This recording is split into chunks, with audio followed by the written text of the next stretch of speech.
Welcome to the Condor DM Show.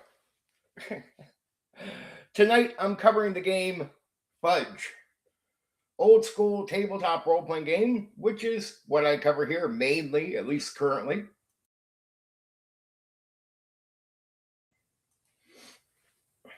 So, welcome to the show, right?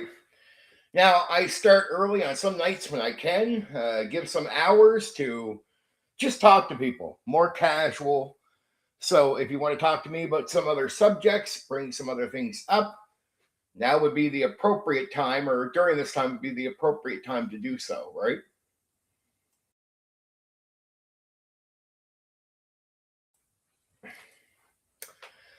Okay, folks. Okay. Very interesting night, right?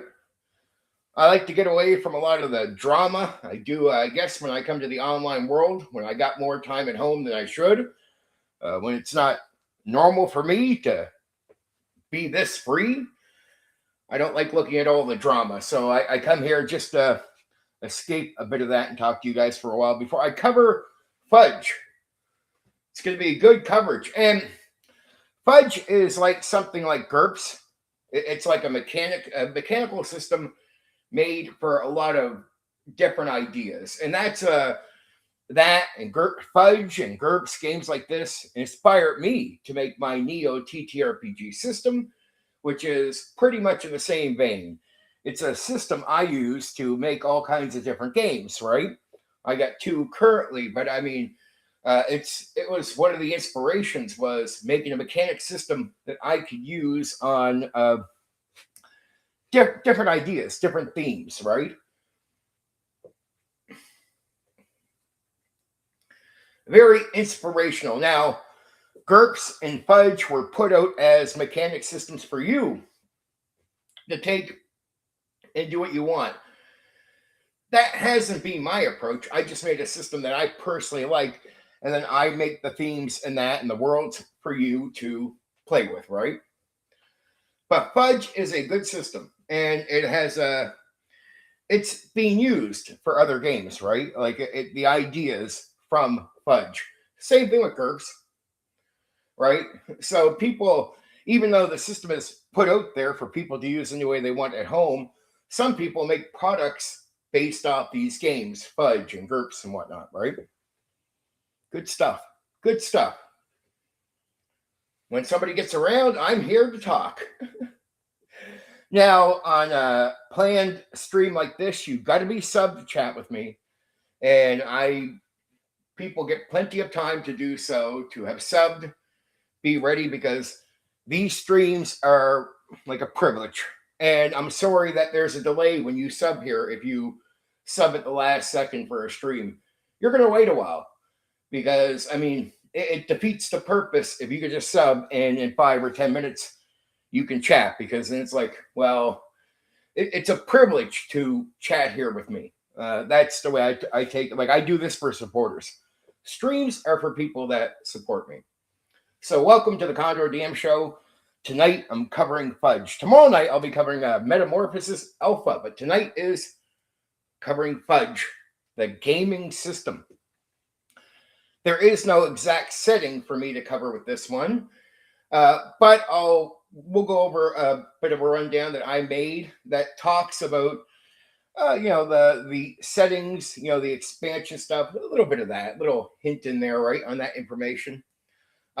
Basically, I'll be giving you the fluff behind Fudge, how to run it if you are going to use the system, and how you would go about making a character for the Fudge system, right? And then we'll get into some other stuff and some worth mentioning, details that might not fit in the earlier stuff, right? I'll make sure I cover it all. It's going to be good. It's going to be good. Now, Metamorphosis Alpha, I'm covering that tomorrow night. And before anybody asks me, hey, what is like space or spaceship battles like in Metamorphosis Alpha? It's not really a thing. Like, it's not really a thing that they overly focus on, because that game is focused on a space station. Space and space stations are quite common. Babylon 5, DS9 when you come to entertainment. But also in the Metamorphosis Alpha game, it's the world, right? We'll just put it that way. We'll put it that way. But tonight is the focus on Fudge. Again, Fudge and GURPS, similar idea, mechanic systems that you at home can apply to your own world if you want to make your own setting, or a setting you can get whatever you want to do. It inspired my Neo TTRPG system, like I've already said. Fudge is it really pushes you on the idea of taking other ideas. See, D&D is a generic game in many ways, old school D&D. So there was always this concept that you could take Dungeons and Dragons, make changes, add things you want, stuff like that, right? Well, that was already something people were doing. So if you're going to have people doing it anyway, not just buying 50 games to cover everything you want to do, people might invest in 1 or 2 games instead, or just a couple games. So they weren't just sitting there spending all kinds of money on all these different games to take care of them. All right. When you have your own creativity, sometimes you don't want somebody else's work to take over for you. So the idea that you go out there and just try on purpose every game for the sake of overriding your own creative ideas and what you want to do, not everyone's into that. A lot of people in the hobby like the idea of getting into a certain system they like. They like the gameplay with that mechanic system. And designers recognize this. From GURPS to Fudge, they recognize that, hey, if you have a system, like a sort of mechanic system that you like, you might want to try medieval fantasy, but you might want to also use a similar, mechanic system for space or for modern, right? And so that's where GURPS and Fudge comes in, because you see it happening. It was easy to see it in the market happening, where people were taking one system and trying different things. So why not just make a system that doesn't have all this stuff already implied to it, like a setting or whatnot, and go, here's a mechanic system. It works pretty well. And you can use this for your creative ideas, your worlds, whatever you want to come up with, right? And if you just generally like the system, the Fudge or the GURPS, you can go ahead and just apply it to another setting you can go find in the market, right? If you just like the mechanics. So it was up to you, right? So Fudge is in that vein. So again, I want to say that these are the type of games that inspired my Neo TTRPG system, the idea behind it when I made it, which was create a system that would allow me to make different genres, different themes of games, right? That was my aim. I got a medieval fantasy one out. I have a sort of modern apocalyptic type of game out, but it's like set in the 90s, and then we go to an apocalyptic timeline, so it's not like sped up to, say, in the 2000s. And I'm working on a space game as well. I'm also working on another game, crazy, hey? Which is like the industrial age, Victorian romance type of setting, where there's no fantasy and no magic. I don't want to get too much in on those topics. They'll come for later streams, right? I'll be doing later streams on all that at one point. But it's games like GURPS, or the mechanic systems like GURPS and Fudge, that inspired my Neo TTRPG system. A game like Fudge is it's also something where if you like it, it's made to be flexible, obviously, right? So a lot of people that like Fudge or like GURPS, they go out there and they steal ideas all the time. Like, it's quite well known. If you're someone who likes these games, you'll go hear an idea. I like that. I'm taking that for my thing, right? Because you got to recognize the market. Not everyone is going to go want to buy 50 different games. Some people get to the point where they get used to a mechanic system, and why have to relearn the wheel every time you want to try a different theme or a different idea, right? There's so many good ideas out there. It's like, man, okay, this one uses a D100. Well, you can go buy this one that does D20. But what's the difference, dude? Like, once I have a certain mechanic system, why do I need the D20? And that should make sense to anybody who thinks it over, right? Once you have a mechanic system that works, that just covers basic stuff, do you always need a new one just because it's new? Right? If it works, you don't always need one. So people start to understand that hey, if I got something that works, do I really just need a new game because it does D20 or this one does with D6s? Not really. That's the idea behind GURPS and Fudges. Look, once you have the basics covered, then really you get into the more interesting aspects, because there's so much more to a tabletop role-playing game than just simply rolling the dice to see how combat goes, right? Once you got that down, that combat, that dice rolling could work for all these different genres and themes. So it becomes almost unnecessary to have to go buy 50 different games just because they have different dice rules. It's like, hey, you're just using dice for the mechanics. So you find what you like, and that's the idea behind GURPS and like Fudge, right? It's like, here's the basic stuff. It's going to cover the stuff you could do and all these different themes. Like now you don't need to relearn how to do combat. You can just do combat in space. Here's the dice rolling for if you're fighting in space or fighting in modern or fighting in medieval. And so you start realizing it's not that there's no value to all the different games out there, but in all honesty, the market shows that customers didn't go buy 50 games. They'd start using the same game, like D&D. TSR, notice this. Old school D&D was very flexible, and a lot of people rather just go ahead and use that mechanic set than to go ahead and buy all these different games. So a lot of people host rule, try different themes, try different things, all with D&D. So when I hear people out there that will say, well, hey, why don't you just go, like, if the game is already out there covering what you want to do, why not just go buy that game? Well, I mean, that's, if you want to kill creativity in the hobby, that's how you do it. And we wouldn't have people that grew up playing these games, making new games and new products, if we didn't have people taking a similar system and trying different ideas of their own making. You wouldn't get new games. You wouldn't get nothing new. You would just get it, the market would become a standstill. All right, we made 40 games. That's it. Okay, everyone just plays one of the 40 games. If not, they buy 30 of them. That's it. No creativity, no trying your own thing, no creating, and no experimenting. Because it doesn't mean every game is going to have everything. And we know this because by trying things, people found out new ideas.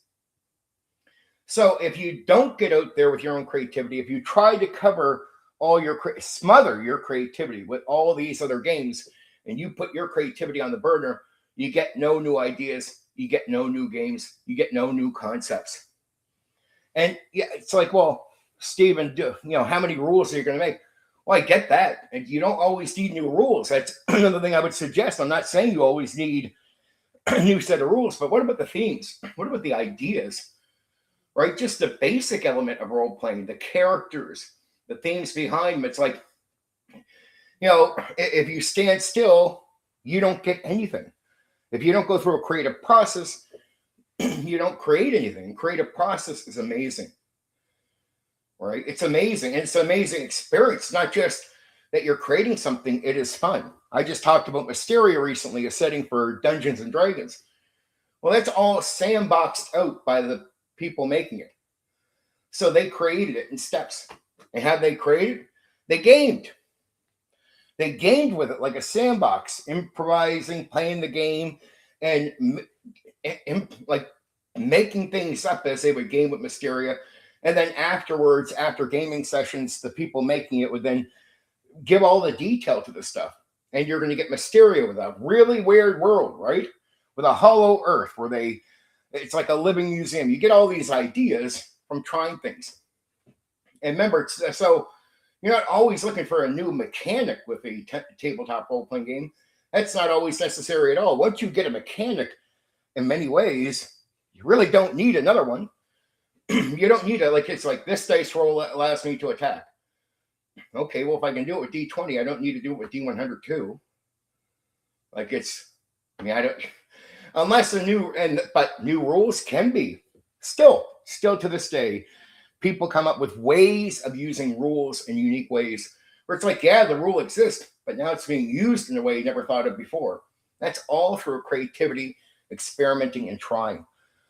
The hobby depends on people wanting to try stuff. That's why games like Fudge and GURPS can be so valuable to the hobby, so valuable to the creative mind. It's like, why would you put a game out with no setting? Well, it's like, there's just tons of people that want to make their own stuff. And these people potentially will make products later, make new games, make new ideas. So if you smother creativity by telling, and we used to have content creators that would get on here and really disappoint me. I would hear old school guys going around going, why don't you just buy the game that covers what you want to do? I'm like, okay, so why don't you just admit that maybe you're a little mentally lazy, you have no creativity, and you do not appreciate that there's other people in the hobby that have that, and you don't appreciate that that's how the hobby grows and how you get new things. Why don't you just admit a little bit of ignorance to your opinion? Because basically what you don't realize you're suggesting to people, how about you go smother all your creativity? And once we get 30 games made, don't bother making a new one. Don't bother making anything new. Depend on the 30 games. Never think for yourself. It's destruction of the hobby. It's like a raw rules as written with Dungeons and Dragons. Imagine how bad that advice is. When you really think about it, you're saying, do it rules as written. Never come up with your own ideas. Never experiment. Never do anything. Just do it rules as written. So you're telling people never try nothing new, never be creative, never use your own creativity. Now, for people out there that might be more simple with their approach to the game, the certain amount of customers, I totally get it. You want to be served. You're not here to make the new thing. You want to play the game. There's a percentage of people like that exist, and I don't have an issue with them. It's just they have to remember they share a hobby with other people. So when we state things, it can't just be like, hey, why can't the hobby just serve 30% of us and screw the other 70% that might be creative? Let's not have the hobby do anything for them. I mean, it's destruction to the hobby, right? It's destruction to the hobby, and it's selfish to have 30% of people out there go, rules is written with D&D, that's it. It's all you're going to do, and you smother all creativity. Like the idea that somebody wants to try a different rule, you smother it. And then even worse is to belittle that creativity. Like by saying things that you know are meant to belittle it. It's like when you hear people out there where somebody's trying something different with D&D. That's not D&D. What's the purpose behind the statement? We know the intent. The intent is to belittle someone being creative with the Dungeons and Dragons mechanic system. Like if I thought it was an honest statement, just saying, hey, we just want to have a certain standard, I guess I could respect it. But I know every time I hear it, it's just someone who is saying that with intent behind it that's no good for a hobby like this. Like, it's just not. I've never heard anybody make that statement. That's not D&D because you changed a certain rule, as to say it in a fair way. No, it's 100% of the time I've heard that. The intent behind it is to belittle the creativity the person is bringing to the thing. You can't just have a hobby. You know, I'm a hobbyist. I came into the hobby realizing they were already losing the hobby by the time I stepped in. But what I also realized is you can't create a hobby and then say it can only serve or is only manufactured for a specific group of people, especially if that group of people can't hold the market up. And the problem is with a lot of these minority groups that have certain opinions that might be loud voices. Oh, okay, have the hobby serve you and screw all these other people. There goes your market. There goes your new games. And one of the worst thing is you might think they'd say, well, okay, who cares? They don't. Same people that will say that a few years later will be like, why isn't there a new game out? Dude, you can't hold the market up, so you're not going to get anything new. You got to be able to hold the market up for your fucking. So if you want a market to serve you, it needs to be able to last. Needs to be a thing. You know, it's you'll notice that very few people took risk, and then you sort of get like old school OSR. What I mean is we have clones now, but back in the old school, this sort of happened. And groups started realizing it, right? It's like, okay, you make a company with all these different products, but what happens? They can barely hold up. They can barely make money. Most of them, they become passion products, and new products that come out got to be sort of a version of them, like Cyberpunk is Traveler. And so what happens when you start realizing there's not many people to hold up a market, very few new ideas start coming. Right? Like it's just completely starts to squash new ideas. So it's good to have creativity out there on many levels. And you also got to realize, you can never just shut down a hobby to say something is only this or only this. I like Gary Gygax for this reason. He never said initially that, he would never say to a customer, that's not D&D. He'd say, here's my opinion. If you do this, I don't think that's AD&D. That's not, that wasn't my intent. But he'd follow up. But you do it any way you want. It's your game. So the intent behind the statement was never to quash your creativity. And that was good. Probably the only person I heard that was that way, that understood that by saying it's not D&D, it becomes something of a belittling comment towards someone who wants to be creative with your system. You can't do that.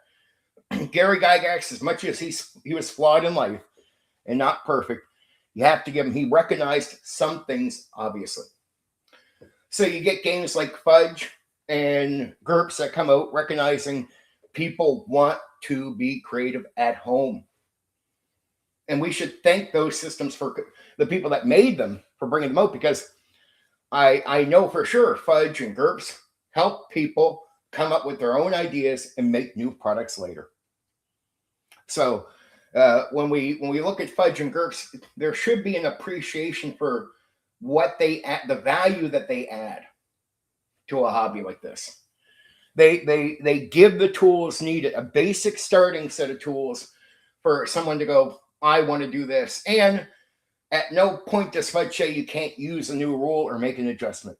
It doesn't say, well, that's not Fudge.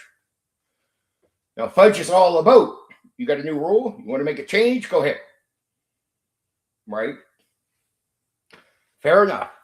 I like that concept because it helps the creativity of other people in the hobby.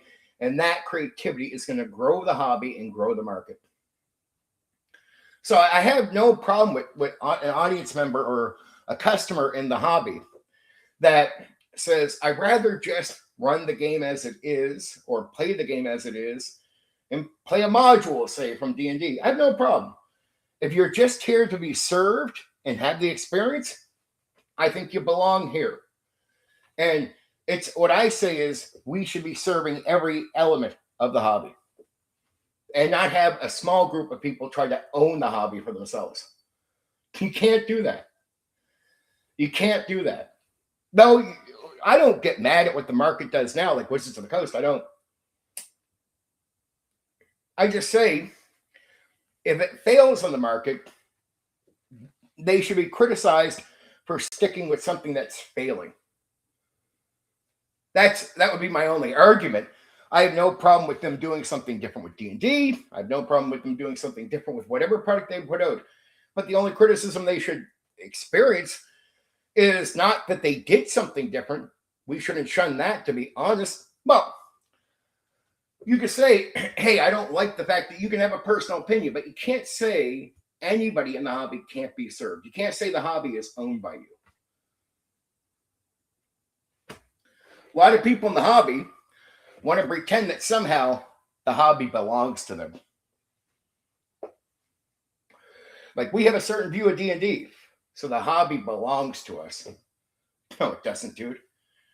Oh, we're going to say that's not D&D. Well, you could take your fucking opinion and shove it up your ass. That's what I say. It's D&D if the person that runs it and makes whatever they want says it is. And you just sort of got to get over it. And you want to know why? Here's why I say, to me, it's not a big issue.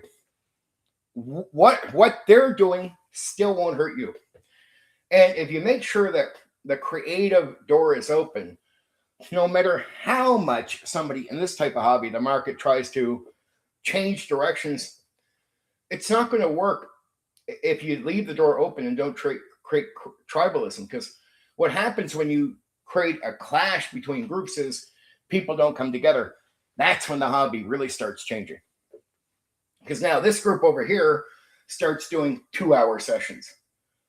They don't understand how the game is going. They don't get it. They don't have a standard. And want to know why? They're cut off from people who have a different opinion. So tribalism, the arguing amongst people that want to control the hobby, that harms the hobby more than Wizards of the Coast ever has. See, there's lots of things and ideas created back in the day. Want to know why they never controlled the hobby, the market, TSR, anybody? It's because there wasn't the same tribalism, and that meant we mixed together. That means even if you bring something out people don't like, people will just exit out the thing they don't want in the game.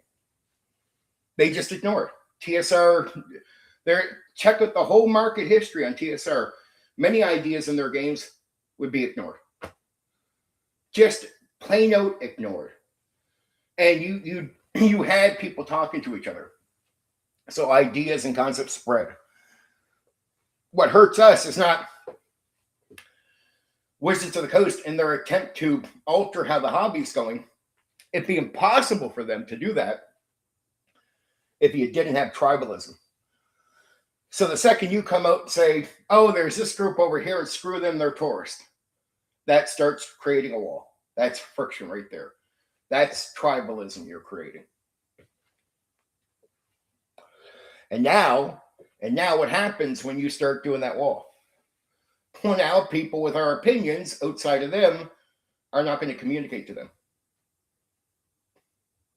We have to wait for their ideas to fold up over years and develop into something really bad into that part of the community. And finally, a guy like Mike Merles might come out and say, hey, all these, now that he's out of the company, now that all these ideas have flopped that we put out, he'll start suggesting old school concepts, right? But it's like, man, we should have been able to communicate to the group the entire time. And it's not WotC that prevented us from talking to them. It's people in the hobby. It's the people participating that created the tribalism. You can't. WotC has had no success on tearing us apart at all.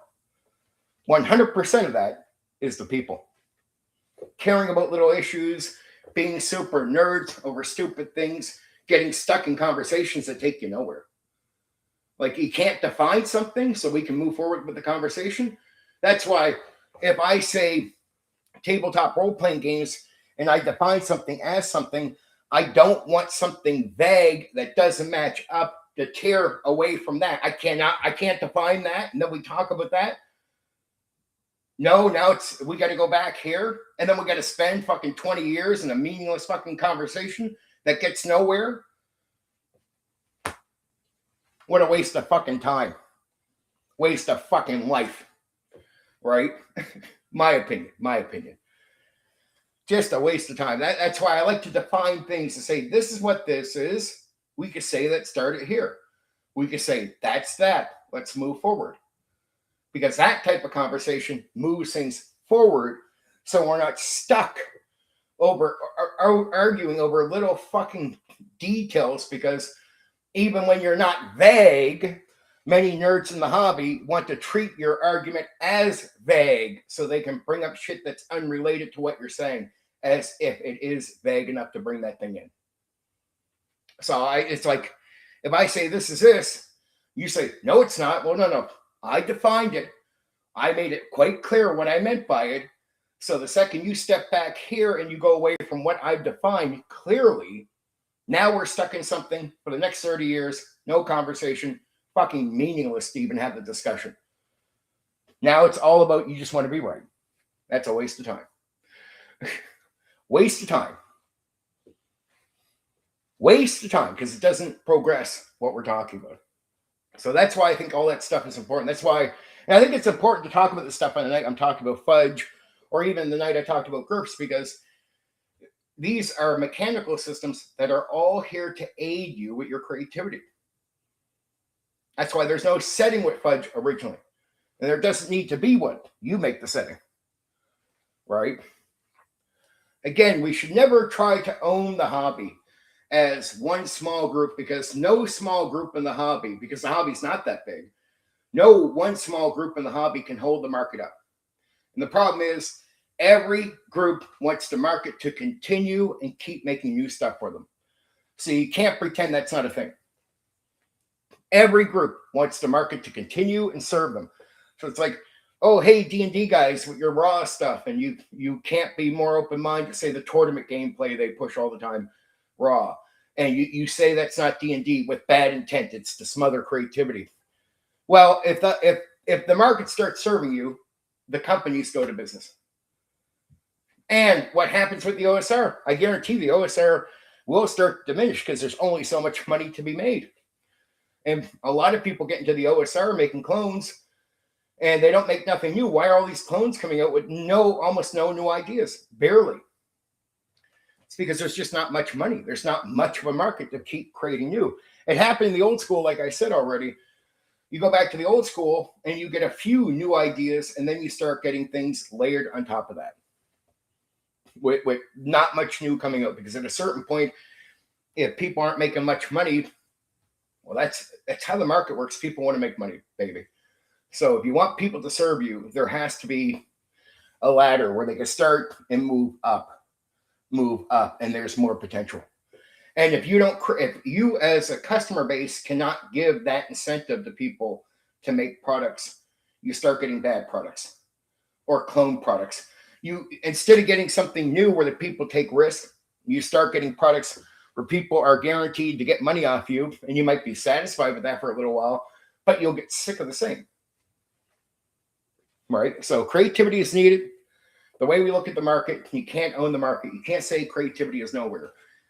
That's why I always look at D&D as, when I hear people say, that's not Dungeons and Dragons, I'm just like, the intent behind your words is bullshit. Like, it's just, I know what it is. You're barely creative. And if you're someone who does ever make a product, somebody who thinks like that, you'll just make it for some other game. You won't make nothing new because you'll be in for this. And there's a lot of people that, let's be honest, a lot of people in this hobby that are out for themselves. And as much as we criticize WotC for the way it does, there's a lot of people, especially content creators, that will shove this hobby under a fucking bus in a heartbeat to get a hit. It's like they don't care if their opinions destroy the hobby. They want it to serve them, or they want to make money off it. So it'd be like making clones. That's really not good to keep making clones.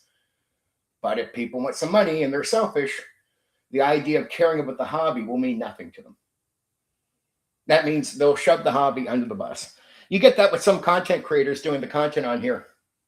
And they get the audience used to a certain type of content that's serving them. It's like I say to some people watching them, okay, fair enough. You can go in and watch them, but understand they're on here to use you for their popularity or for money. And if what they're doing harms the hobby in the long run, they don't care. They don't even think about it. They're all about themselves. I seen one content creator, he's doing content where I call it the yes man content, which is just laughable. He went through all the AD&D 1E stuff. Now he's going through the Beck-Me stuff, and it's getting down to the point where he's just talking about classes. I'm like, dude, okay, all right, you're going to run out at one point. You're not going to be able to do second edition because second edition just does not have the same heat in the same way. But there's a lot of guys that are the old school that are just like, I sort of get it. They're going to harm the audience, harm expectations, destroy how this goes, not help the hobby grow in the future. They'll serve themselves, and at one point, they're going to age out. So they'll bring this destructive way of catering to the audience that's going to hurt the overall thing. But it helps them for a short time get money and get popularity. It's like the rage bait stuff. It's like the old school should be for everyone. I'll hear people like, we're all teaming up against the woke. I'm like, yeah, okay, 70% of the fucking old school is woke or liberal or not with you on this. So we're not all teaming up against the woke. A small portion of us would be teaming against the woke or the left. So that's why I think politics in the hobby is stupid. on all sides, to be honest. It's why I wouldn't join in with certain groups or take part in something like, we're all here to be anti this. I'm like, look, I'm anti bad ideas. I'm anti when things like, if you can't sell it on the market, I think it's proving a point. So I'm anti that. I'm anti bad ideas that hurt the overall thing. Whenever I've gone against something Watsy is doing that might seem political, it's not really political for me. It's just like saying, by doing this, you start it creates tribalism too on their end, and I'd be like, it's just not true. It's like calling the old school, based on bigotry. I like the old school is not that at all. I grew up in the old school. Anybody can come to the table. Anybody can play. So that's a destructive force, and I don't care what your politics are behind that argument. It's just a destructive thing. I grew up playing with different people that believe different things. You leave shit at the door when you get to the table, right? So the idea that we focus on something that is going to cater to one group, that's no good, right? The games are meant for everyone, and meant for everyone to even interact together and play the games together. So the idea that you have a company out there going, well, the old is bigotry. It's like, no. Or representation.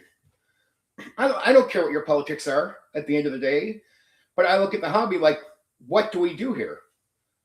We literally, purposely, as we're doing escapism. So I might want to play a character that is nothing like myself. So I'm not looking for representation at all. The guy who can cast magic, that's not me. That doesn't represent me in real life. Nor am I looking for that to do so. It's actually, the entire hobby is against that.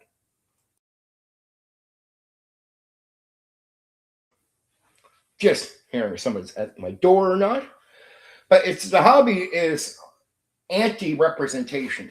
So I don't care what your politics are. If you want to take that out to the outer world, that's your business. I'm not holding it against you. But to bring a concept like that into this hobby where the whole point is to be in worlds that aren't like yours, and to play characters that aren't you, the entire concept here is to be anti-representation. That's the point. You're getting away from your life and who you are. You're not looking for something to represent you. You're looking to be something else. It's a chance for you to be someone you're not. It's a chance for you to be in a world that isn't yours, right? So to me, it's not about representation. These games are not about that. That's why those ideas to me are no good. I don't care about your politics. I just don't like the idea because it harms the overall hobby. But I can criticize the old school or people that think they're anti that position for political reasons and go, what does that have to do with the hobby, man? I game with liberals. I game with conservatives. I game with people down the middle all my life. I game with people that were atheists, people that were theists. I game with everyone because we leave that at the door and we can all talk about games and all appreciate them in the exact same way. It's a language we can all share. And regardless to these outer ideas, we can all, on common sense level, be the same at the table, have the same opinions, similar stuff. Or our differences is more to advance what we're doing, not to sit there and have the whole thing serve just us. And so I think that's dumb. There you go. That's why I'm really anti-agendas in the hobby. Like the storytelling gimmick. Like storytelling is to take games where there might be character death and challenges that might be hard for some people to face. You can face them and become used to them, and there is a good reason they exist in the games where they exist, like say character death. But you'll get a lot of people out there that storytelling isn't just something, again, it's the intent behind what is said. It's not fairness. When you hear people go, well, these are games about storytelling. You're a storyteller. I'm like, okay, well, all right, what else are you arguing? Let's get rid of character death because the story is more important. Okay, that's an issue right there. Like, I don't mind the idea that we use some elements of storytelling in gaming, and very few games actually focus on pure storytelling from the get-go. It's story emerges. But it's like almost everybody I hear that will say, or people that will carelessly say, we're storytellers. I'm like, Okay, what's your reason for saying that? What's the intent behind it? What's the agenda? Do you have an agenda? Agenda might be to get rid of character death. The other thing I don't like is people running around trying to take credibility for something like that. Like a storyteller is a label our society respects in many ways. For you to say you're that usually comes with real hard work, real, like say, writing, real storytelling, very credible things. So for you to say you're a storyteller, it usually means there's some form of like, oh, there's like a hierarchy to that. Well, if you're not a real storyteller and all you're doing is rolling dice and playing a fucking game, like, sorry, dude. I mean, now the intent behind you using that label is bad. Because now you're trying to be somebody you're not. You actually haven't done that work. You haven't achieved telling a story in that way. So the label would say that to anyone on the outside of our hobby. So drop it. Drop it. You're not that. You're not doing that work. You haven't done the work behind the label to earn the respect that comes with the label. Right? So I have a problem with that. Or I just don't like agendas. I think they're bullshit. I think they're bad for the hobby. Now, I'm not trying to attack people here. I'm just telling you what I really think. I think it's bad. But see, I try to be honest, like when it comes to storytelling. That's why I'm very specific about it, because I have no agenda. I have nothing behind what I do here. I just try to be honest because I just want to be real, because real is more effective and positive from hobby. So when I say a game is a storytelling game, I look at it as like, is the game not just story emerges from your activity, but is the game meant to be telling a story with it? Pendragon, Castle Falkenstein. That's it. Oh, to the games I've covered. Those are the only two games so far where from the get-go, your intent is to tell a story. Right? You're actually actively trying to tell a story. You're doing something and the story comes from what you're doing. You're trying to tell a story. That's storytelling. Okay? That's storytelling. If we're storytellers, that's storytelling. It describes you intently telling a story. Not you going for a walk, and at the end of the walk, I can tell a story from your walk. You're not a storyteller because there's something because you could tell a story from the walk you went on. And plus, to me, I don't mind just being called a game master or gamer. It's what I'm doing. I'm not doing something so fucking unique that I need that type of respect from people where I haven't even earned it. It's not a label that would get you that. It's not a label I'm looking to have. It's a hobby. It's fun. I love it. I have a passion for it. I just don't need the falsehood of having smoke blown up my ass over what I do.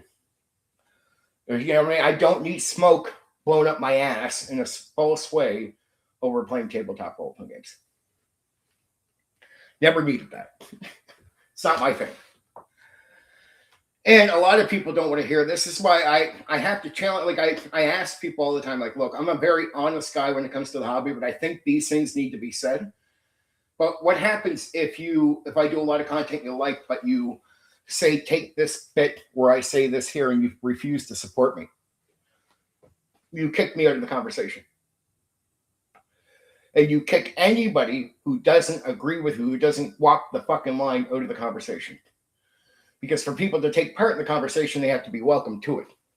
To be welcome to these type of conversations, especially on here, it really means people have to be willing to give you a slight bit of support. And if you're willing to do other things, like I do a lot of other content, people like good advice, all this type of stuff. It's like, support me for these reasons, but then allow me to be honest, right? Because a person like me should be in the conversation. If everyone says, we won't support you, we won't sub to your channel, we won't do this, well, then what you're initially doing is kicking that person out so you can control the dialogue, right? So it's a very just dishonest way to be. So I look at the audience and say, I depend on you to allow me to be part of the conversation, even when you don't always agree with me. Like it's impossible for me to take part in the conversation if I say three things you don't like, And suddenly, now you won't sub. Now you won't, check out my stuff. Now you won't do this. Okay, well then, just admit the concept of free speech, the concept of having other opinions at the table, you do not support that. That's all you're saying to most people, right? When you do that. When you completely abandon people out of the conversation, because when you abandon them, it just means there's no seat at the table for them. So I always do this challenging stuff, and I challenge people. I do this quite often. I tell the truth about certain areas where I disagree with people. And I know it's not always popular. But what I try to do is follow that up by doing a bunch of content people like. Right? Stuff I know that won't be that sour to you. And the middle ground for me is saying, okay, if I can earn your support through this, can I say this over here?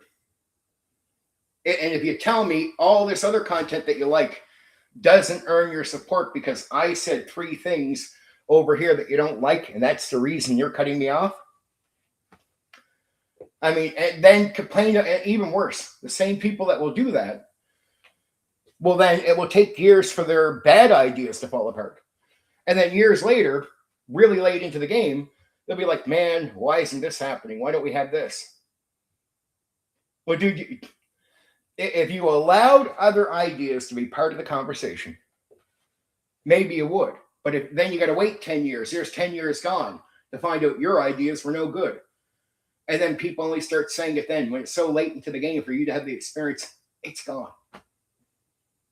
You've given up your time. You've given up learning on your end. And you got to be open. What if somebody is right? Because reality will always benefit you over lies. Right?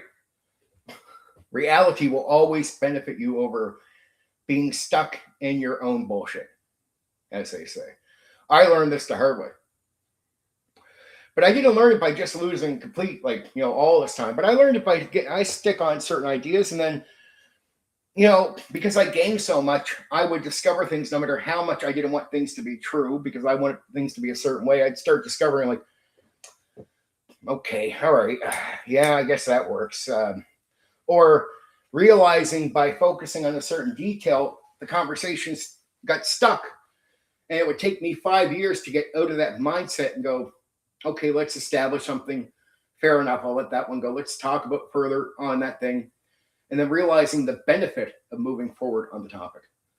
Going, oh, shit, I should have done this 5 years ago. What a waste of 5 years.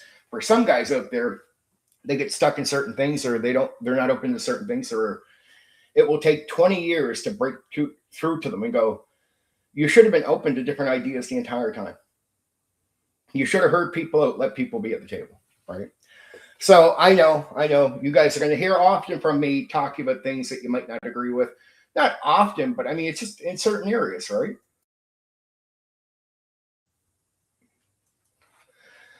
That's why I warn people. I do good content that you're going to like. I cover games that you're going to be interested in. I'll do content that you'll like at times, but then there's going to be times where I say something where you're like, I don't agree with that. I'm like, yeah, but you agree with the other 80% of stuff I'm doing? Yeah. So you're subbing to the channel? No. Okay, fair enough. So even if I do 80%, that's not good enough. But I'm fine with that, because what happens is I realize, because it takes time to build trust up, that the bigger audience is outside of that shallow mindset. Now, I might not be Matt Colville, who already has some celebrity coming out of the gate and already has sort of a built-in audience to talk to right away. But he talks to people that support him. And when you talk to them, he says 30% of stuff they don't like, Matt Colville will. And he has a giant audience where most of his people do not agree with him. But that's the center. If you're a guy like him with a built-in audience coming out and you're already a bit well-known because you worked in the gaming industry, that's a lot better. It takes time for somebody like me to build trust up with that audience. But I do tell it to the shallow crowd that's here, it's a shame that you stick into a tribe or into an echo chamber, right? But fair enough if you kick people like me out of your conversation, because I might say something that you don't agree with. That's where I judge shallow people. I say, yeah, here's the yes man content creator, and here's the small audience. but I can't get them to be open to certain things. Fair enough.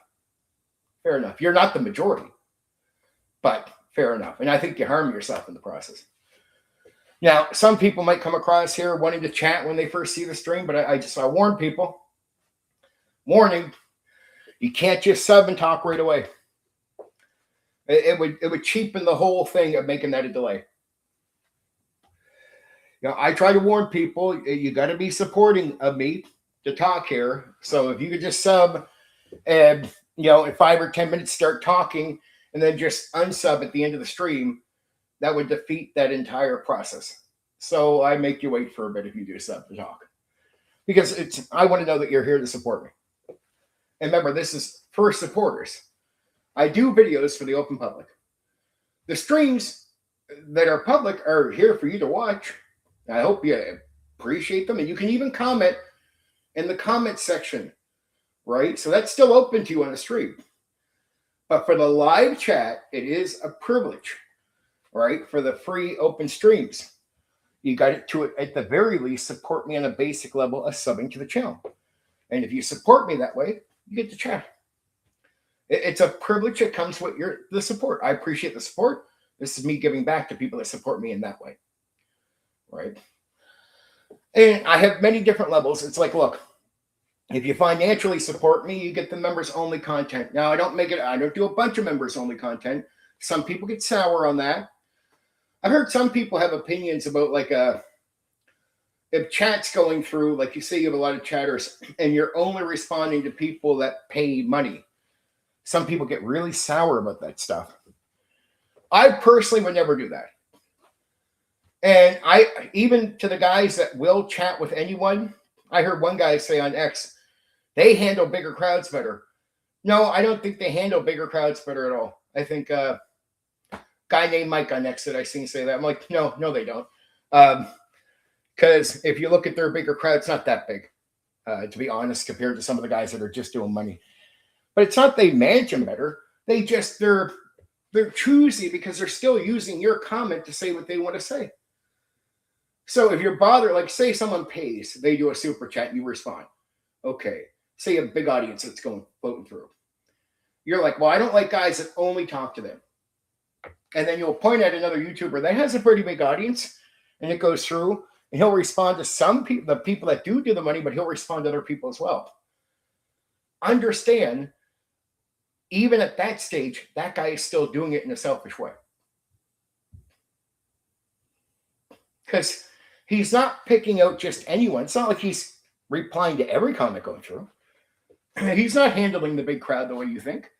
He's picking out comments that benefit him and saying what he wants to say, or comments that support what he has said. Right?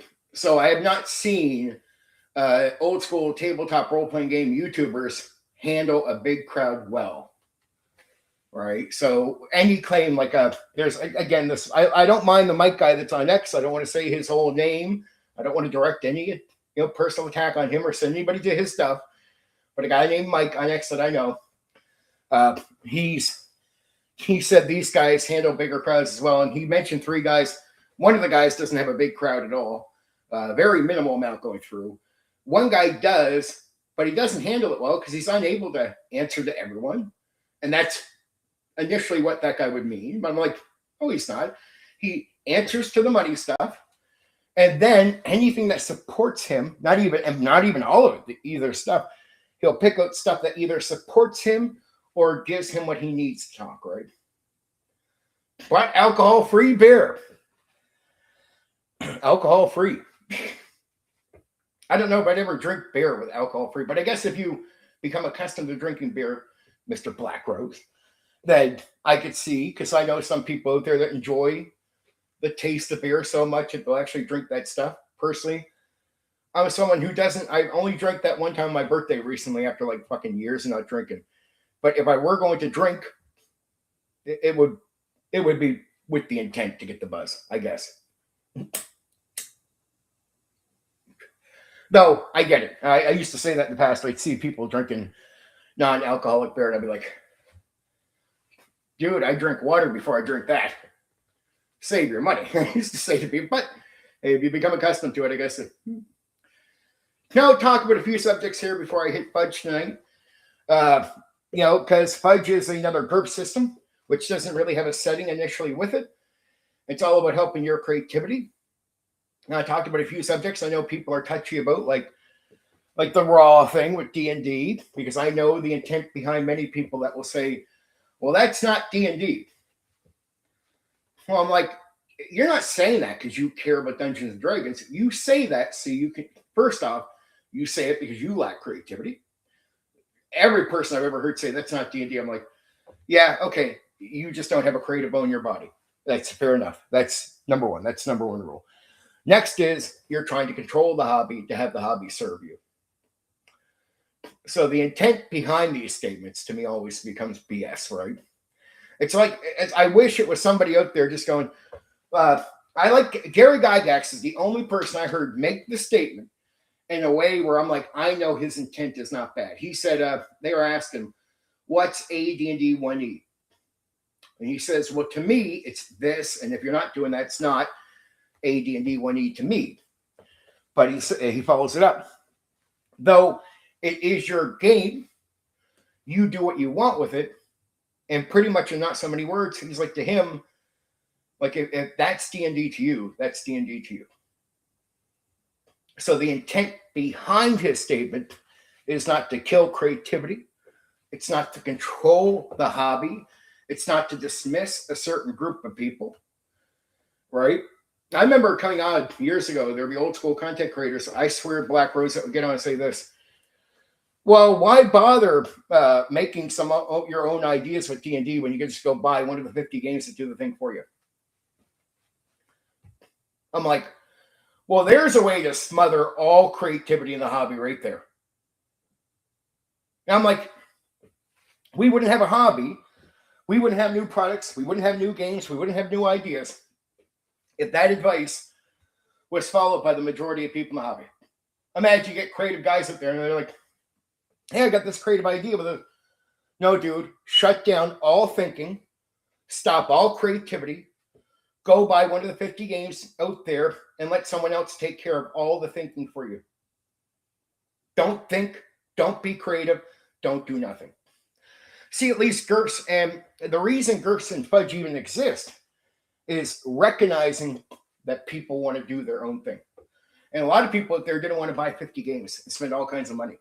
They buy a mechanical set that they like and go, well, if D20 works, why do I need to go buy the game just because it does D6?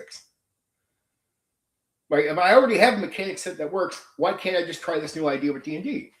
Or why can't I adjust this thing over here? All right, I want to be creative. Oh, let me put this thing up. I got compact. Oh, let me fix that, dude. I'm looking over here. Even if it's just a few. I would imagine, because you like the taste. But I just didn't like the killing of creativity when people would say, go buy. And this was 3 or 4 years ago. And they would say it like it's some like great statement. Like, man, just go buy one of the games out there. I'm like,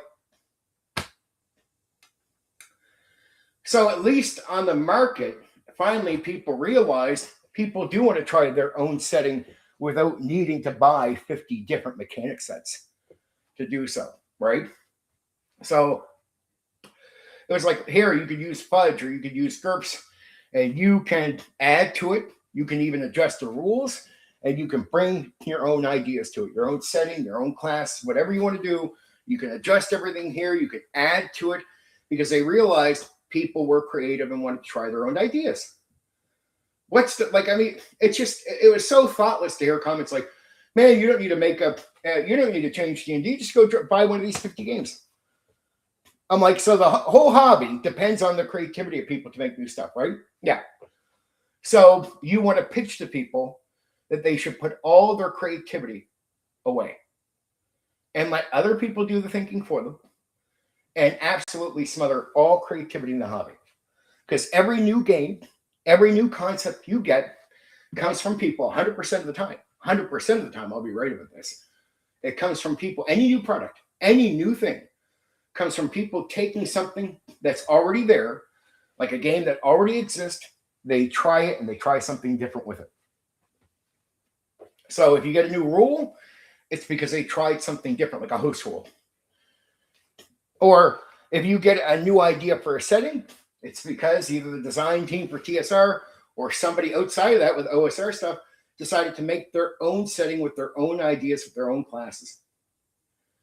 And if you say something like that's not D&D, and your intent, which is almost, it's every time outside of the one time I heard Gary say it, if your intent is always to smother creativity, you're killing the hobby. Now, I get there's some people in the hobby, a small percentage that cannot hold the market up, that they just want to play the games. And there's nothing wrong. I think the hobby can take on a lot of different people, creative people, people that just want to play the game, right? But it's just like, okay, man, I get it. You're not here to make your own world. You're here to play a game, right? Okay, fair enough, cool. I get it. I totally get it. But a lot of people here, probably the vast majority, want to try their own ideas, right? They don't want to be stuck to just doing this. And guys would even come back and try to counter it. Well, there's more options in the D&D books. No, dude, you're missing the point. It's gone over your fucking head, what I'm saying.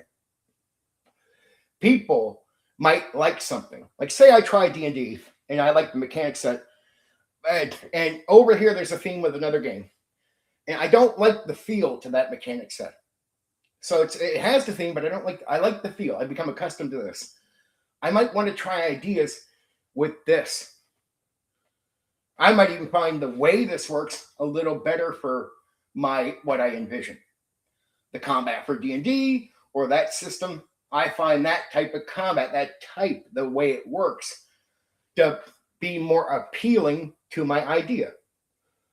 Right? So why would I run over here and grab a D6 system, regardless of dice change, but just the overall system doesn't give me the feel, doesn't exactly supply me with what I want. So this is where you get GURPS and you get like Fudge. And this is why I made it inspired my Neo TTRPG system, was you can get GURPS or Fudge, and the games aren't telling you that you can't change how the dice work. Actually, the games are telling you do whatever you want. They just recognize, and I guarantee you a lot of people that play GURPS or around with it and say Fudge are people that went on to create products in the hobby. Like, I look at the guys years ago that would say, just buy the game or play it raw. I'm like, well, okay, some of you like the new OSR clones that are out there, right? They're like, yeah. Okay, so where do you think the clones come from? Like the different ideas that weren't in the old D&D. Where do you think any of that comes from? Where do you think any of it? I mean, where do you think it comes from? The new table, you've never seen old school D&D that's with the clone rules. Where do you think that comes from, dude? Somebody playing the game while smothering their creativity and not trying something different? Do you think that's where it comes from? Like, you don't realize that every clone out there is because somebody took the rules and tried something different with it? Like, the entire OSR clone gimmick is all based off people taking D&D and doing whatever they wanted to with it. So the second you say that's not D&D, and the intent behind what you're saying is to say, I want to belittle what you're doing, because that's outside of the one time I heard Gary say it, 100% of the other times I've heard people say that's not D&D, the intent behind what they're saying is to belittle what you're doing so they can control the perspective, the narrative in the hobby, what this is. Well, guess what, dude? The hobby or D&D, none of that belongs to just one group of people or one individual, right? It's, again, I don't mind what Watsy did. People are like, oh, sour about what Watsy did. I'm like, well, I'm just sour at the things I think are anti what the hobby is, not what they're doing different, because there were a lot of things that TSR did with the D&D I didn't like. What did I do? Instead of bitching about TSR, I just didn't use the things. People complained about the splat books that came out for second edition. I didn't care. Just don't care. I'm just not going to use that. Right? I'm not going to use the stuff I don't want. I'll use the kits, sure. I'll use this equipment stuff over here. I just don't care. I don't have this marriage to the whole thing like that. Like to me, it doesn't really matter. With WotC, the same thing. I don't care if you make a difference, but first off, hey, you got to sell the game. Second off, does it go against what we do? I don't even care about the politics, because to sit there and say, again, to say the old school is all against the woke, when 70% of the people, the reason they all have small audiences compared to the fact that we have millions of old school people on, why would you be sitting there trying to struggle around 10,000 subs or even 8,000 subs if somehow you're all against the woke, but like there's millions of old school people on here and they're active online and they're not in your audience, right? And then you go to another AD&D 1E guy who's not anti-woke, and he'll be doing AD&D 1E, and he has 40,000 people casually sub to him. Why? Because most people in the hobby are left-leaning. So the idea that, and that's why I never sort of joined the whole, I'm going to be part of communities that are anti-woke, because first off, I don't care about the politics part. To me, it means nothing. Everybody has a place in the hobby. And let's be real, you want to be anti the vast majority of people in the hobby? No wonder why other people are doing the old school stuff. They're casually getting 40,000 while you struggle just to hit 10,000 or more. Right? You get 2,000 views on your thing.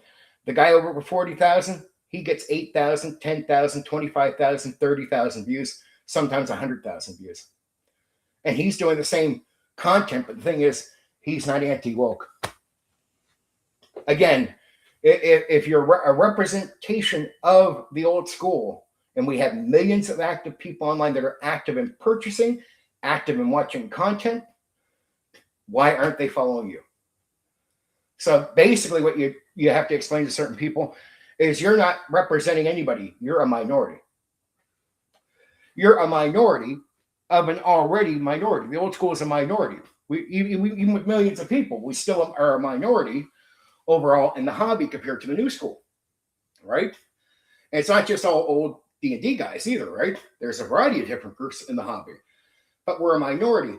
Imagine thinking you represent the old school and not realizing you represent a minority in an already minority. Like, so basically the AD&D 1E guy that's not anti-woke, he has 40,000. He's not even getting the majority, but he's still outscoring you.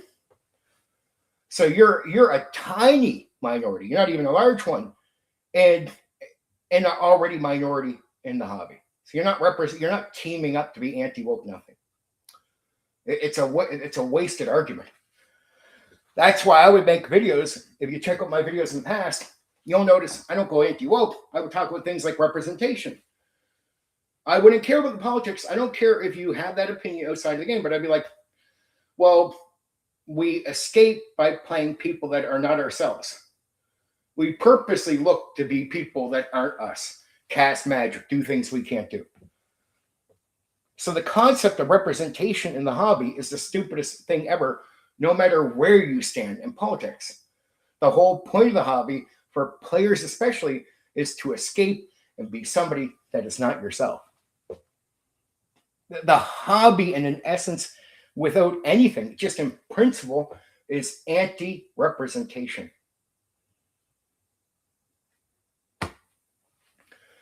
So the idea that the hobby represents you is the stupidest concept ever, because the entire point of what you're doing is to be somebody you're not. So it's, when you pitch that in there, I don't care about the politics behind it. It just doesn't align with what we're doing. Doesn't matter where you stand. So it's like trying to explain to people, I'm not going to say no to this because I'm mad at you. I'm not even frowning at the idea because I have issues with your politics. It's just, hey, are you here to play a guy who can cast magic? Yeah. Can you cast magic? No. What the fuck are we talking about then, dude? Are you the great warrior running up the thing, doing the thing? And what about the world we're in? Are we trying to represent that? No. We're not trying to represent the world or us. We're escaping it. It's escapism to live a different life. Be somebody else. That concept is true in every tabletop role-playing game. It's a basic principle of what we do. So the idea that you would have representation in this hobby is the dumbest possible gimmick you could ever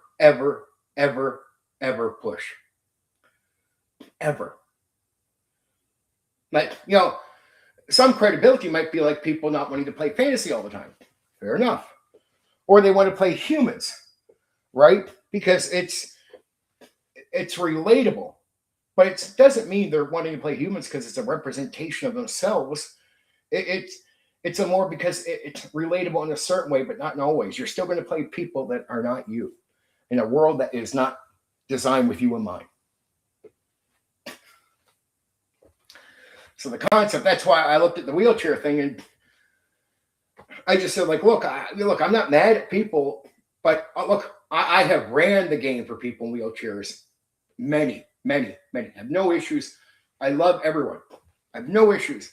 Love my players. Would never sit there and say, I'm cutting this off because I hate you. Never. I would never do that. But I talked to every single one of the people that I could talk to since hearing about this wheelchair thing. Every wheelchair player I've ever had, I've asked that I could get in touch with. I just said, okay, I got to ask you straight, dude, right? There's this wheelchair class thing out there where you can play somebody in a wheelchair. Do you care about that? 100% of them said they don't give a shit. They don't even understand why that was even put out. Because they want to play a character that can do stuff they can't. Which is what we all want to do. Right? We all want to play characters that do stuff that we can't. So the idea that you're going to have someone in a wheelchair that wants to play another character in a wheelchair, that's not how they escape their problems. This is escapism. They want to play people that can do stuff they can't do. I'm like, great, there you go. I could understand if you're doing a TV show or a movie. I guess representation can matter to a degree. And some of that stuff, I guess, if you care about it enough. To me, I just care about good storytelling, which you can do with somebody in a wheelchair. That's fine. But in a game like this, it's just so unnecessary. So I don't care about your politics. But I just look at like an idea like that and go, that doesn't sound good. I have no issue with your gimmick, right? And we're less than an hour. I'm going to cover Fudge.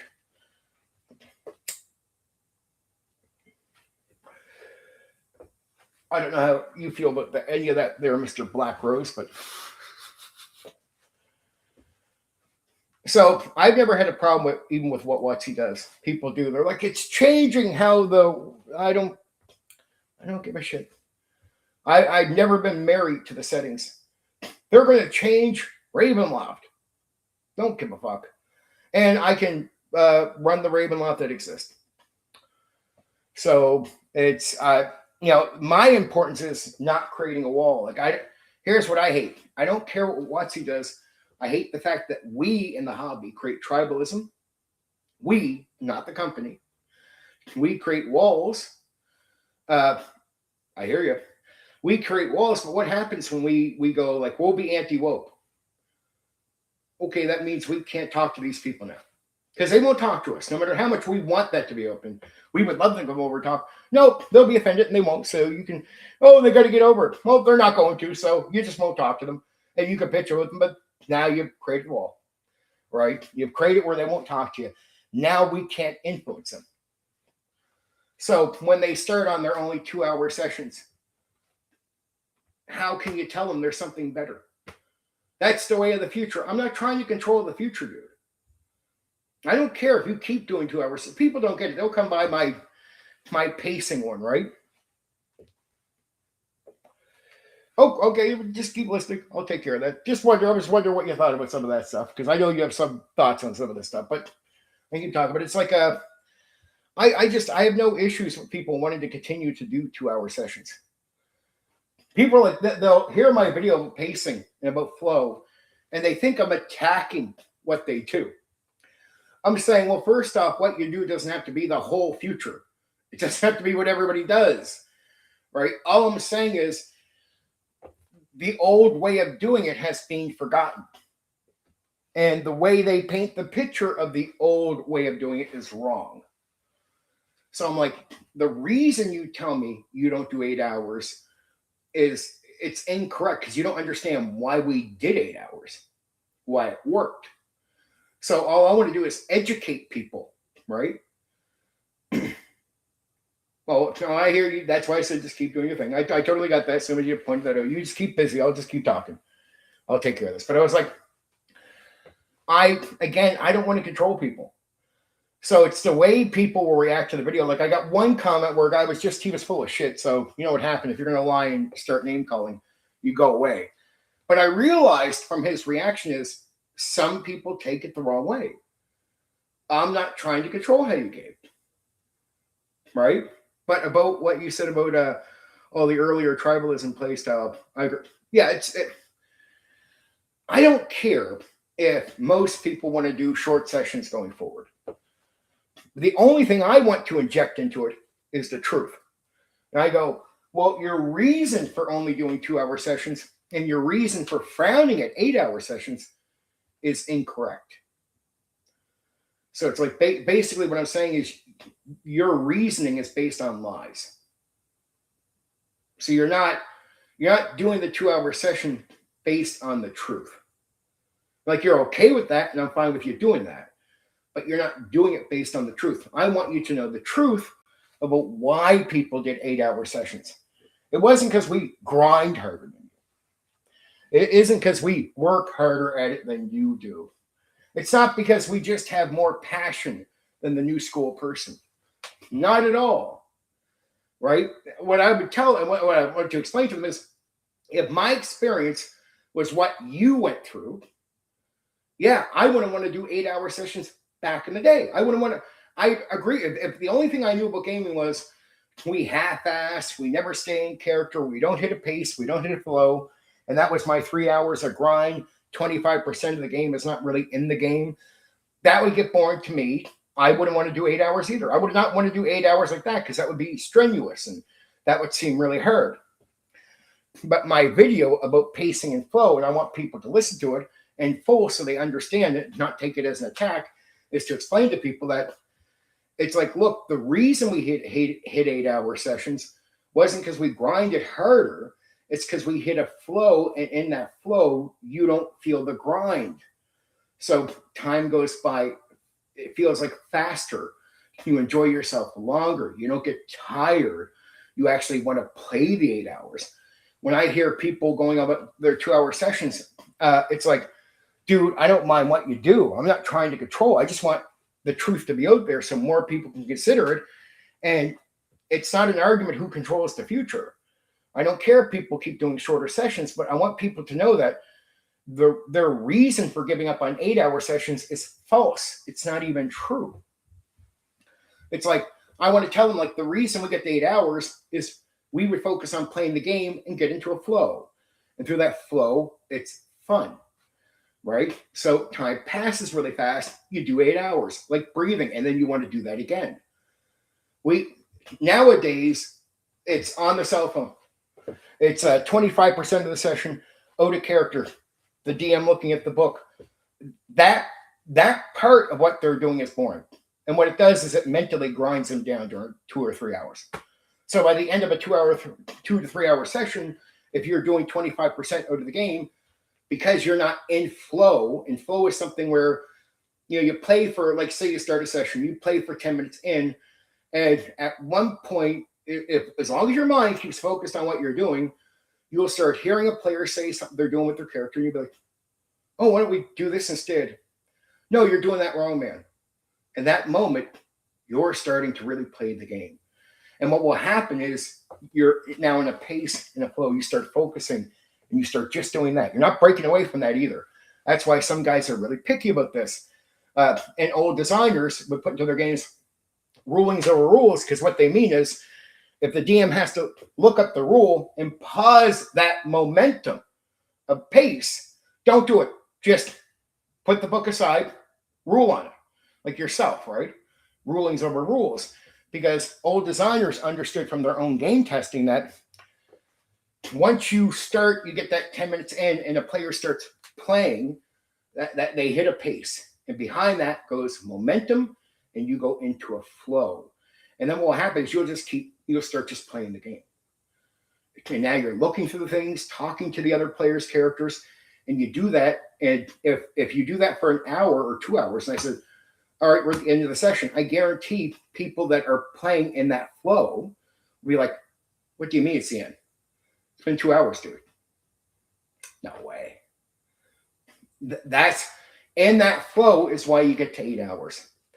And if you don't play in that flow, if you're on your phone, out of character, over here, mentally you're consistently breaking away. And so every time you break away, you have to go back into the session, start playing. And the other thing is not having, like, the reason it takes sometimes 5 or 10 minutes to get into a flow is you start the game thinking about other things. You're just human. So in that first 10 minutes, you're sitting here doing this, but, like, you know, what's going on in life or whatever. But after so long, like a certain period of time, like 10 minutes in or 15 minutes in, you're now just focusing on what a player is doing with this character. And then you realize maybe you've noticed something or the character says something. And you're like, you have your character say, well, no, what about this? At that moment, you have switched off the other things that your mind was casually out there on. And now you're in the game. Now you're focusing on what's being said in character, what's being done in character. And if I said, when does the flow start for you, you wouldn't even know exactly when it starts. It just starts. And you get into a pace. And if you keep playing in that zone without breaking away from it, its momentum is coming up behind you. And you'll just play and play and play, right? And time will just fucking fly by mentally. You won't feel it. You won't grind either. You won't be yawning 3 hours in, nothing. That's how people get to 8 hours. So the reason people tell me they do 2 hours, I don't care if you do 2 hours, but the reason people tell me they do 2 hours and why they frown at 8 hours is false. And it's like, no, we didn't grind harder to get to 8 hours. We got into a flow. So I want you to understand the truth. Because if you know the truth, maybe you want to try that. And then maybe you and your group can do whatever you want to do. And I think people are just free to do whatever they want to do in the hobby. I don't want to control how people game. I don't give a fuck if, our future is dude, I'm not in a war with you. I don't give a fuck if most people keep doing 2 hours. Do it forever if you feel like it. And you can go ahead and miss out on something really good. But I'm not suggesting you play an 8-hour grinding session where 25% is spent outside of the game. I'm not even advising that. That's not what I'm arguing for when I say 8 hours. I want you to know the truth about flow. And what I realize is the knowledge of that pace and flow is gone. That means the people that are doing the 2 or 3 hours, they don't even know what I'm explaining. So what I'm saying is I'm going to inform you. Of course, I would not do an 8-hour session of what you're doing. So your 2 to 3 hours that are a grind, I would never do that. Or if I did that, if that was my only experience, I would agree with you. Fuck 8 hours. I ain't doing that for 8 hours. But when you get into a flow and time is flying by and you enjoy it, right? Then, because once you know how to do that and you know how to do that consistently, you'll be addicted. That's part of the addiction of the old school gaming for long-term sessions, right? And when you get into a flow, like that type of level of enjoyment is the thing that gets you from 6 sessions to 100. Because once you enjoy the gaming experience that much in flow, then there's no grind. You don't look at a session like, man, I'm going to get there. No, I don't know if I can handle it tonight. Maybe I'll just take tonight off. Well, once you know about the flow, that makes you want to be there. Now you want to escape. Now you want to show up and do that fucking thing, right? But if the knowledge of the flow part of the game, that pace, that momentum, if the knowledge is lost, and it is with most new school people, then I did that video to inform people that didn't even know that was a thing. And I had a reaction from someone from the new school, reacted like as if I'm trying to win some war, like, well, this is just how we do it now. Dude, I'm not in the debate with you. You do the game however you want. I'm going to do my 8 hours in the flow, but I figured you should know the truth. So you should know that I would never suggest you to do what you're doing for 3 hours to 8. But I'm saying there's another way of experiencing this, and that's what we did to do the 8 hours. I think everyone has the right to be in the hobby and do whatever they want. So the idea to sit here and think I want to control the future, all I said in that video is 2 hours doesn't have to be the future. not if you choose at your table. I mean, I'm not saying for everyone. I'm just saying, like, look, I'm going to inform people. People are going to listen to this video. I'm going to plant the seed of knowledge in their mind, right? And if they want to go back into their 3-hour session and try the flow thing that I explained it in detail so you understand and know how to do it. If you want to try that, what I'm convinced of is you're going to discover, oh, this is awesome. Yes. And then you'll discover that your 3 hours doesn't feel like much doing that at all. Grind, lots of fun.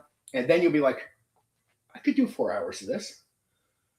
And on a good night, I could do 5 hours and 6 hours and 7 hours and 8 hours. And back in the old school, the flow was so good, I wouldn't suggest more than 8 hours, but we just casually did. I did all kinds of 12-hour sessions. But it's because we know how good the gaming experience is when you stay in the flow.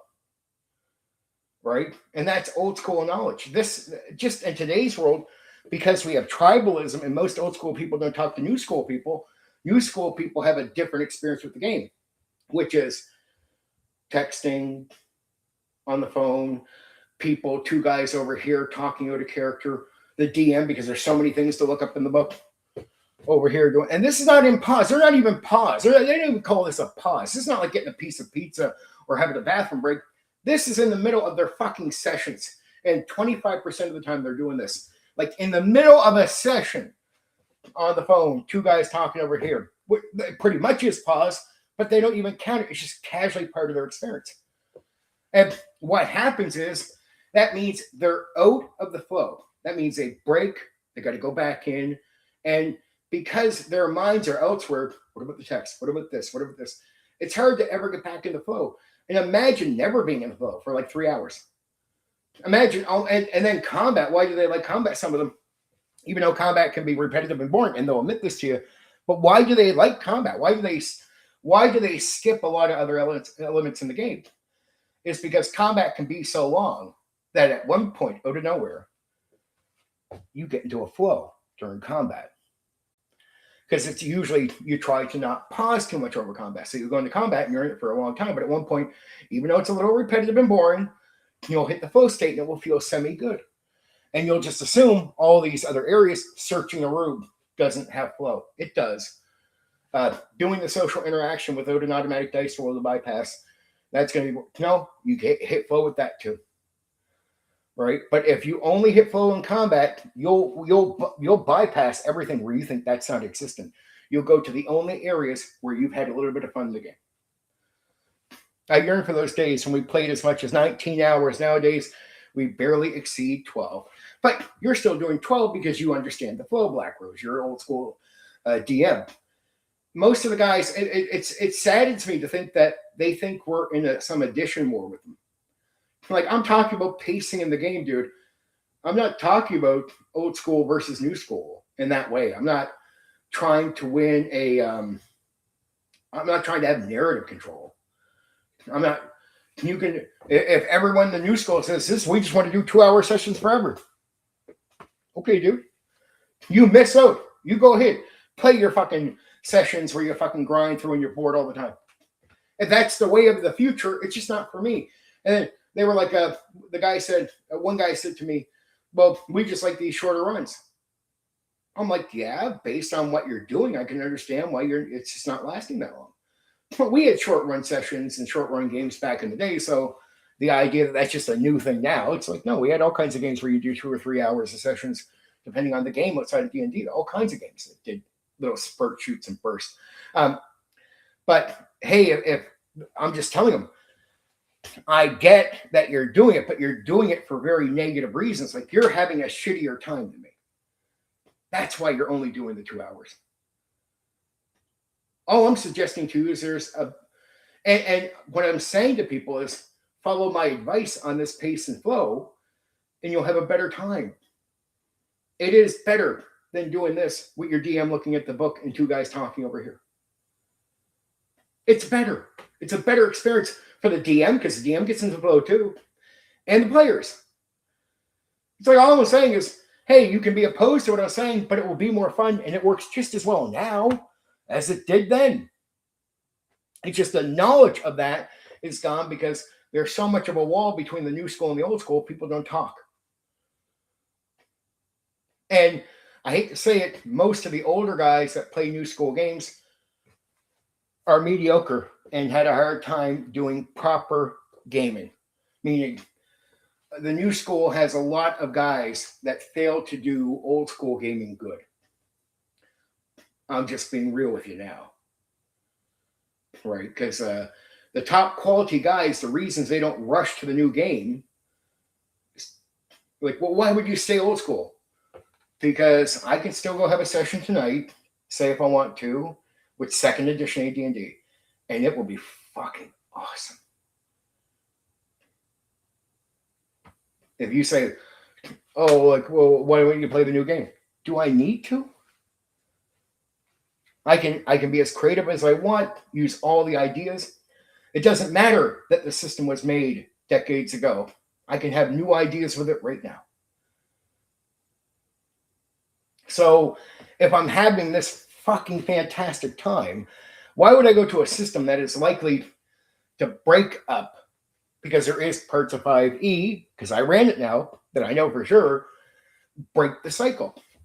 And because the game is not made, the designers of what's D&D, I just got to be real with you.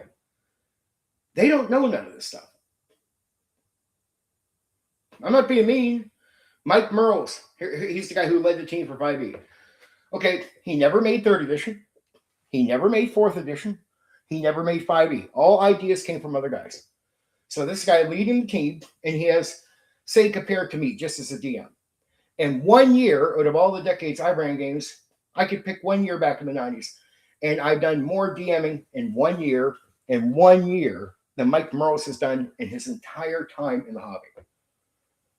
So Mike Merles has to, for him, if he hears some of my content, he might, because here's what guys do in the hobby. It gets annoying. Mike Merles will not have this wisdom I have. But guarantee if he hears what I'm saying, he'll go onto his X thing, instead of crediting me for like, oh, I heard this from this guy, he'll just talk like he knew it the entire time. I hate fucking two-faced people like that. Fucking scumbags. But he's that type of guy. He has barely any experience running games. And I guarantee most of his wisest comments, where you'll see like DM Professor go, man, I'm copying what you said there. I'm like, hey, DM Professor, he copied somebody else and he's not giving them credit. At least Dungeon Professor might say he heard this from Mike Merles. Mike Merles has barely any fucking wisdom about D&D or tabletop role-playing games, and I guarantee some of his wisest comments are him hearing it from somebody else and then not giving credit to the people he heard it from.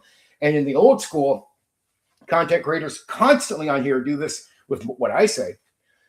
Right? They constantly do that. They'll go say something I said, wisdom I shared, and they never had it before they heard it from me. And they won't say, I heard this from Steven or Condor. They'll just go on and talk like they knew it the entire time, but yet you can't find the wisdom anywhere in their content in the past. I had to say it out loud. They heard me, and now they're saying it in their shit. It's two-faced.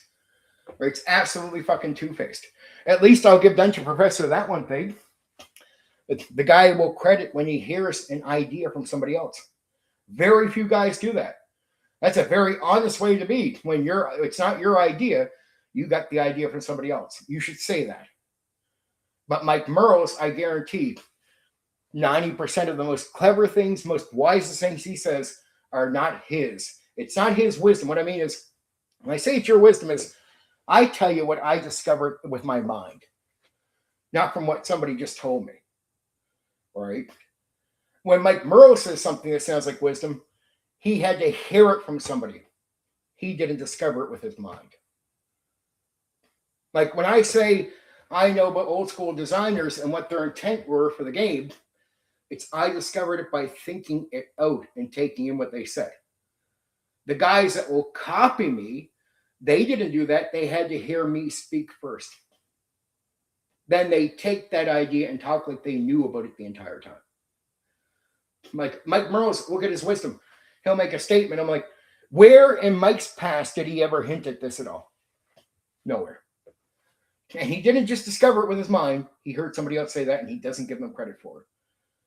You know how many guys here, you'll hear them say something after I say it, go back through their fucking entire content thing, every video, every stream. They won't say anything even related to it. And because they never knew. They never knew. And they didn't discover it through their mind and thinking about the information. They heard me, and they don't give me credit for it. At least I don't got to go hear other people and then pretend, that I suddenly knew something. Like I figured all this shit out on my own. Thinking, looking at the material, taking in what the designer says, discovering you don't do much combat at all. Say early on D&D, it's easier to survive than people think, blah, blah, blah, blah. I just thought through what was saying. Like I look at how they do encounters. Well, all the information for encounters is telling you to avoid it early on. That means the designers want you to avoid combat. And you would hear the hints, like when you hear other wargamers making other games, they look at combat like consequences. And you go back to D&D and go, well, even though it doesn't clearly say it here, combat is a consequence, not something they want you to do early. So combat's almost like a failure, like a punishment. And now it's more clear in other games made by wargamers like Gary, where they just directly tell you it's consequence. But when you go back, you realize, oh, they don't say it, but it is what it is. They are treating it like a punishment. So avoiding combat early on from levels 1 to 3 is necessary. And to learn this, which they want you to learn in-game through gameplay as a player, get in, make mistakes, learn that you should avoid stuff. That's the idea. Is naturally, they hope that over a period of time, you don't got to make 5 characters. You start learning through experience how to survive with most of your characters. Now, that doesn't happen for most guys because they didn't realize. But when you play other wargamers games, they would just directly tell you, this is punishment. Now, if that was just directly stated in D&D, it would have made it a lot more easier for a lot more people playing the game. But I mentioned that recently, and guys that are content creators on here haven't known about that for all the decades of being in the hobby. Guess what happened with some of them? They went on their fucking streams and talked like they knew that the entire time. Yet you can't find it anywhere in their content before I say it. And I had to figure that out by reading the material and just thinking for myself. I didn't need somebody else to tell me this. That's real wisdom that you discover. Not wisdom that you took from somebody else. And if you do take wisdom from somebody else, you should credit that person. You should say, I heard it from him. So when Dungeon Professor was saying, I'm going to take this, telling Mike Merles, well, he's going to credit Mike Merles for saying it. Mike Merles stole that wisdom from somebody else because he didn't figure it out on his own. But he's not crediting the person who he heard it from. Two-faced, selfish people that just want to pretend they're something they're not. I'm like, well, if he couldn't figure it out, who do you trust? A guy like me who has a mind to figure it out? Or a guy like Mike Merles who can't figure it out, doesn't have a mind to figure it out? Who do you want to depend on when it comes to like, hey man, I want to get some good advice or some good information, or I want somebody to think something over and look at this and see if they can figure it out? Who would you trust? A guy like me who's actually figured this shit out and has that type of mind for it? Or do you want to go over to the fake who can't figure nothing out and then hope somehow today, out of nowhere, he doesn't need to be told what to think? Just saying. Just saying, being real. All right, so it's like you want to know who's real. I hate that's why I think it's just so selfish. Like, just credit, if you heard it from me, say you heard it from me. Don't pretend that you came up with that wisdom. You didn't read the material and figure that out. You had to hear me explain it to you. And lucky I did, right? Because now it's eureka. Like, oh, wow. Wow, I never thought about it that way. I love crediting people when I figure something out from them. Like, wow, I never fucking thought about it that way. That's fucking awesome, right? But I realize that's not me who figured that out. That's somebody else. I want to credit them. Just like Dungeon Professor wants to credit Mike Merles with figuring the thing out. But again, Mike Merles didn't figure anything out. Mike Merles had to hear that from somebody else and then not credit the guy that he heard it from. A lot of guys on here just love to pretend they're something or somebody they're not. Right? I get a little bothered because it makes me judge your character too. It's why I don't want to talk to certain content creators. Because I know in their content, they've never understood the wisdom about, say, encounters and survival and anything in early D&D. I know there's nowhere, no stream before they've heard it from me, no video. And actually what they say, it's as if they don't know that. Actually, they talk like they don't even know that's true. And then suddenly, after I say it, out of nowhere, they knew it the entire time. Yeah, if you go back and listen to their content, you're just like, well, over here, you talk like that's not a thing. And again, over here, you talk like that's not a thing. Actually, you talk like that's not even real. Suddenly, after Steven put it out today on your stream, you're talking about it. Suddenly, you have the wisdom you've never had before. Wow. See, again, who do you want to trust? The guy that figures it out, has a mind to figure this stuff out, or the guy who had to have it explained to him? So I like Dungeon Professor because Mike Merles, he would say, I'm going to take what you're saying here, but he's going to credit Mike Merles. Mike Merles, for example, on that statement, he hears it from somebody else and then pretends it's his wisdom. Pretends his mind figured that out. Your mind didn't figure shit out, dude. The pacing thing, my pacing video, that's my explanation there. It's not something I was told. Even though I'm telling you the truth, I figured out what it was. And by figuring it out on my own, I can clarify it to you. Because my mind figured it out. So as soon as I figured it out, I can explain it to you. If somebody else told it to me, my explanation would be vague.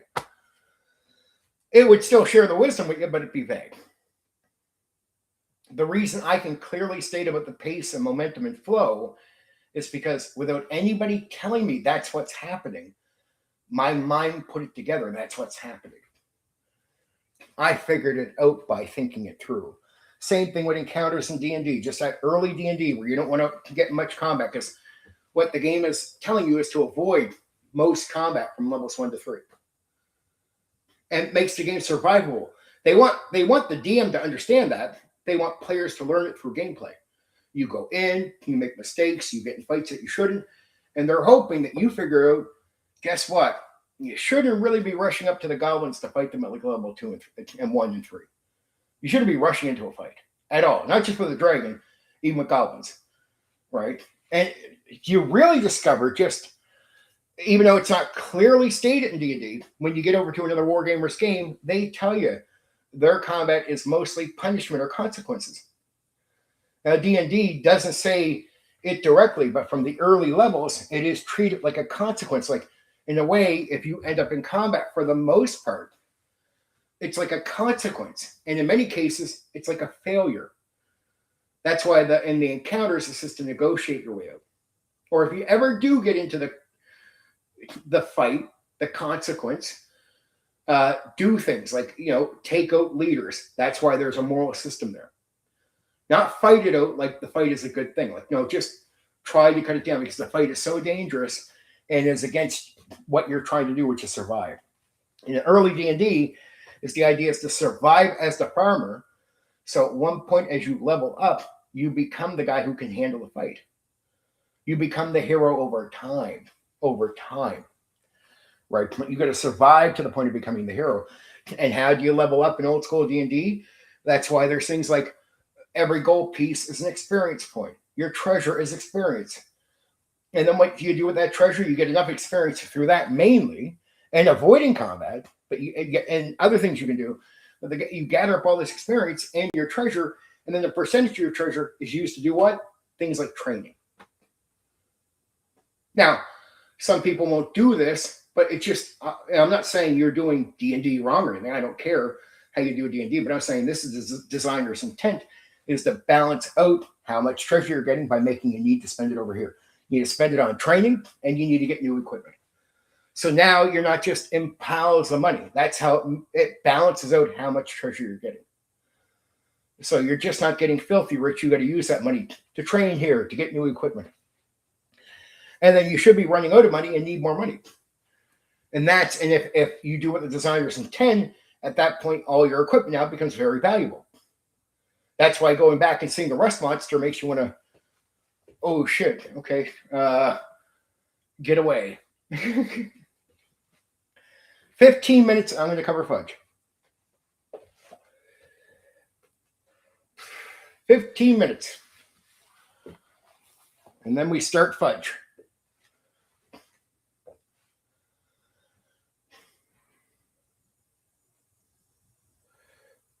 Anyway, that was a good talk up front.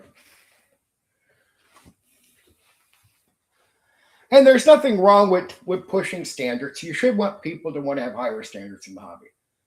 It's like, look, don't claim things. If the idea is gotten from somebody else, be honest, man.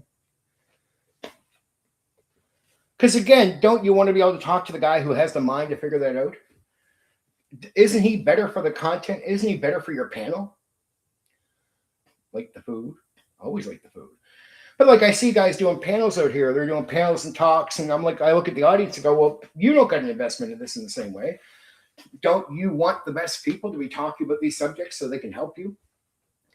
If that guy has the mind to figure it out, I want to hear what he has to say about DMing or game mastering. Right? Like, do you want a guy who doesn't have the mind for that stuff? When you're having these panels and trying to, and the idea behind the advice and the information is to improve what you're doing, right?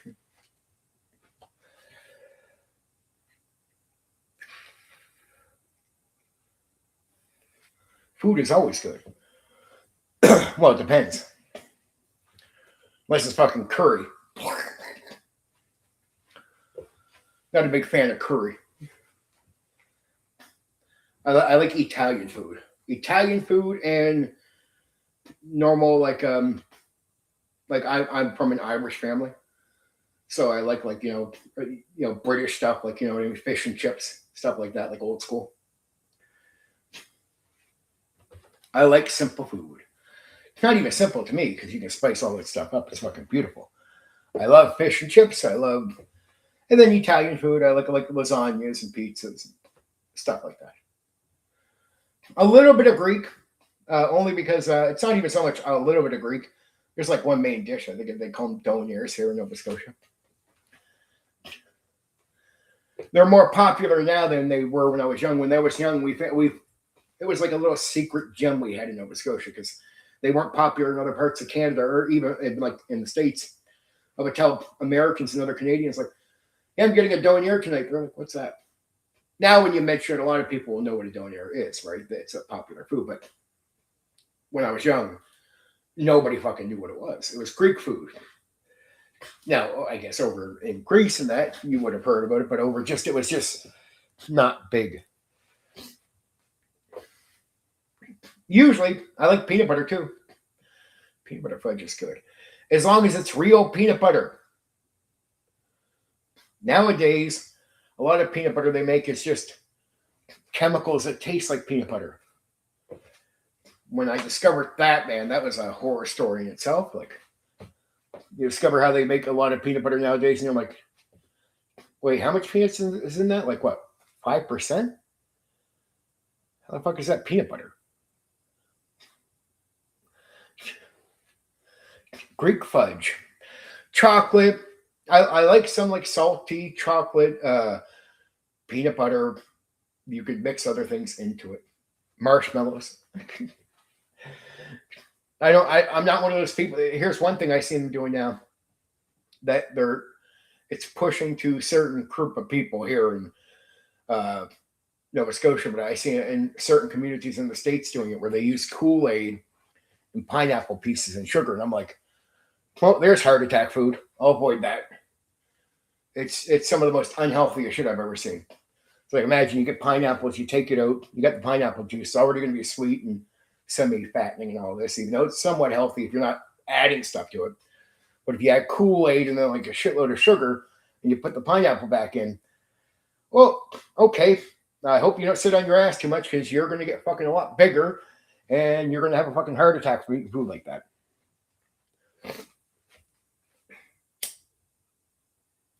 All right, officially last one. Then I start into fudge. Yum, yum. Fudge. Remember, I want to just remind people, fudge is based more on a mechanic system overall. It's a toolkit, not really so much a game in itself. It's something where it has all kinds of pieces where you can. It's somewhat a game, but it's a game where you can add the theme and it has all the pieces you need, like GURPS. Another sort of version of GURPS, where it's just giving you the tools you need, and then whatever setting or idea you can come up with, or you want to make, or you want to borrow another setting for something else, you can use this, right? But it's good. It's good. Metamorphosis Alpha might remind people of a bit of a Babylon 5 gimmick, but with less spaceship stuff. And DS9, because it's all about living on it. So that's tomorrow night, and that's going to be about a space station. So it is a space game. Oh, and now that you're here, Miles, I was talking about the pacing, and I guess some 5e people think I'm trying to have some super debate and say, well, hey, you can't do nothing about it's 2-hour sessions going forward. I'm like, dude, I don't care what you do. I just want you to know that the reason you're avoiding 8 hours is based on a lie. So I just want I want people to know why people did 8 hours with no issue. But I realize a lot of new school people think that their form of texting, they're 25% out of the game, out of pace, and that grindy, sort of boring 2 to 3 hours is what we did, and we did 8 hours of that. I'm like, that's not what we did to do 8 hours. We got in pace and into a flow, but that knowledge is lost on these guys, right? And I say, I don't care how people play for 2 hours, play for 3 hours. I'm not in a war with you here. It's just I figured I'd bring knowledge to you that you simply don't have. And just say, here's why we did 8 hours, and it's not like playing the way you play. And what I'm trying to tell people is this, hey, even you new school people, if you play in the flow, 8 hours will become more appealing. That's all I'm saying to them. Now, they don't have to do anything. I don't care what the future is for your table and your group. You and you can't speak for everyone, so you can only come and bitch about you and your group playing 2 hours forever. Go ahead, play your 2 or 3 hours where you're texting on the phone, your DM is looking down the thing, and two guys are talking about their gas station trip, and do that 25% of the time in your gaming sessions, all of them. Yeah, I wouldn't be able to do 8 hours breaking away from the game that often either, because to them that's not even pausing. That, like, I watch guys do this live and in person now, playing 5e, where that's not even pause. It's not like a bathroom break or eating a piece of pizza. That's casually part of their fucking sessions. I'm like, yeah, because you're going to get bored from breaking away from momentum and flow. So, of course, it's in the flow where things are going smoothly and you're playing, you have a good time. See, Miles, this is where you're missing the whole thing, dude. It's like, say, I'll give you a quick on this, just so you understand. So pay attention, Miles. Pay attention. Pay fucking attention, right? I'm not going to keep repeating this to you, so pay attention so you're with me. Say you play first like 10 minutes into a session, right? When you start, you're still going to be mentally a little out there. You're just getting there. You could be thinking about what happened that day or something. At one point in the first 10 or 15 minutes, if you just keep playing the game, you're not looking at your phone, you're not doing anything else, no matter what's going on, no matter where your mind is trying to be, you're still in the game. You're listening to me, you're listening to the other players, even while this stuff is trying to bump into your mind, but these other aspects aren't happening. At one point, the character might say something like, what if we do this? And you might realize, oh, I guess we could do that, but what if we do this? So you speak up with your character. And you go, well, why don't we do this? And at that moment, you're in. Now, if we just keep going forward like that, you're just going to start talking in character. So all the things you were thinking that were keeping you out, like how your day went, now it's gone. Now, when we're in that mode, we're going to go forward on that. We're just going to keep playing into that. That is called the flow zone. Now, if I ask you when you hit that moment, you won't even know exactly when it got you. But you'll start reacting. Now you're playing. Now you have escaped the real world. So your issues that you were thinking about are now gone. Now you're paying attention to what the other characters saying and doing. And I don't want to pause that. I don't want to step out of that. I don't want to suggest something out of the game. I don't want to do nothing. And that flow starts creating momentum. Now, if we keep doing that consistently, without the pauses, without the phone thing, we'll just keep going forward, talking in character, doing the thing, meeting the NPC. I'll be at the end going, okay, it's been 2 hours, guys. We're going to stop here. You'll be like, there's no way it was 2 hours, dude. Yeah, it was 2 hours. It's called time flying. The concept is you're in a flow where you're having such a good time and you've escaped all the little things you might focus on around you and you're just playing. Now, your time will fucking fly by. It will feel this way. You'll just be doing and doing and doing. And old school game designers understood this because they would put advice in their game, because when they game test it, they would figure out the flow in their own game testing. So they had things like, if you have to look up a rule, DM, don't bother. Rulings over rules. Why would they keep putting that in? Why would that concept keep coming up in each game? Because what it's saying to the DM is, when you're in that flow, don't break it. Don't spend time in the book. If you can't remember the rule, just make a ruling. Because that flow is important to keep the player going. That flow is important to keep the player going. Now, if you're in that flow, time floats by like breathing air. And you can go through 8 hours and you enjoy it. The other thing is the players enjoy that flow. You're going to be addicted to it. You're going to have escaped and understand what the drug of the game is. You're going to finally reach the drug. Like what kept old school guys in the hobby for 50 years compared to new school guys that are flaking out all the time. The drug. Once you hit it, you're in the flow. You can go 8 hours like breathing air, and you'll enjoy the 8 hours, and you won't get tired because you're not thinking all these other things. You're not thinking all this stuff that isn't something, because you don't enjoy all this stuff.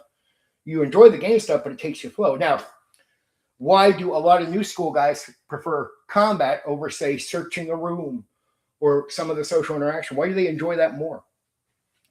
Because what new school players don't realize is when they get into fights, even at the start, it's a little tedious, but you'll notice through combat, because you're into it for so long, it's one of the only areas of the game that new school people will put a little bit more time. They'll float, they'll be into it, a little less stuff going, because they got to focus on what they're going to do, Okay, guess what happens? They hit the flow in combat. Now, what they don't know is the flow that it can be hit searching the room. It can be hit talking, but they don't know that. So a lot of new school players will prefer to get straight to combat. They'll want to do a lot of combat. Want to know why? Because they're hitting the flow, right? And in combat, that flow helps combat go faster. Once you're in the flow, combat goes slightly. It feels, instead of it's an hour and a half, it doesn't always feel like an hour and a half once you hit flow. But flow can be hit just in all areas of the game. Now, if you play the way new school people do, which is think about what happened at the garage, talk about what happened in your life, flake for 25% of the session, think about your phone, who's going to text you, the guys over here make a joke, out of the game. The DM is stopping to look up a rule. Want to know what you're doing? You're breaking flow. And once you break it, you're out. You got to get back in. It's not just snap of the finger, you're back in. So you got to go out and then go back in. And if you don't spend enough time in, you don't even hit it most of the session. And then the session, you feel like a grind. Now imagine being out of that flow with time feeling like it's going slow. And you do that for 3 hours. That's a grind and it's boring. Now, I'm not suggesting you do that for 8 hours. And nor did we do that for 8 hours back in the day. Right? We would never do that. That's shitty gaming. And I don't do mediocre gaming. That's mediocre gaming. That's trash, mediocre gaming. I don't do trash, mediocre gaming. Just being real with you. I do flow gaming. And in flow, 8 hours is like breathing air. You can old school guys would do 8 hours, 10 hours, 12 hours, fuck, all night going to 20 hours. In flow, you get addicted. And it brings more people back to the table, and it gets you more sessions too, because the more fun you have, the more you want to play.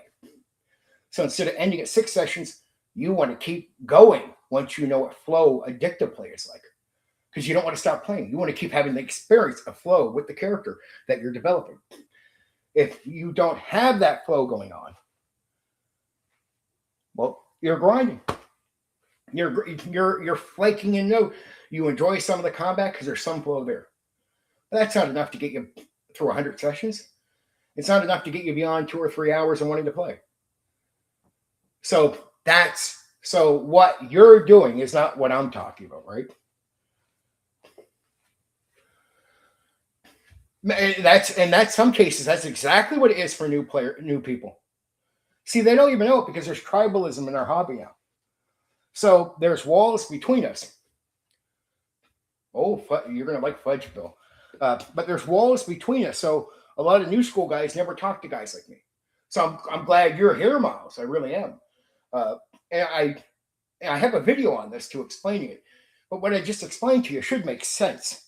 That's the point, Miles. What I just told you should make sense. So if it makes sense, even if you haven't done it, you could do it. Because what I just said makes sense. Just focus on the game, put the phone down. Why do you think you hear about old school guys going, turn the phone off? And some new school guy would be like, well, why? Well, it's not because I'm trying to have you kiss my ass or feed my ego. It's because you'll have a better time if you put the phone down and focus.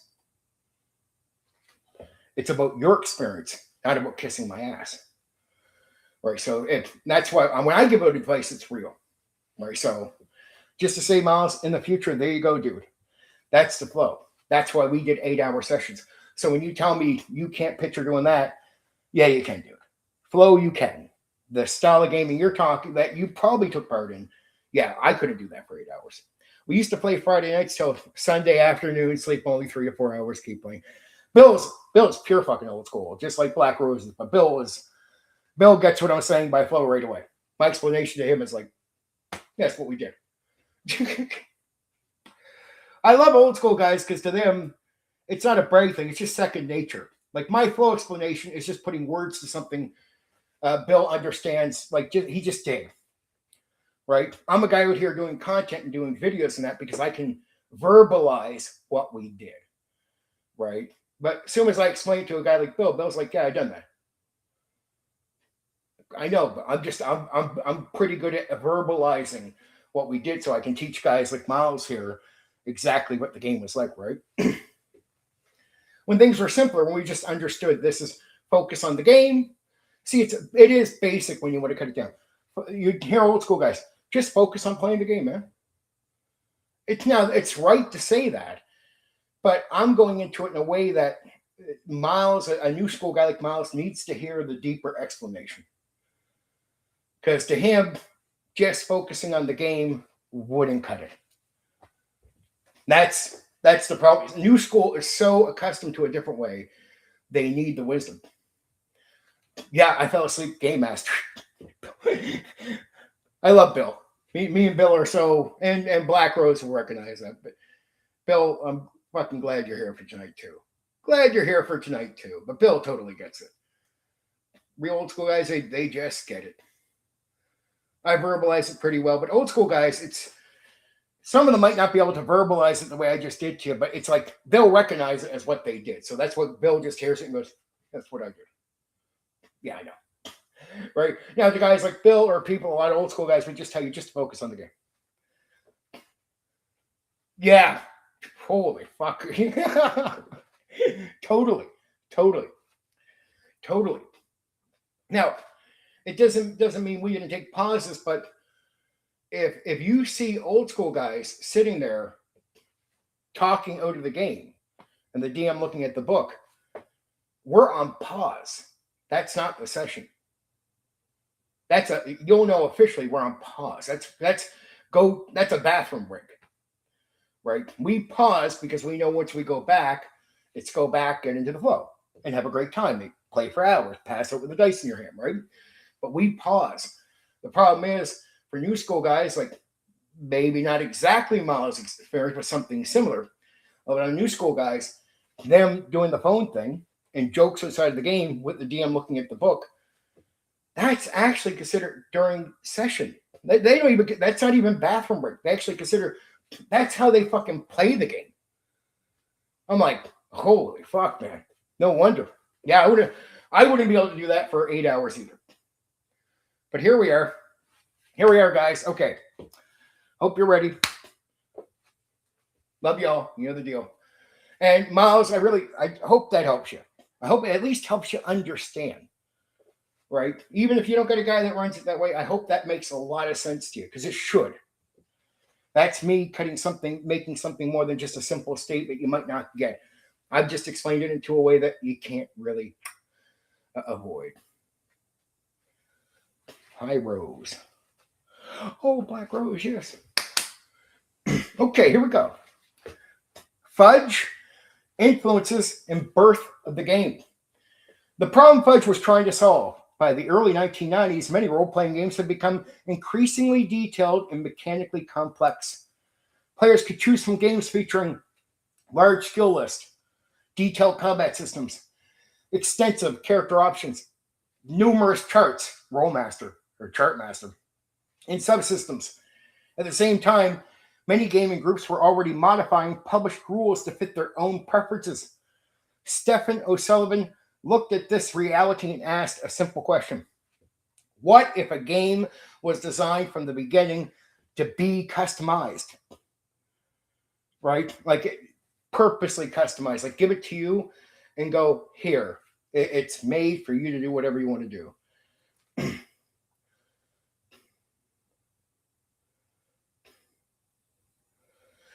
You'd have to get him to listen to my flow state video. Or if you can understand what I said, explain it to him the way I explained it to you. Because I had to explain it to you in a way that clarifies it. If it's not simple to get you to understand it, Miles, don't think a simple statement to him is going to work if it doesn't work on you. And it didn't work on you. Right? It didn't work on you. So don't think it's going to work on him either. That may be the real OSR guy, so opinionated about good old days. Sorry y'all missed it. I hear you. I love hearing about the whole thing. And yeah, because me and Bill come from the same time, so I've done all that stuff. I know what he's talking about. Okay, so instead of creating a rigid system, he wanted a flexible framework that groups could easily adapt their own campaigns to. That idea became Fudge. Something similar to GURPS in that way. Make a system you can use for your ideas, right? Influences behind Fudge. Universal RPG design. Fudge belongs to the tradition of universal role-playing game systems such as GURPS Hero System. The goal was not to support a single setting or genre. Instead, the game was designed to handle fantasy, science fiction, horror, historical campaigns, modern adventures. However, Fudge took a very different approach from many universal systems. While games like GURPS and Hero Systems often provided detailed mechanical structures, Fudge emphasized simplicity and customization. So it really is saying that even if you want to adjust the rules here, go ahead. Like Fudge is really a very base level thing. Simplify gameplay, let you add whatever complexity or even change what's already there the way you want to. Rather than telling groups exactly how every rule should work, this is really about this how it works. It encouraged him to choose the level of detail that best suited their campaign. Descriptive rather than numerical design. Many RPGs define characters primarily through numbers. For example, strength 14, dexterity 12, sword skill 65%. Fudge explored a different approach. Instead of relying heavily on numbers, character abilities described using words. A character might be fair, good, great, superb. This made abilities easier to visualize and discuss in play. The focus shifted away from mathematical precision and towards descriptive understanding.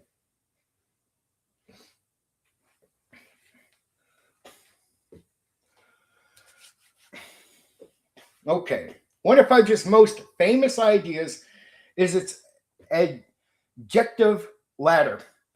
Character abilities are measured using descriptive ranks such as terrible, poor, mediocre, fair, good, great, superb.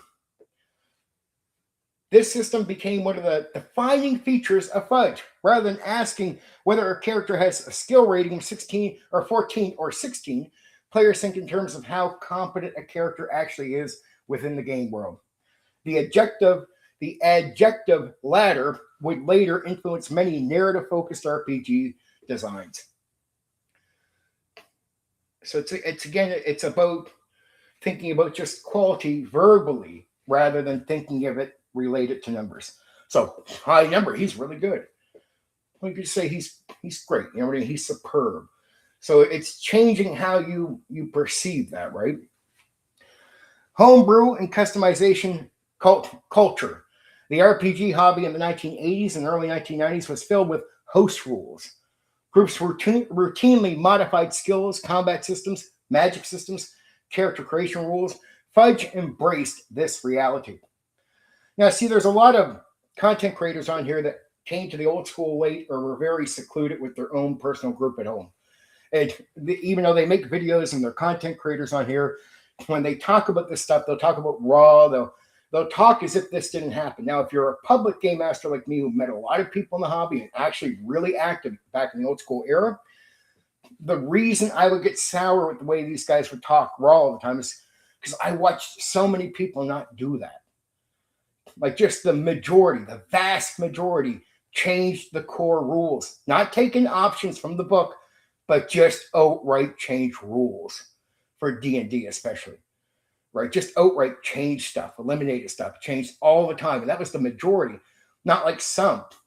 The minority of people played what we call raw rules as written or stayed closer to the options than make changes. Host rules, as far as overall overhauling rules, was common.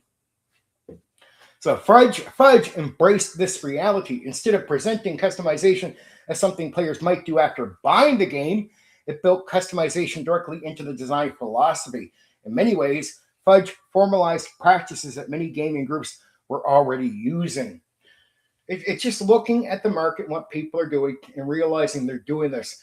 Now, if you're at your at-home group, of course, and you become a YouTuber later, you might just not know this, but if you're someone out in the market and you're watching all kinds of people play, you start realizing, because if you see a lot of people play, the majority are doing it. Now, if you and your home group don't do it, and that's really your experience over like 40 years, I can sort of understand why you come on as a YouTuber and just assume your minority, your 10% of people in the hobby that stuck to these things the way you did, might represent the vast majority of people. In reality, like 90% of people change fucking rules all the time. Just common practice like breathing air. But I guess some of the YouTubers on here don't have the wider experience. If you're in the market, you'll notice it and you'll adjust. You'll make games. You'll make towards market because you're semi trying to make something good and make money. Referee judgment and flexibility.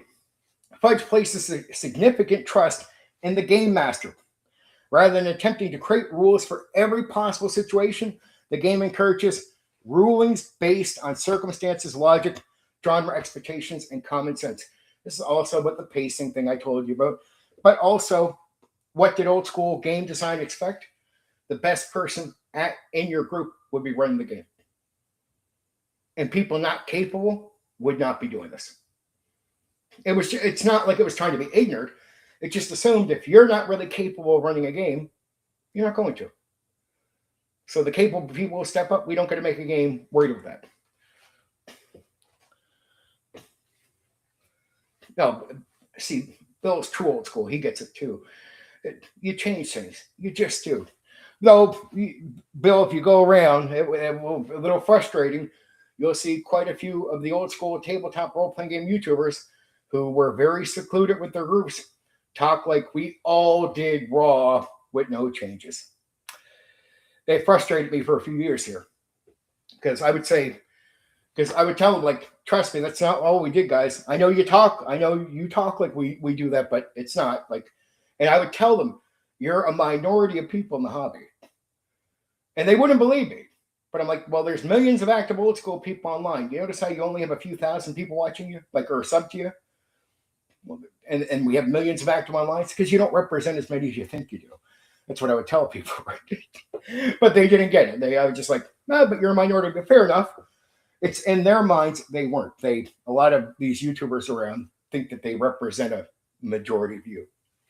It is what it is. As a result, Fudge often feels less concerned with strict procedure and more concerned with helping groups reach outcomes that fit the story and campaign. So basically, whatever you're trying to do, it's just trying to make sure you can do it, and you can do it in a way that you want to. The birth of Fudge. Stephen O'Sullivan creates Fudge. Stephen O'Sullivan began developing Fudge in the early 1990s.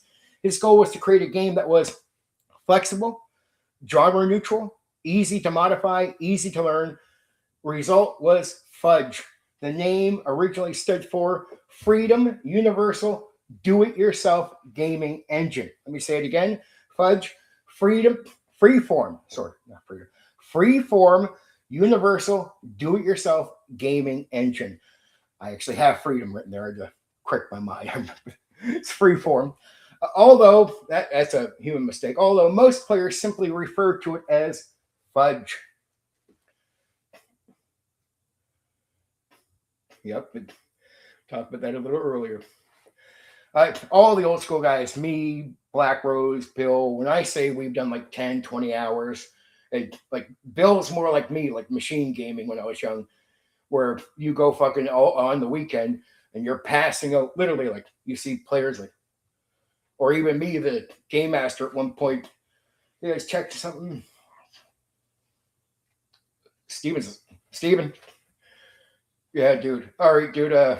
Steven's okay, man. Why don't you go make coffee? Even worse, you ever get woken up, Bill, from gaming? You're like, no, I'm okay. And now a wiser player will tell me to go make the coffee. Some players, I'd be like, no, I'm good. We play for another 20 minutes. And then they go make the fucking coffee. We'll wait 30 minutes and can play so we can jump 15-foot chasm. I hear that. Fudge is another acronym. Also like GURPS, yep. It really is a good system. It is about doing your own thing, Bill. I think you'd really enjoy it because like me, old school guys, having your own ideas was simple, like sandboxing. So this is great if you didn't want to be locked into something, right? Very great. The first release, Fudge was released in 1992. One of the most unusual characteristics was its open approach to sharing and modification. So it really is about giving it to you at home and really telling you to go ahead and do things that, again, was already being done with games like D&D, but it directly acknowledges it fully that you're doing this stuff, right? At a time when most publishers tightly controlled their game systems, outside of D&D, there was a lot of raw expectation. O'Sullivan actively encouraged players to distribute, adapt, and customize Fudge. This openness became one of the game's defining characteristics. The internet connection. Most old school games don't actually have this, but with Fudge, it was a little different. Came out in 1992. Fudge arrived during the early growth of the online hobby communities. Because of its flexible licensing and open distributing philosophy, the game spread through Usenet groups, email discussion lists, early internet gaming communities, fan networks. This helped Fudge reach players far beyond what might have been expected from a relatively small RPG release. While it was never one of the industry's largest commercial successes, it became highly influential within RPG design circles. Like Hero Quest is a great example of something that's related to this in some ways. Not exactly in the family, but definitely related to it. An early share and modify philosophy. Fudge emerged during a period when many hobbyists were experimenting with collaborative game design and community created content. The game's willingness to encourage modification reflected an early share and modify mindset that would later became common within parts of the indie RPG movement. Although Fudge was not the first game to encourage customization, it became one of the best known examples of a system built around that philosophy. The famous Fudge dice. One of the game's most recognizable features is its use of Fudge dice. These special six-sided dice contain two sides with plus symbols, two sides with minus symbols, and two blank sides. Instead of producing large, like numerical swings, they generate small results centered around zero. This creates a bell curve style probability distributing effect that emphasizes consistency and competence over extreme randomness. The dice became one of the most recognizable symbols of the game. The legacy of Fudge. Fudge never achieved the commercial dominance of games such as D&D, GURPS, or World of Darkness. Its importance comes from its influence on RPG design. The game demonstrated that universal systems did not need massive complexity. Character abilities could be described with words rather than numbers. Rules could be designed for modification rather than strict standardization. Flexibility could be a design goal rather than an afterthought. Perhaps its most famous legacy is its connection to Fate. Fate began as a customized version of Fudge created for specific campaigns before eventually evolving into its own distinct role-playing system. Fate would go on to become one of the most influential narrative RPGs ever published, and it can thank Fudge. If it wasn't for Fudge, I don't think you'd get Fate, to be honest. Fudge is less famous for a particular setting, mechanic, or campaign world than for a design philosophy. The central idea is simple. The rule should serve the group, not the group serve the rules.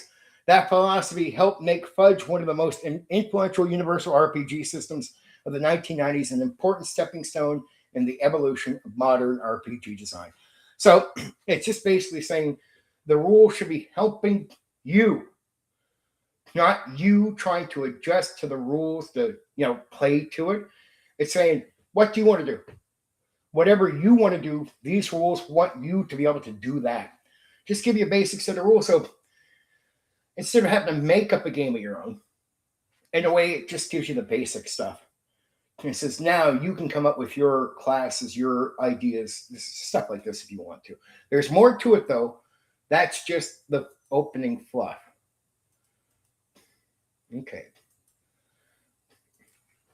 Okay, now that's a sort of take on that. I will take a small pause here before I go into how to run it and then straight into character creation, right? So I'll get to the good meat on the bone stuff, my advice and all that. But now you guys are more aware of what Fudge is. If you have anything to say, fine. If not, I can yap for a minute while I do this. It's a good opening. It gives you an idea. If somebody here didn't know, like Miles didn't know what Fudge is, now you know what Fudge is. It's a universal system, but it's a weird one that steps away from locking you into numbers, making work. It's common sense. It's more like common sense leaning into words like superb or great instead of you estimating things out by numbers. Giving you the dice where, again, the numbers don't really matter so much as, here's the pluses, here's the minuses, here's, the blank outcome. So it starts getting a little bit away from that, but it gives you a system that works.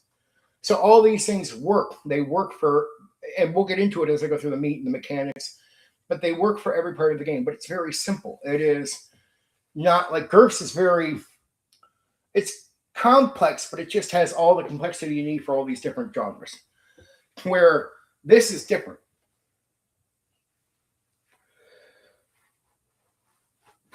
I want to finish my update by the end of the summer. I've been telling Black Rose this. He knows this. My preference would be sometime in August. So when I do my update, I want to do a stream on the Neo TTRPG system in my games. So you will be getting it if you can be a little bit more patient with me there, Bill.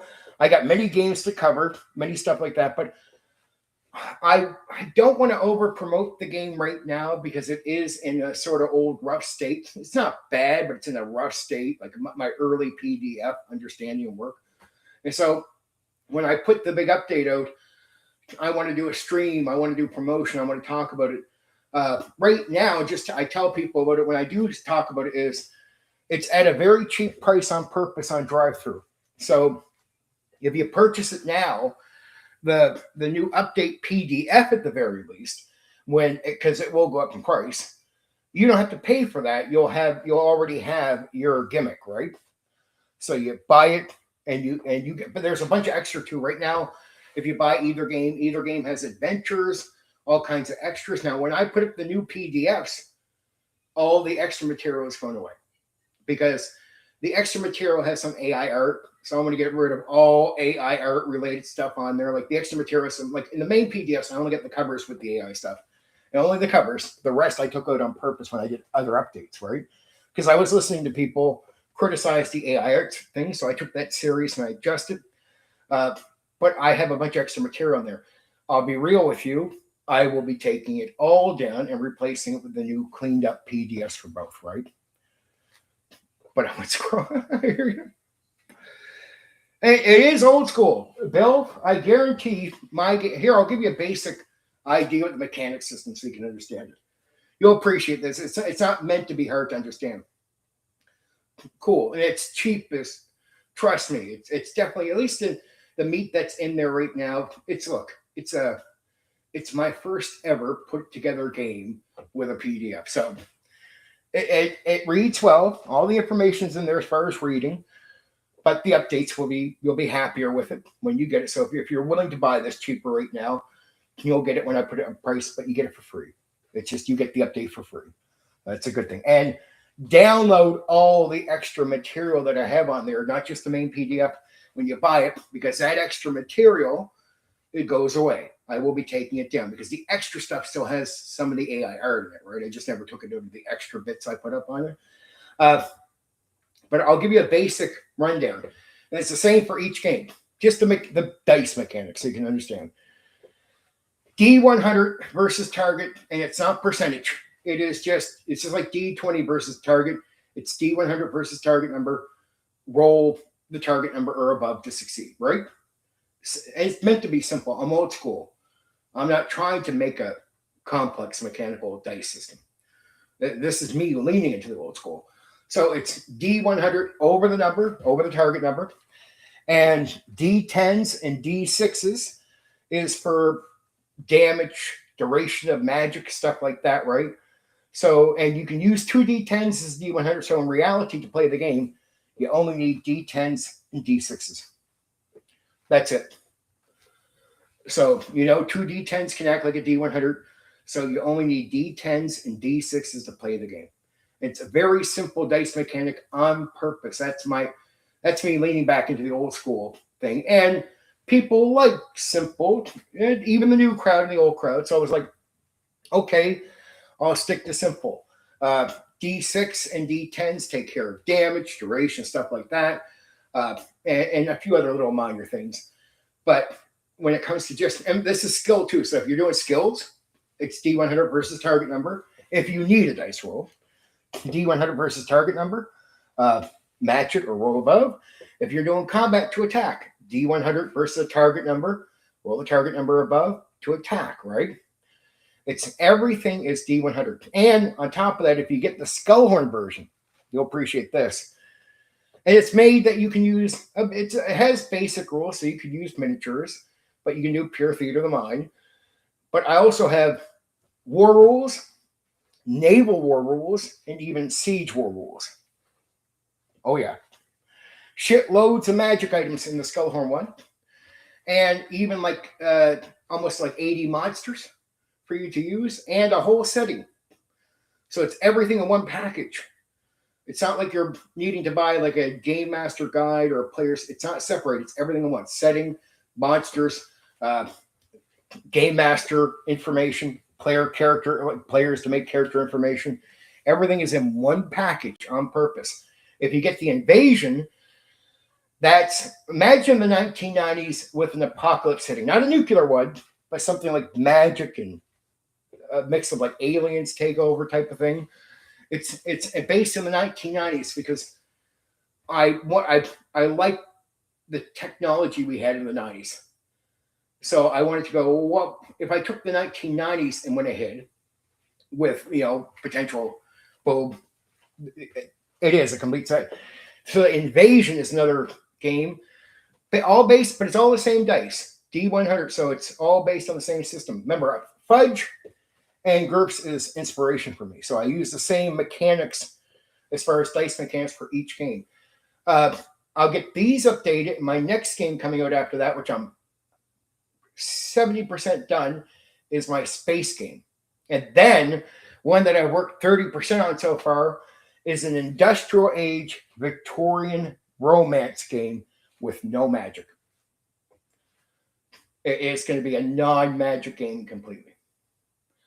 And for everybody out there saying I'm sick of fantasy, well, I'm doing industrial age, like a Victorian romance, industrial age type of era type of thing. And I'm doing it with no magic at all. No fantasy. It's going to be pure human based, right? So don't get it wrong. The world will be fictional. It will be a fictional world, but it won't be fantasy. It won't be dragons. It won't even be like Castle Frankenstein. It won't be dragons. It won't be fantasy mixed in. It's just going to be real, pure real. And I already have guns too. Gunplay worked out for the invasion game, and Skullhorn has guns, has pistols, rifles, and shotguns. And I got to tell you, dude, they work like a fucking charm, baby. I'm a guy who likes first-person shooters like DayZ and Rust. And I don't play many video games, I'll be real with you. I used to when I was young. I don't now. And every so often when I do spark up a game, I usually just prefer to play some DayZ or Rust, right? And I like fast first-person shooting. And so I worked on my gunplay for the game to feel like fast first-person shooting, so it works really fast. Very diddly. So you can kill in one shot, even in the type of game it is, but it's very fast play. Or so shoot really quick. Or it simplifies everything down to, say you're shooting. If you roll a 1, that's a fail. All the potential fails are in that one roll. That's it. And if you don't hit 1, you just miss. So you don't have to worry about that. So it's just easy focus of quick roll of dice, hit or miss, quick, and that's it. And it's quick gunplay.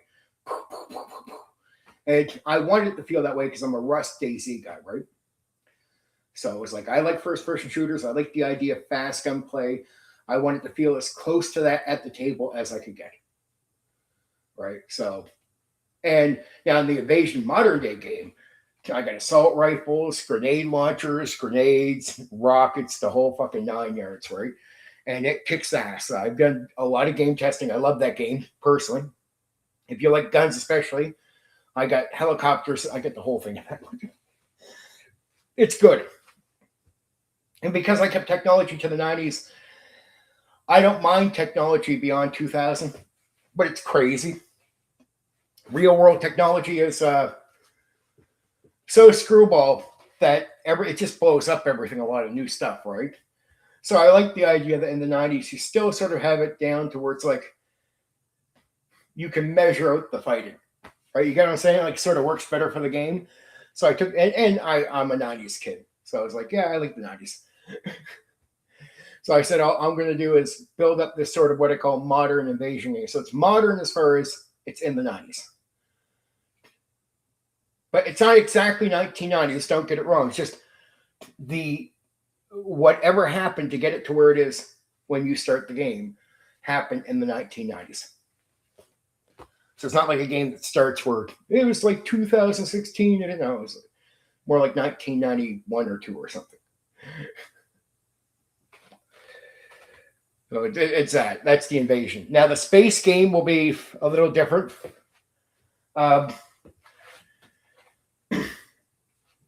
There's going to be some conspiracy with that one on purpose because I'm building it as like conspiracy theory gimmick. But space, don't get it wrong. And then, like I said, I'll finish off my fourth game that I'm working on right now. I don't know what I'll make beyond this. I have not did any brainstorming or focused on anything else, but I heard so many people say, I want a game based on humans with no fantasy, no magic. I was like, well, what game would I want to do with that timeline?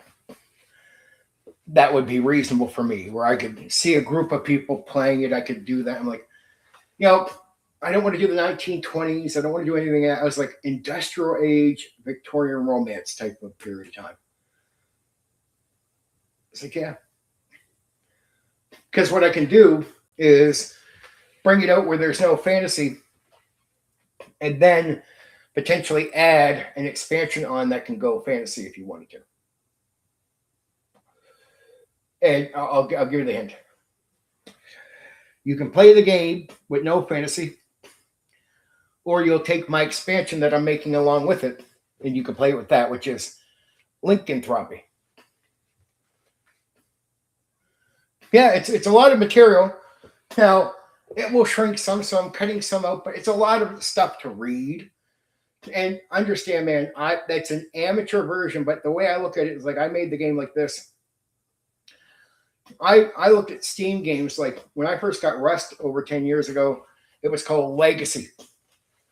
And I purchased it for very little. But over many years, you would keep getting updates for free.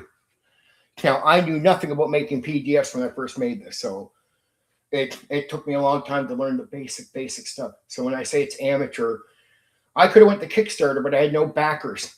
So 99% of Kickstarter stuff that has no support, no other YouTubers, no backers to support it, they fail 100% of the time. So I'm like, okay, can't do Kickstarter, that will fail, right? Can't do all these other things, that will fail. I said, you know what? I'll start rough. I'll make it cheap. That was the aim at first. I wasn't sure how cheap. I was so learning stuff, right? Should I make it a little bit more money? People didn't want to pay more money, but I was like, well, if you invest, I can do this. I had to learn some things about the market. So I cut it down to this price and just went, okay, you know what? I made enough money off it to purchase some programs and educate myself. So I spent a lot of months, which a lot of people don't know, using all the stuff I purchased with the profits I made from that, because I don't need that to pay my bills, right? So I went ahead and just purchased all this stuff and started educating myself. When I do the new updates, it will look a lot cleaner. Even the way I make the game, like the way I put it all together, will look more professional, like more on par with what I want. And I'm doing my own art. Now, I'm not a super artist. Don't get it wrong. It's going to be authentic and maybe a little rough, but it won't be AI. And I can't afford artists. The good art, the junky art, I don't want. And the good art can take a while to get, and it can cost hundreds and thousands of dollars. I just don't have that kind of money saved to invest in art. So I decided, you want to know what? I have a few artists in my family. I can maybe work on this myself and do something basic. So fuck it, I'll do my own art, right? Because with no art, the books don't sell that well. So there's no chance. You got to do a little bit of something. So I'm doing my own. Okay. Now we're going to go through more Fudge here. Let's go. Fudge, how to run. Oh, Bill, and anyone else listening, there'll be new rules, new everything coming out with the updates, right? So when I do that, there'll be new rules, new everything, right? Rules no one has seen yet in the original game. A lot of major change, not so much that the material won't work with. You can adapt the new rules over to the stuff you already have. The expanded material will work with the new PDF. But what I tell people to download that stuff is when I put the new PDF up, I'm taking all that extra stuff down. So it will just be the clean PDF. That's it, right? Until I put new material up in a different way. So how to run. Fudge, how to run. First rule, decide what kind of Fudge you are running. One of the biggest mistakes a new Fudge GM can make is assuming there is a single correct way to run the game. Fudge was designed as a toolkit. Before the campaign begins, decide how detailed combat will be. how powerful characters will be, or how powerful characters are, right? How many skills exist, how cinematic the game feels, how often dice are rolled. In many RPGs, these decisions are already made by the designer. In Fudge, many of them are made by the game master. A successful Fudge campaign starts with clear expectations. Build the campaign framework first. Before the first session, decide which optional systems the campaign will use. Fudge provides a toolbox rather than a fixed game structure. Important decisions may include skill list, gifts and faults, advancement methods, combat options, magic systems, optional rules. The more clearly these decisions are established before play begins, the smoother the campaign will run. Many problems attributed to Fudge are actually problems caused by the group having different expectations about how the campaign is supposed to work. Meaning, more likely the issues you have with Fudge are of your own making. Fudge is so on point for giving you what you want. And I would agree with this take, and this is from the designer himself. But I agree with this because they did a lot of game testing. I ran this stuff myself. Yeah, if you're usually having problems with Fudge, given that you've been okay with just going for Fudge, 99% of the time it's going to be of your own making. Like whatever you were trying to get, you didn't wisely choose what you needed or measure it out. Consistency matters more than complexity. Because Fudge leaves many decisions in the GM's hands, players quickly learn how the world works through your rulings. So it's your game. When you're going to play Fudge, you're really just playing the game master's game. This is a game where you can really say, that's Bob's game, that's John's game, that's Tim's Fudge game. So your expectation of what the game is, it's a toolkit. It's not a game in itself. The key is consistency. You do not need dozens of rules for climbing a wall. You simply need players to understand how difficult climbing a wall is in your campaign. Once players trust the standards are being applied, the game flows smoothly. So players just, as they learn your game, it's like player experience. And this is true for a lot of games. Everybody knows this, but it's common. It's really, though, noticed here. So all players want is, hey, man, if I learn how to do your wall thing, that's it. That's all I need to know every time, right? There's not all this other shit I need to learn, right? Yeah. And a lot of the rules you might use for a wall might be consistent in other areas. So it helps them start understanding the way you have set up the game. And the more they understand, the more they can play and make decisions. When things are flaky or you don't always run things the same way, lack of consistency, players then can get confused. It's hard for them to think and make decisions. Even if they don't verbalize that to themselves, they will not like that experience. The more predictable your rulings become, the less group needs written rules. That's the thing, right? So it's almost like you've just made your own game. It's like them playing any other game. If they know what the D&D basic gameplay is, they're going to like playing D&D. Well, whatever you have adjusted your basic gameplay to, players just want to know it. So consistency basically establishes what it is so they can learn it, and then they can strategize. They can think, oh, I got to do that exactly. You know what I mean? And if they're not comfortable and relating an idea of what they want to do, and they got to learn just the basic rules to do anything, that can be a problem. Think in terms of competence. Many games encourage game masters to think numerically, like through the numbers. Fudge encourages you to think descriptively. Instead of asking, what is the exact modifier, ask, how capable is the character compared to the challenge? Compare the character's ability to difficulty of the task rather than focusing on raw numbers. A good swordsman facing an average opponent should usually feel like a good swordsman. The game works best when a character description actually matters during play. So it's like, it'd be like rolling the dice. How many pluses do you need to perform that thing? Right? Well, if you're really superb at it, 1 maybe, right? You just got to hit 1. Okay. All right. So it's basically you stop thinking in numbers and you start thinking if he's really good, he doesn't need much to do it. Now, if he's not that good at it, maybe he needs some more. Right? So it's common sense. You get it? Reward character strengths. If a character is described as great at diplomacy, let that matter. If a character is superb at tracking, allow the expertise to appear regularly. So the purpose of the objective system is to not simply rank characters, it is to help define who they are.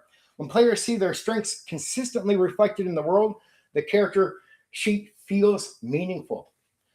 Meaning, there might be times where you're saying, you're superb at that, you're not going to roll anything, you're going to notice this. It could be an example, right? So players just want to know that that means something. That's all they want. Like, I'm really good at it, so in this situation, I'm not going to roll the dice. Or even when they do, it doesn't take much to achieve that thing, right? Because they're superb, right? So that's when they start feeling like they are superb. Their character is superb at that thing.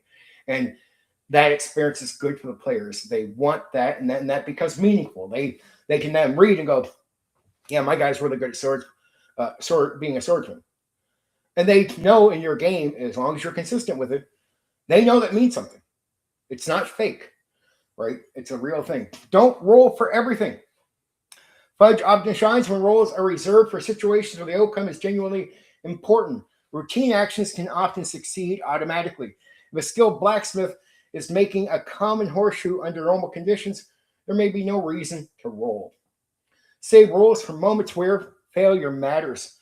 Consequences exist. Tension is present. Success, failure, or the degree of success matters. This keeps the game moving and prevents skilled characters from appearing incompetent because of unnecessary dice rolls. So, if there's no good reason why that guy would fail at doing it, don't apply it.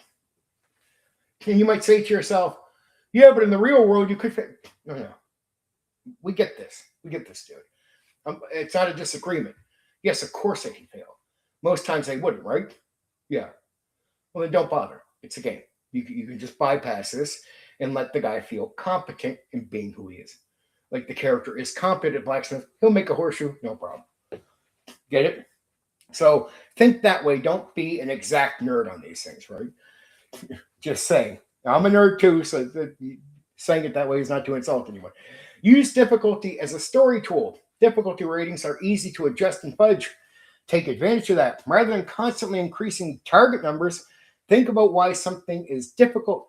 For example, poor visibility, limited time, dangerous conditions, lack of information, emotional pressure. The challenge becomes part of the story instead of feeling like an arbitrary penalty.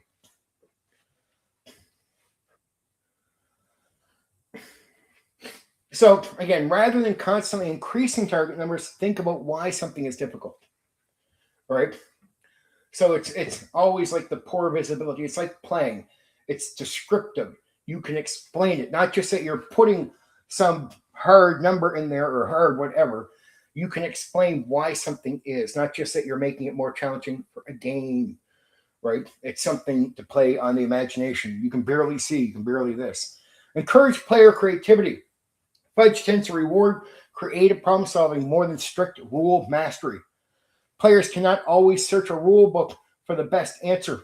Instead, they must interact with the situation itself. When players propose clever plans, unusual solutions, or creative uses of their abilities, consider how those ideas affect the situation before reaching for the dice. Often the most memorable moments come from good ideas rather than good rolls. It's part of why I love Fudge. I've told people in second edition I like non-weapon proficiency skills because I like the idea of skills mostly not being that they give you like, oh, you roll for this, you roll for that. Like, I like the idea of like, you got fire building and you might think, oh, just for campfire. Oh, no, you could potentially think that's for starting a fire on a house or a building. And how do you maintain a fire burning the building down, right? And would that knowledge be in this? And could you assume that knowledge might be part of this? And does it just have it written out like that? No. But could you think of it that way? Yes. Could you pitch it at me as a way of using that skill, that knowledge? Yes. Right? So 1 second. Sorry, I thought somebody might have been at the door. Just listening. So basically, it's telling you that if a player in your game looks at a skill and realizes they can potentially use that information for something else, right? Even if something isn't written in there, don't say no. Don't be like, it doesn't say that in the book. Consider it. And if it seems reasonable to you, be ready, because you want to reward creativity, incentivize the gameplay you want. And you want that gameplay. You want that level of thinking from your players. It's a mind game, right? So in a mind game, when your players are thinking, that's why I never get upset. I remember as old school DM when I started in 1991, I'd start running games and I'd have something and my players would outthink the situation. And they'd say something like to me at the end of the session, like, sorry about that, man. Like, I said, why would you be sorry? Well, we outthought your idea. I'm like, isn't it my job to get you to think? Like, yeah. I'm like, so did I achieve making you think really hard to overcome my idea? Yeah. So when you did, and that's what I want you to do you think I'm mad about that, or do you think I'm celebrating it? I want players that want to think. I'm serious about this. I'm never unhappy when players outthink my stuff. I'm pushing you to think. And so when you achieve, I'm never unhappy. My job is complete and you've had a good time. That means you're focusing on playing the game. I know you're focused, you're thinking, you're working as a group, you're doing this, you're overcoming the thing. That's money, baby. That's exactly what a game master should be doing, right? Getting you to think. So very important. That's why I always took it as a positive when I pushed my players to there. And the gameplay I would never react poorly to, because I want them to keep doing that. Right.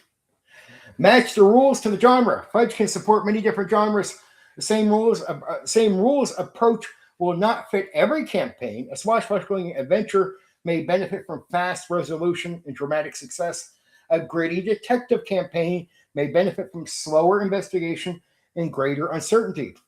A horror game may place more emphasis on consequences and vulnerability. The mechanics should support the tone you want rather than dictate it. Bill, you got it. It used to bother me when I'd see like game masters be bothered that like it's man, I screwed up. Like I guess I didn't make it challenging. Just stop, dude. Stop. Or when players would come at me like as if they think I have failed as a game master. I'm like, well, first off, no, I'm not even bothered that you think that.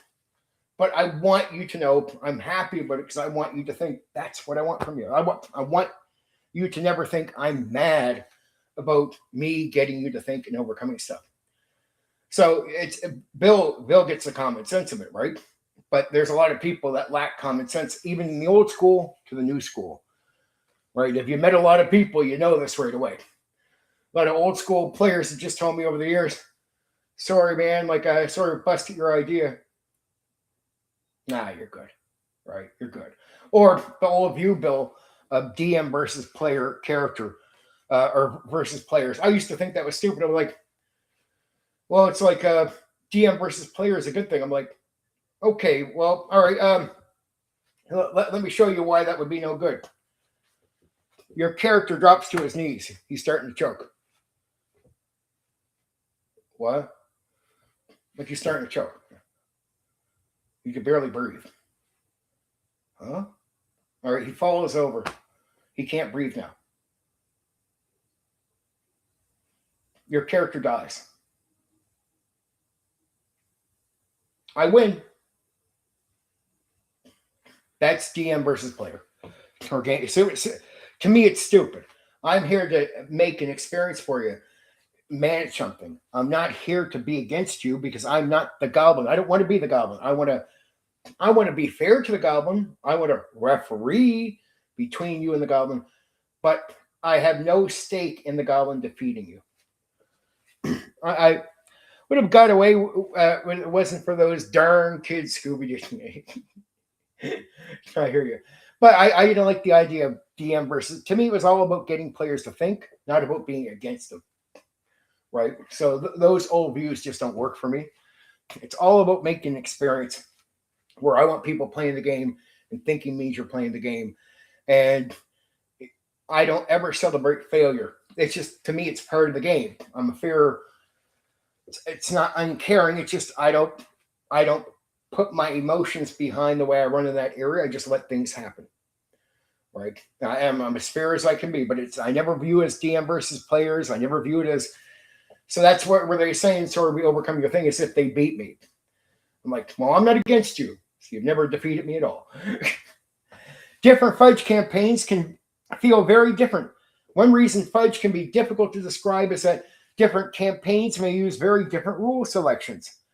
One group may run fast cinematic action, broad skills, light combat. Another may run detailed simulation, narrow skills, tactical combat.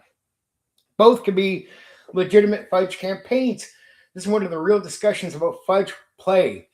Can someone, or Fudge plays, can sometimes sound contradictory. Different groups may be using the same foundation while creating very different experiences. So that's where you really got to drill on people. It's a toolkit, not a game. So in a way to say if you enjoy Fudge or not, to me, it's hard to say you like it or don't. Right? There's some basic aspects that you can say you don't like the aspects of Fudge. But the concept of Fudge, I can't really see somebody saying with legitimacy, oh, I don't like how Fudge plays. Well, what kind of campaign do you play? The nuance with Fudge is very deep. So to simply say you don't like something, my view is a game to make legends players are the heroes, but they have to earn their glory with the great changing from Norm 1 to Night Space. Next week, Jungle Warfare with aliens. I like that. I do, and this you could do that with this, baby. You can almost do like the time jumping thing with some of these games like GURPS and Fudge. When you think of like Doctor Who or something, you can do crazy stuff like that. But yeah, to me, it's exactly what you're talking about. I celebrate players doing well because that experience as a game master, I have a good experience with you. A lot of game masters forget that detail being very important. One second, I hear a noise. Okay, it's not what I thought. Okay, sorry about that. Sorry, I'll try not to make that happen again. I don't think there's many noises coming across. I just been hearing somebody bang beside the door. Right? Okay, so but no, like to me, I celebrate players doing well. Not that I can't bring the outcome to them of character death, for example, because to me it's necessary. And Bill, you'll get why. People always talk about horror games to me or respect. I don't ever celebrate character death, but the reason I have to let it happen, you will take the game more serious going forward. You'll respect me, not for celebrating your character death, but for as long as you don't feel like you're cheated by the game. So I got to make sure I never cheat. I never try to have your character dead. What I do is I go to every layer I can, give you every opportunity, and then I let your character die if it's going to die. Right? Just going to happen. That's going to be it. I give you every fair opportunity the game would offer you. Right? And that's fair to make sure I do. Right? Beyond what the game would offer you, with no cheating, I let it happen. You'll take the game more serious. And I've never had a player complain to me about character death for one reason. They've never felt the game is what caused the character death. Very important. Well, geez, it's what gameplay for Fudge. Well, just what kind? That's the nuance for our question there, Bill. To give you an example, Fudge would be like, what timeline? What kind of game? Right? So it slows down, it can speed up. I mean, really, it can be a lot of different games that I've already talked about on streams. So, I mean, you could almost run it to a degree, like in the D&D style. You could slow it down. You can make a cinematic like James Bond, a little faster in pace. Really depends on how you run it more than what it's not a game. So when I say gameplay, it's really about how you run it, not what it's exactly offering to you. Right? So you can just choose you want to run it slow. So you'll try to piece together what would slow the game down. Like it's the pace is a bit different. It's about investigating. This one might be more focused on action. There could be a mix. Pace of the game will differ from one area to another.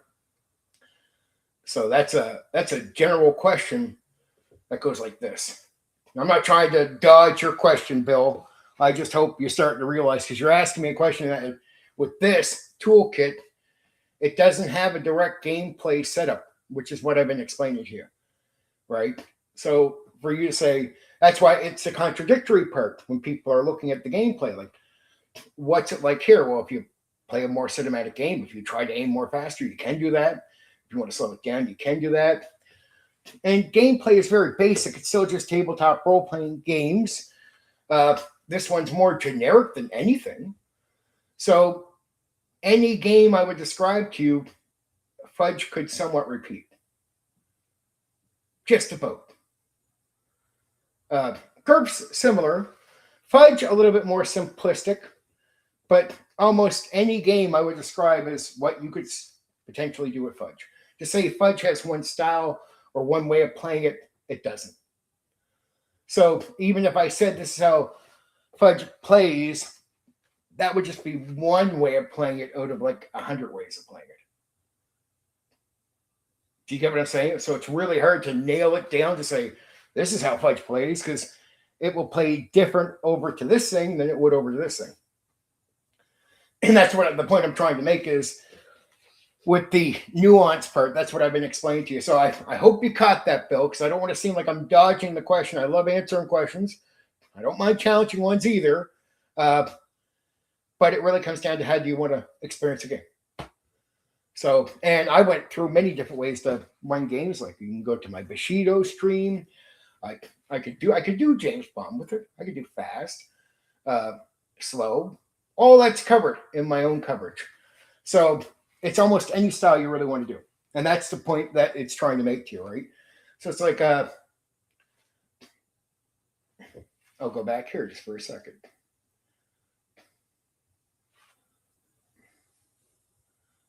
Oh, you do? Oh, okay. I just don't want to seem like I'm dodging. I appreciate any question you give me. I don't want to seem like I'm dodging at all, right? But these are the part of the universal system. Now, GURPS has a bit more direct, certain kind of gameplay. I could, off the top of my head, I don't have a good answer for that right away, but like, if I looked over the notes for that and the rules and that, I do know there's a certain style. It's definitely a bit more slower. It leans more into something like Pendragon and pace, right? Maybe even second edition AD&D and pace, because it has so many skills. This one, it varies on purpose, right? It varies. It's that varied. Anyway, okay. So, and yeah. Let failure move the story. Some of the stuff I'm giving you here will be helpful for if you want to run it. The stuff I'm explaining to you here is sort of covering ways you can sort of generally take it in. So I have written it down. It is in this advice. This is how to run it. So pay attention to what I'm saying here. These are ways that generally, well, first off, you got to understand the nuance and then mix with some of the concepts here, right? Like, let failure move the story forward. That's what I was talking about already. When possible, avoid treating failure as a dead end. A failed roll does not always mean nothing happens. Instead, it can mean success comes at a cost. New complications appear, information is incomplete. The situation becomes more dangerous. The approach keeps the game moving while preserving importance of failure. So here's an area that's very specific. So this is true for almost no matter what Fudge game you're running. Fudge is going to tell you to do this, right?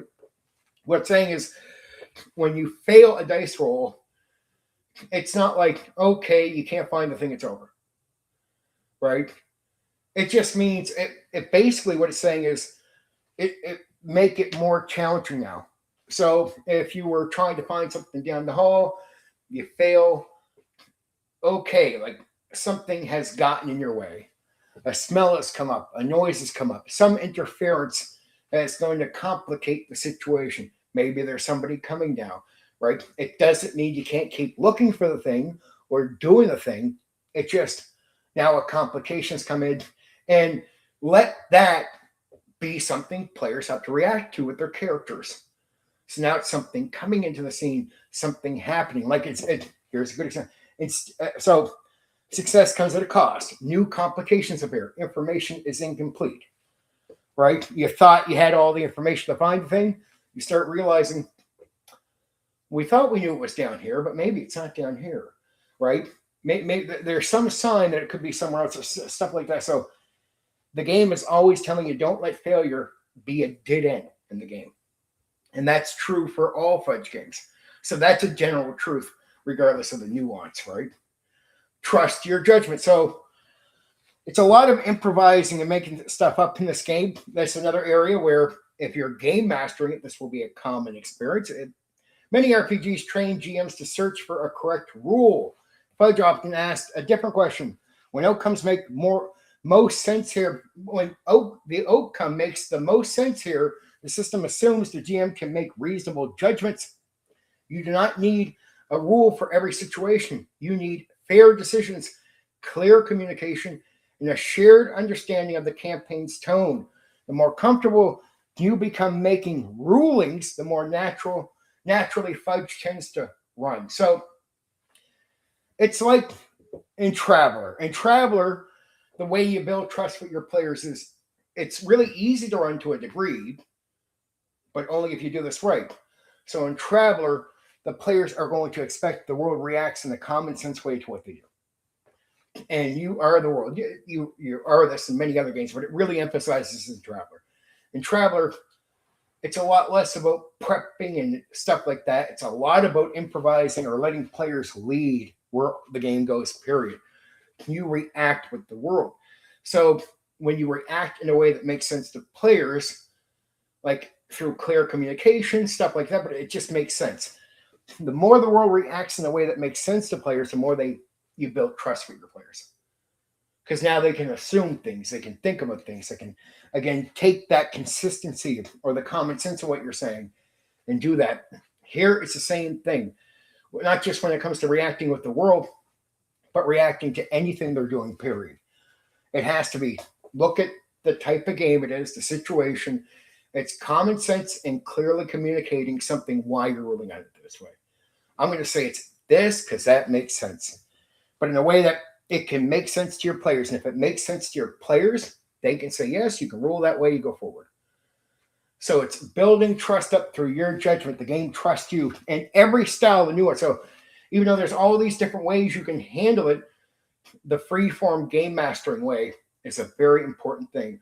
Or making sure there's not dead end. So these are some of the few elements that are going to be found, say, talking to Bill here, in every form of you running it, right? It's going to expect you to not be looking or trying to have exact rules when common sense can take care of the decision making, right? It's going to expect you to not just shut the game down every time there's a failed dice roll, right? So it just doesn't mean something's over. You can't find something. You can't locate a person. It just means something else is going to come into the scene, some new difficulty, and the players have to play to that. It makes it more interesting, right? It was going to be simple. Now it's going to be less simple, right? Fudge works best when treated less like a machine and more like a framework. The goal is not to apply rules perfectly. The goal is to create a game where the mechanics support the characters, the genre, and the group's style of play. Many ideas that later became common in narrative focused RPG design, such as flexible outcomes, strong GM judgment, and letting the fiction guide rulings were already being explored by Fudge in the early 1990s. So a lot of these later, like they're going to come out as later ideas, Fudge is already hitting on them right away. When you run well, Fudge often feels less like following a rule book and more like guiding an emerging story with just enough structure to keep everyone on the same page. So it's going to trust you, but it guides you with common sense, a simple way of viewing things, and letting you do more verbal judgment than anything. And it's going to lean on you. The game master is leaned on a lot, so the talent of the person running the game is assumed. This is pure old school gaming. The old school designers weren't ignorant. They weren't trying to attack people in the hobby. I don't think they just didn't understand how many people wouldn't be capable of having a lot of talent for certain things, or wouldn't try even if they did. They just didn't know. So they made it thinking most of us were going to be hobbyists and would be capable of running games with our minds being creative, making stuff up without needing to be guided at every turn. So I hope, especially with the game mastering bill, I hope that helps a bit in the game mastering zone. It's more about like free form play. In a way, it feels more like that. So and then the difference in tone, there's that nuancing with the amount of different ways you can come at the game. Like, are you trying to make it fast and exciting? You push the pace as a game master. If it's meant to be investigating, you're taking your time to it's like what pace and tone feels right. What type of reactions feel right? It's like feeling it out. You want to feel it out and then try to match what you think would apply. So it's more about figuring it all out, not telling you what a horror game is meant to be like, right? Oh, that's what I was going to say about a horror game earlier. If you apply character death, what I was saying, to games right, you let things like that happen, you don't need a game any longer to tell you how to do a horror game. My players, I could take them into a game where I guess the intent is a horror game, and I can just say there's a shadow around the corner, and my players will stop and oh shit. Because it's not that they're scared, they just take my game so serious that if I say they see a weird shadow around the corner, I don't have to emphasize so much. My players will be on a fucking edge right away. And I'm very subtle. I don't try to oversell with big on descriptions. I'll give you the basics and just trust that your imagination takes care of the rest. It's dark out here. I won't say it feels ominous. I won't tell you how it feels. I'll just give you the basic details. It's a dark area. You don't see too much. You don't even see much light from the moon. It's really dark at this time at night. It's really hard to see this area. But you have a little bit of light coming, from the home. You can see a little bit of light across, right? You can see some slight shadows, but you are going to see this weird, bigger shadow around the wall, and it seems to be moving left to right. You're not sure what it is. My players, because they know if character death is to come, they know to take my game serious. They're on edge right away. They understand it's dark. Their imagination will start taking care. I don't have to overfluff or oversell a scene. And I think if you do, when you're trying to overdescribe, you start getting in the way of the imagination of the players. Because, if you understand how good people's imagination is just by understanding how you read a book. When you read a book, you'll know how good the imagination can be. It doesn't take too many words to get it to work really well. And the more you get out of the way of the players and only give them what they need, the better their imagination works for them. So if I try to talk too much, they start trying to fill in the gaps with everything I'm saying. If I say just enough, the scene becomes spooky in their mind. They'll understand. It'll be dark to them. It'd be like walking down the road. It's late at night on either side of the forest. It's black. You have the lantern out. You guys can only see just around you. You can't see nothing in the woods. I'd be like, okay, guys, you suddenly hear what could be like a stick getting kicked. Some stick is like if somebody booted it, you hear an audio sound, somebody kicking a stick.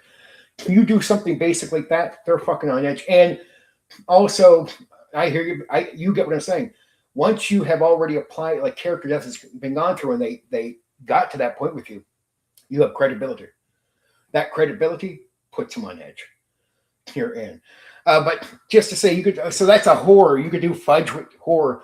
But Fudge is so light that it really comes down to your skill and what you want to do. So even to say Fudge plays out like a certain way, Fudge is more going to lean on the game master. It's what can you, the game master, do? So, and that can be anything. That's the point of Fudge. Fudge is at anything, right? So to say Fudge is this or plays it like this or game plays like this, I'd be giving an inaccurate answer, or it'd just be one of like 1,000 I could give you, right? And no one way would represent Fudge in that way. There, I think that's a better overall answer for your question. I glad you understood earlier, but I thought I just emphasize that a bit more. But you get what I'm saying with the credibility stuff. So, okay, Fudge character creation. First rule, build a character, not a stat block. Many RPGs begin by asking what numbers does your character have. Fudge begins with a different question. Who is your character? Character creation is built around describing a person rather than assembling a collection of statistics. Before choosing skills or traits, think about what the character does, what they are good at, what they struggle with, how they fit into the campaign. The mechanics exist to support that concept.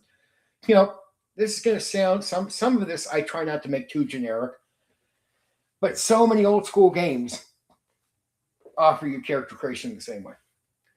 You know, who your character is. So you guys have heard me say some of the similar stuff about other games. I can't get around it. I try to make this more focused on Fudge, but Fudge is generic in itself. So some of you might have heard this before or heard me say similar things. Sorry, it's just what Fudge is. I got to be real with Fudge. Start with a clear character idea. Because Fudge is highly flexible, a strong character concept is often more important than mechanical optimization. A player who knows I'm a retired military scout trying to leave my past behind will usually have an easier time building a character than someone who starts by looking for the strongest abilities. The clearer the concept, the easier every later choice becomes. Meaning, what it's saying to you is, look, have an idea of what your timeline is and the campaign is, right? Sell that to the players. Now, once they know what that is, ask them before they even start trying to make a character, because it can be very vague. It can take them forever if they're not sure where they're starting. What is the kind of character you'd want to play in that setting? Try to give them the information as a game master, what the timeline is, all this, right? And then ask them what kind of character they want to play. Get them to come up with an idea of that before they even start making a character. And what you'll do is save them time. It's a lot easier to have a concept and then start trying to piece the concept together instead of just sending them out to shop, right? Because it can be really hard to put a character together with where you're not going to walk out where it's like, well, what kind of character do you have? I'm not even sure, man. He's just a guy who... You want a character concept because it's going to help them role play and understand who the character is. So there's a lot of reasons you want them to understand that. So communicate clearly up front, the campaign, the timeline, all that, give them that concept, and then get them to brainstorm together with you what kind of character they'd like to play. And if they say what class, just say what kind of character you want to play. Let's say in a more general sense, a type of person that would be good for working in a group type of thing, right? Learn the scale before building. One of the most common mistakes new Fudge players make is misunderstanding the objective ladder. Many assume fair equals weak, good equals average. In practice, the scale is often more impressive than it first appears. Generally speaking, fair represents ordinary competence. Good is noticeably capable. Great is exceptional. Superb is rare. A swordsman who is not average, a good swordsman is not average. A great scholar is not merely talented. He's great. Understanding what the ratings represent helps players build characters that match the campaign's expectations. So, this is important area. You want them to know this. Like, a good swordsman is not average. I know it sounds basic, but I've talked to players over the years. They've been like, man, I mean, he's good, but like, I want something better than that. I'm like, you misunderstand, dude.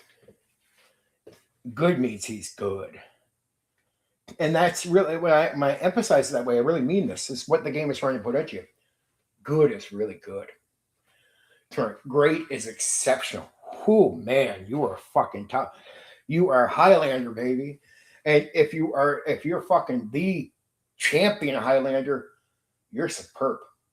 And that's rare. You're a guy out of the next 1,000, no one's gonna compete with you, baby. So let your players understand what that means and that's a real thing. And they'll experience that type of quality with their character in gameplay. Like good will feel above average, especially if you run it the way I've been suggesting. So it's a mix of character creation. This is good information for the player. But if the game master takes my game mastering advice and make sure to let the good swordsman be really good by not always putting heat or making it really easy to hit and stuff like that through rolls. That's part of being good. Let them feel it. And the game master is even told this. So Fudge doesn't hold back on this. It's one of these general areas where no matter what kind of campaign you're running, this is good information for both the game master to consider and the players. Game masters, you got to make that real. Fudge wants you to, right? But once you can make that real, now the player can understand good is not just average, right? That it is an exceptional thing, and great is not merely talent. Like it's all amazing in that way. Balance your trait levels carefully. Most Fudge campaigns ask players to distribute a limited number of trait levels across their abilities. This means character creation is often about making choices rather than maximizing everything. Improving one area usually means accepting lower ratings elsewhere. A character with several great abilities may have obvious weaknesses in other parts of their life. This encourages specialization and helps create a distinctive characters with strengths and weaknesses that actually matter. Basically, you just learned about the different ratings, right? Just understand there are going to be areas of weakness, but this is about who your character is. Think about old school again. Like the game still wants you to be in a world and be in a character rather than playing a video game. And it's not like there's massive amounts of combat that are meant to be thrown at you. It's not new school where you're fighting monster after monster, stuff like this. It's old school. Most of the gaming, especially if you're inspired by old school games, it's made during the old school era. It doesn't mean you can't do stuff like that with it, but it's not really made for that stuff, right? It's made for fighting to be dangerous. So it's not like you need this highly skilled person. It's okay to have weaknesses where you have to be careful with what you do. And it makes the game way more interesting because you're living someone's life in the world type of thing. You're experiencing the world through experiencing someone. And it just makes things interesting. And it brings your character to life. If characters are just great at everything, it gets boring. You hear that all the time, but it's true. It gets repetitive and boring. Focus on strengths. Fudge characters are often defined by what they do well. You are not expected to be equally capable in every area. A character who is great at investigation may only be fair in combat.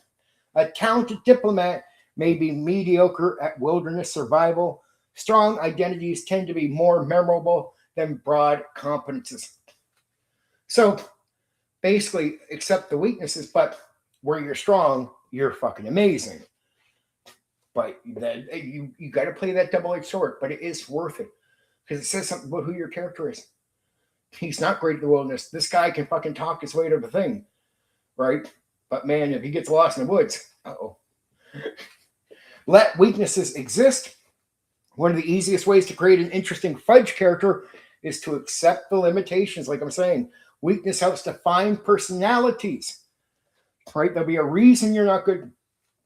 If you're not good at wilderness, it's easy to come up with reasons, but that helps define who the character is. He's never been out in the woods. He's not a woods guy. He's lived in a fucking building all his life or something. You get what I'm saying? They create challenges. They do, because now sometimes you got to face stuff that you're not going to be good at. They encourage cooperation between characters. If that guy is better at wilderness, you got to depend on him. He can depend on you to talk you guys out of jail. A character who has flaws often feels more believable than one who succeeds at everything. Think about gifts and faults. Many versions of Fudge includes gifts and faults. These are not simply bonuses and penalties. They help define who the character is. Examples might include exceptional memory, strong social connections, fear of heights, recklessness, poor reputation. Different Fudge campaigns may define gifts and faults differently, so always check how your GM is using them. So this is for the player. You got to make sure you communicate with your game masters. You know what's going to work well. But gifts and faults could be like this. Examples might include exceptional memory, strong social connections, fear of heights, recklessness, poor reputation, right? So understand these are going to affect how you have to go with the game. And they make the game pretty good. And these aren't skills. These are just things about who your character is. Again, it's helping you define who the character is, so you don't have to spend tons of time with character development. There's a lot of development happening straight through character creation.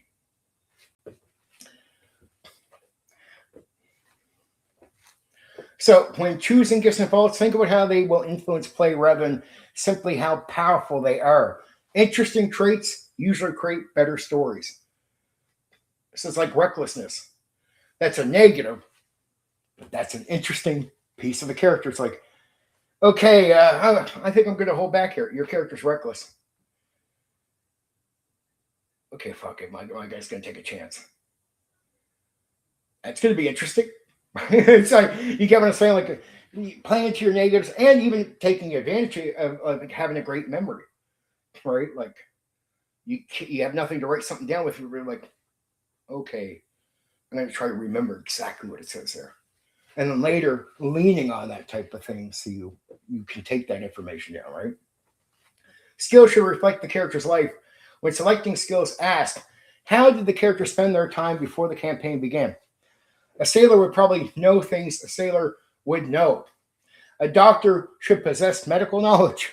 A thief should have skills that reflect a criminal background. Skills become more believable when they emerge naturally from the character's history.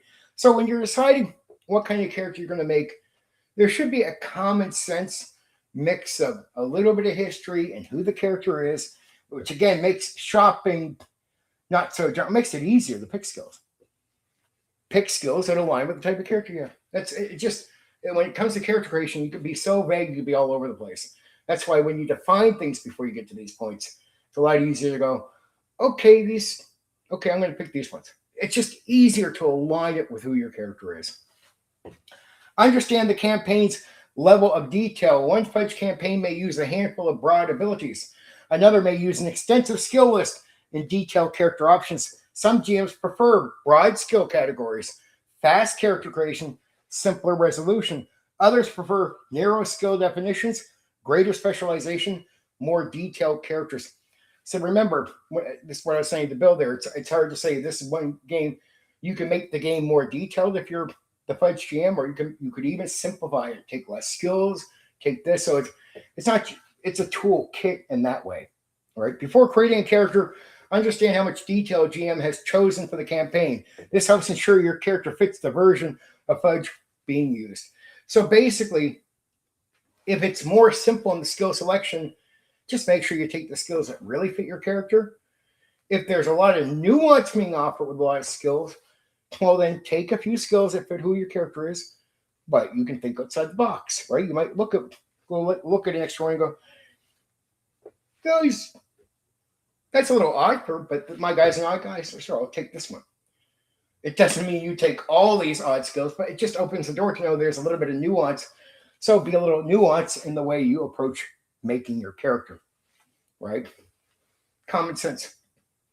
Work with the campaign, because Fudge is so customizable. Character creation works best when connected to the campaign's theme.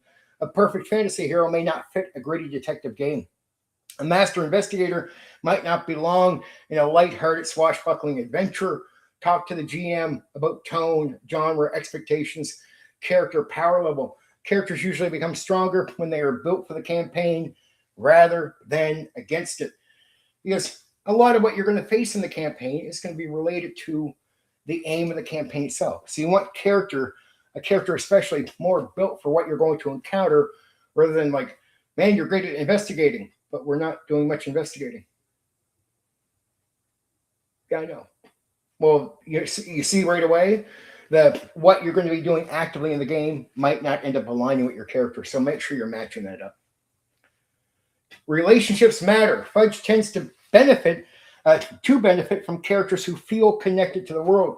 Consider friends, rivals, family, organizations, mentors, enemies. These connections give the GM material to work with and provide reasons for a character to care about events in the campaign. A character with roots in the setting often feels more real than one who appears from nowhere. So this is unlike, say, a game like D&D, where a lot of people might be opposed to any type of background or even detailed background. I'm not personally. I like, at least I'll give you a page. I don't want more than a page, but I'll give you a page because I can work with it, right? But I do warn people, if you don't put shit in there you don't want me to fuck you with. Just boom. And this, where somebody's just making a game from scratch, it becomes super beneficial to a Fudge game master to have a background with information that they can feed off of that will help them bring the world to life for your character and will give them ideas for what they can do. So this is where a background, a backstory for your character is really, actually, really incredibly good. Oh yeah, I'm glad you think. I'm a general game master, so I have a lot of experience. So I knew coming in this would be it, but some of this stuff is effective overall for Fudge, just in general. But like you're saying, it's good for any game, which it is. That's why I even warned you. Remember I said, Bill, a lot of this might sound very generic, like advice that could be stretched over to any game, but it does somewhat so. But I'm glad you're enjoying it. I can tell if that's the way you feel about it. Good. And I hope this stream does help a lot of people. I hope anybody who plays any game just listens to this and goes, I like that. I could use that for my game. Fudge is all about that, though. Bill, Fudge is all about that. Anyone who likes the Fudge toolkit loves to steal stuff. They'll brag about it. Someone who says they like Fudge and is going around like a Fudge fan, and they use Fudge, you hear them use Fudge all the time. They'll like my channel. A lot of Fudge guys are like, we had a Crank guy who used to chat a lot. They'll love Fudge, and Black Rose does too, because he can mix a lot of things in. But especially Fudge guys, they love my channel where I cover all these different games, because even if they don't like the game, they can be like, oh, I like that piece, I'm taking it. GURPS guys can be that way too, right? That will like a channel like mine that covers more than one game, because it means they're going to hear all kinds of different ideas. And that's why I've drawn a few Fudge people, right? And a few GURPS people, because they're like, steal. It just makes sense. And Black Rose, another guy who likes to steal stuff, right? But Black Rose also feels like it's good general advice. Appreciate that. Avoid chasing perfection. Because Fudge uses descriptive ratings, players sometimes become overly concerned with obtaining the highest possible trait levels. In practice, a character does not need to be superb at everything to be effective. Good and great abilities already represent highly capable individuals. In many Fudge campaigns, broad competence can be just as valuable as concentrating every high rating into a single specialty. Focus on building a believable character rather than maximizing every rating.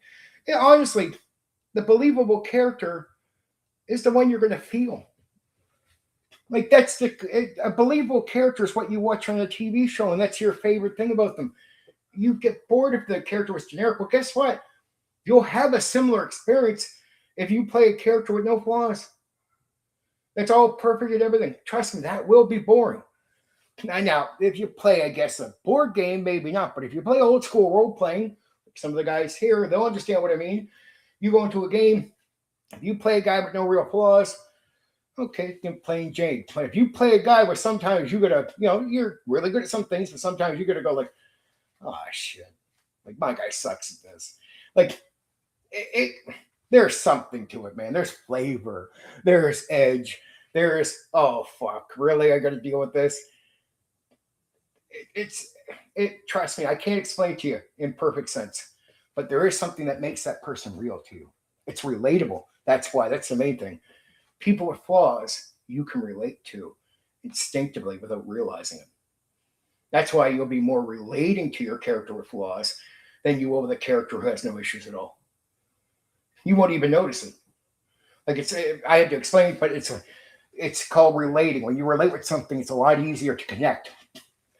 So your own character with flaws, in a weird way, you might not like that he has flaws, but it's relatable, and you'll connect more with a person you understand than when you don't. That the character with no flaws is not a real person.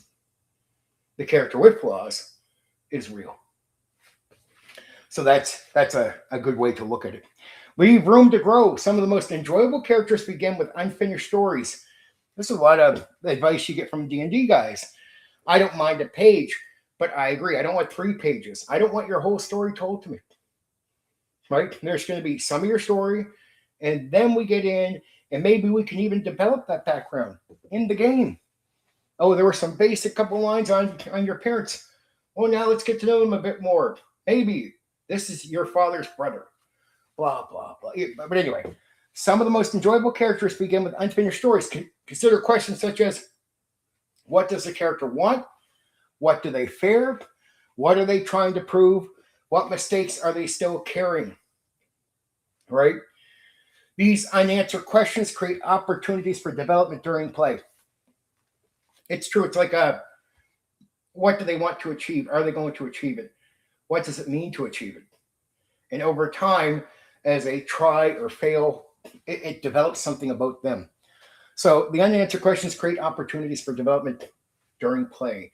A character who already has every answer often has nowhere to go, right? Cooperate with the other players. Fudge often works best when characters complement one another. Instead of competing to fill some roles, consider how characters can support each other's strengths and weaknesses. Groups with varied abilities tend to solve problems more creatively than groups where everyone is built the same way. That's common sense, but you'd be surprised how many times people just go, well, I know he's playing one too, but I want to play that type of guy too. Don't be so simple. I'm not picking on people, but got to be careful, because some players, as much as we all like to think more people are complex in their thinking, they're not, but they can be. You can get a lot of potential to players, but you got to be sensitive with players, right? How can I say it? If you ever going to just get mad at a player or kick them out of your game, here's something you should always consider. Always give a player a chance to fix their issue. Not because you're happy with the player. Not even because you really want to.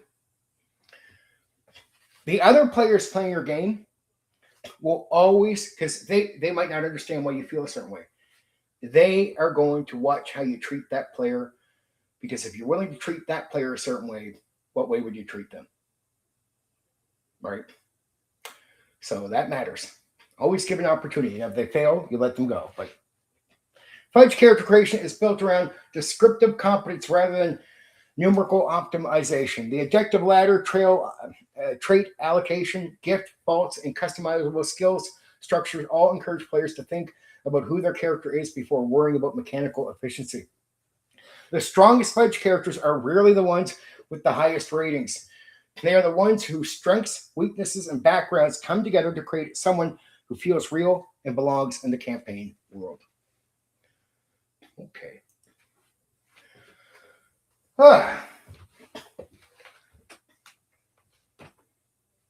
Before I hit the next part, I got to just tell you, there's no setting for me to cover here.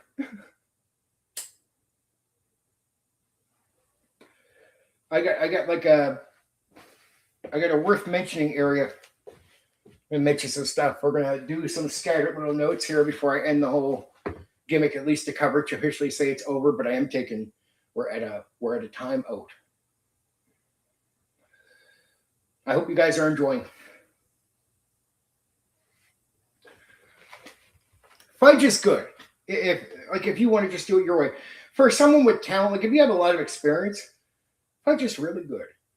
And if you're just someone who has enough experience with one game, but you sort of catch on to all the different potential things you can do, like D&D, well, if you want, Fudge can take care.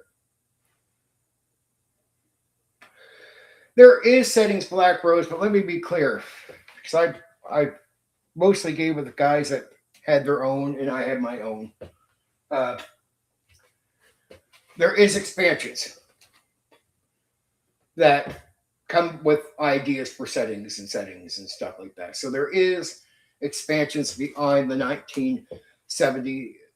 I think this is the 76 version. Let me just get the year. I forget what year. Oh no, I'm thinking of 1992. Sorry, what am I saying? Thinking of math. Thinking the next game. Sorry, that's 76. This is the 1992 version. There's no official setting in the core material. Like nothing official. It was brought out to let you. It's literally a toolkit. It's not just an opinion I'm giving there. The designer intends it to be a toolkit. It is a universal mechanic set. Right? But the general things, even though they're like Bill said, some of that's good advice for any game, true. But Fudge is meant to be any game. Imagine all the games I covered from the 70s and 80s, Black Rose. So imagine this guy, like me, has went around playing quite a few of them, right? The 70s and 80s game. And he realizes he likes James Bond. He likes maybe the Ghostbusters. He likes Pedal. He likes Gangbusters. He likes these other games, but they already have things to them. Like there's already something to them. Like he likes the systems. He likes the concepts. But man, if you're creative, which many people were, you could look at Traveler and make cyberpunk. You know what I'm saying? Like there's so many things you could think to do with the systems, but they're locked into certain things all the time. He said when he was making, and GURPS tried to do the same thing, but Fudge tries to simplify it so it's a little easier to achieve to a degree. But the idea is how, without, say, taking Traveler, without taking one of the games already on the market, just say you're someone at home. You don't want to make a product, but you would like to try different things. But it seems really difficult to take Pendragon or take whatever and do your own thing with it, right? Well, he wanted to come up with a system that can perform in the vein of these other systems, right? But then it lets you take the James Bond concept and like the fast pace of that, say, or the Ghostbusters, and do your own.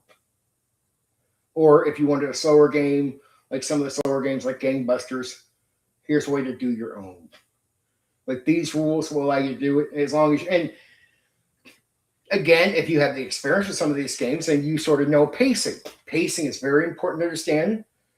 But pacing is not just the pacing I talk about with momentum and flow. That's general for all old school games or any tabletop role-playing game. You just want to make sure your game isn't getting in the way of pacing. That's why rulings over rules is a common concept with many games, because what did I say about that? Rulings over rules is don't do something that makes you need to pause the game. Like, not pause, but you know what I mean? Like, if you're looking in the rule book, you're taking people out of flow. Like, if you take too long. That's why Rollmaster gets some heat, right? Or Chartmaster, as they call it. But Rollmaster can be really good. But for Rollmaster to be really good, as Philo gives good advice on this, you got to take the charts out of the book, put them in a place where you can see them, and then get used to reading them quickly, applying them quickly. Now, Rollmaster can be really fucking awesome with the combat, with all the different, because combat can be over even before you're dead with Rollmaster, right? But Rollmaster is a game that gets a lot of heat because there's a lot of, if you're not prepared, and you need players used to using, like being able to roll to the charts and understanding what it means for them. So it's a mix of players getting used to it, and mainly the game master getting used to, first off, making sure he has access or she has access to the charts really well, and then applying them really quickly. And then Rollmaster, you can see what magic it is. Rollmaster can be great if you get a faster sort of pace to the game. But it is pacing. There's pacing flow, but then there's pacing overall. How could I say? Just you don't want to slow down everything in pace. The pacing in gaming is so important, but it's not hard to control. It sounds difficult to people that will say they have a hard time with it, but usually what happens is someone's not trying, or they don't do this enough. Like, look, if you try, even if you suck on that first session, you'll get better, but you got to keep trying. See, here's what most guys will tell me. Well, I suck at pacing, Steven. I'm like, here's what I'm going to guess, dude. You started running. You just ran the game without even thinking about pacing. And then you ran the next session and the next session. And you did the same thing. You kept not thinking about it, right? He's like, yeah. I'm like, then you're not trying. You're not going to improve until you try. He's like, so just running it doesn't mean I get better? Exactly. You don't just get better because you just run the game without the intent of trying to pace it. It's just not how it works. You might, it doesn't mean you won't get better at all. But it's like a long time. It's like go back to AD&D 1E and AD&D 2nd edition. Character development in AD&D 1E could take you a year because the player isn't going to try to develop the character. They're just going to play the game in AD&D 1E. In 2nd edition, it aims you towards character development. So the same development that takes a year in AD&D 1E could take 2 weeks or a month with 2nd edition. Because in 2nd edition, you intently try. With 1E, it just happens. Now, in some cases, you might never develop a character properly. And in some cases, if you just get used to a certain way you're running it because you never intently tried to sort of do pacing, you could stay at the same slow pace for the next 30 years and never fucking improve. And it's not that you're not capable. It's just that it's just not naturally happening and you haven't intently tried. So some things just don't magically happen for you. So I got good at pacing because I intentionally focused on doing it. Like I intended. I actually went in with the mindset of pacing the game and how it paces and all the different ways of pacing the game. And would I say I was perfect on my first session? No. But in a short period of time, I got way better at it. And then I could just do it like breathing air. So what seemed really complex and hard at first, it's like riding the bicycle with the little kids' wheels on it. At one point, they come off. And it's like that Miles asked me recently, when was the last time you ran a bad session? I'm like, it's been like over a decade where I felt before. Like I don't really remember the last time I ran a bad session, in all honesty, or one where I was really super unhappy. It's like anything. It's not bragging. It's just I've been doing the game mastering since 1991. I've done so much of it that it's like a job in that way. It's like you just I don't know how to fuck up anymore. It's like I don't even know how to fuck up. Like I just run games so smoothly now, or at least I feel that way. That if you said Steven fuck up, I would have to learn how to fuck up. Like and it's not bragging. I just have to learn how to fuck up because I get so used to just doing it the way I do it, right? So it's like that's it. Pacing is just something. It's like anything. It's like character development. Sometimes you can get lucky accidentally with AD&D 1E and take a year to get there. But why is character development so important? Because the experience with the character in the sessions changes when you have a developed character compared to a non-developed character. Like if you're just playing Tim the cleric and then Tim the fighter, there's no connection. That's why AD&D 1E games were known to flake on their campaigns. Most of their campaigns would never be completed. That was quite normal. Very normal. BX did a better job sometimes at getting to character development because it wasn't aimed at the board game as much, or not the board game, but sort of the gamey game tournament play style that AD&D 1E pushed. So BX actually would, even though it didn't directly, it was still more about negotiating with the merchant and the factions. It's better on this stuff too. Negotiating with monsters, socializing with characters, with the other characters. So there was more reasons to talk with your character in BX, more focused on, more really drilled with BX than that was in AD&D 1E. So most of the time, even without direction, you would develop your characters. What happens when you develop a character? When you develop a character, you simply start caring about the character. It's something you can't get around. You'll care more about the character, and then you have a better experience with the gaming sessions. Now it's not just Tim the fighter. Now your fighter is somebody you've got to know. It's a character you'll remember now. Now you'll remember that character, and you'll show up more to sessions with that guy. Yeah, on top of already having the good gaming with the pacing and the flow, now your experience. So when I said the other night, I'm not one of these old school DMs. I'm not one of these DMs that says, "Oh, character death is bad," and I don't want players crying over it like babies. But if they're numb to character death, it tells me bad news. They haven't connected with their character yet. The experience is lesser. When a player is at least feeling like it sucks to have lost him, it's not just the character death they've lost. That's where a lot of the conversation gets lost. It's the experience. You're not just losing a character.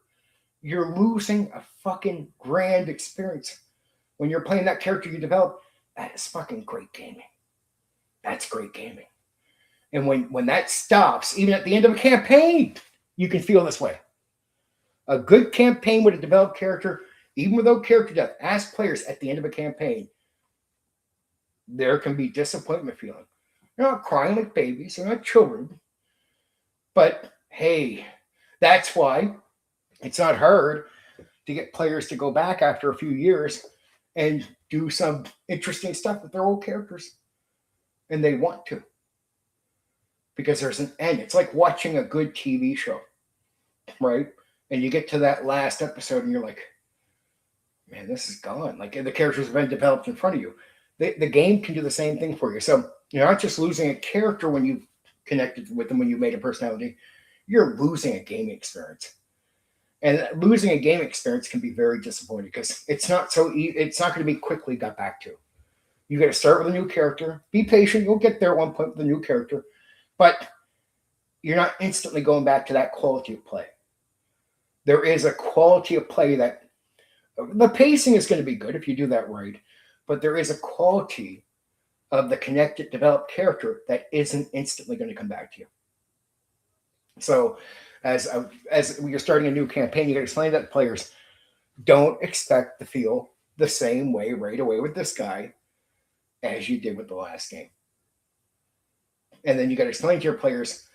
Like I had Trevor, a guy that I talk to on here sometimes, a friend of mine for years, but someone we connected through gaming. And I remember his first character, he loved it. Fucking developed the character, was great. He starts the next character on his second campaign with me. He's like, man, I don't know. He's like 2 sessions in. He's like, I don't know, maybe I want to try a different character. I'm like, all right, do me a favor, dude. He's like, what? I said, you trust me, right? He's like, of course I do. I said, give me 5 more sessions with that guy. With the character. And if you don't like him, I promise you, I'll give you a new character. And if he is leveled up, we'll level up the new character. No problem. He's like, okay. I'm like, just give me 5 more. So we went through 5 more. At the end of the 5, he's like, okay, I like this guy. I'm sticking with him. I'm like, yeah, I know. Thank you. I'm glad you're happy. And we played with that character. And it was great. If you guys might understand that, I knew why he was saying he wanted a new character. He had played, we did 80 sessions or something like that with the last character. Almost 100. His fucking last, 30 sessions were fucking mint champion stuff. Long sessions too, very long, 10-hour sessions each one. So we get to the end of that, and he starts a new campaign. And when he starts with the next character, I didn't even bother to explain to him why he was having the issue. I just knew. He came to me after 2 sessions and just said, I don't know, maybe I'm just not feeling this guy. Maybe I want a new character. I was like, okay, dude. I never bothered explaining to him what was going on. I said, just give me 5 more. 5 more and we'll make the change for you if you're unhappy. And he trusted me enough to say, yeah, because I built that type of thing up with him. So right away, he gives me the 5 sessions. By the end of the next 5 sessions, we go on to complete the campaign. He fucking loved it. I knew he would. Now, if I was running AD&D 1E with no guidance for building up a character, the connection's gone. And he cannot get back to that place right away. It took a year. With 2nd edition, it aims you in that direction. So you get there early. And if you really pour it on somebody, you get there pretty quickly, right?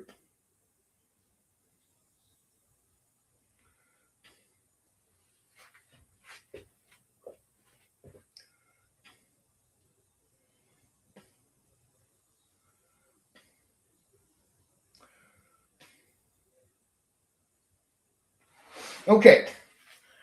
More genre books than campaign worlds. One reason people struggle to name a famous Fudge setting is that many published Fudge products were not settings at all. Instead, they were genre frameworks, rule implementations, optional systems, campaign tool kits. The goal was often to show how Fudge could be adapted to a style of play rather than create a shared fictional universe. As a result, Fudge developed a library of genre support material rather than a collection of famous campaign worlds. Though, Terra Incognita, one of the more developed settings associated with Fudge was Terra Incognita, a setting blended Victorian adventure, exploration, alternate history, strange science, pulp fiction. It demonstrated that Fudge could support a fully realized campaign world while still retaining the flexibility that defined the system. Although respected among Fudge fans, it never became a setting with widespread recognition of worlds like Glorantha or Forgotten Realms.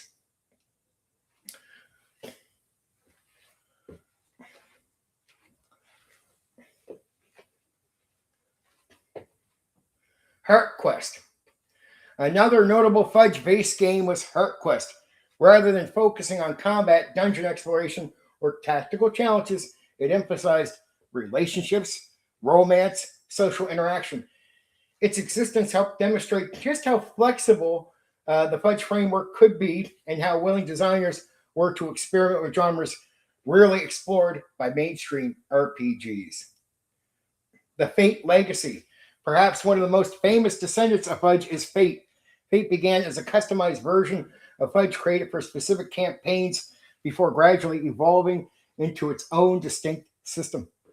Over time, Fate achieved far greater commercial visibility than Fudge itself. As Fate grew, much of the attention surrounding highly flexible and narrative-focused role-playing games shifted towards the Fate ecosystem. For many modern gamers, Fate became the better known heir to the ideas that were already present in Fudge. Why Fudge never needed a signature setting. Most RPGs build their identity around a world. Fudge built its identity around an approach to design. Its core message was simple: build the game that fits your group. Because of that philosophy, Fudge never needed a single defining setting. The flexibility of the toolkit was the setting's replacement. For many players, creating their own world was not a side activity. It was one of the main reasons to use Fudge in the first place. So, in a way, for people that wanted to make their own settings, Fudge was for them. Period. It was perfect. Like if you wanted to make your own setting, but you didn't want to make a whole game, Fudge was your game. Like Fudge became the toolkit of rules you could use to make your own game. And you can make a variety of different games. So you can make your own game to go with your own setting idea.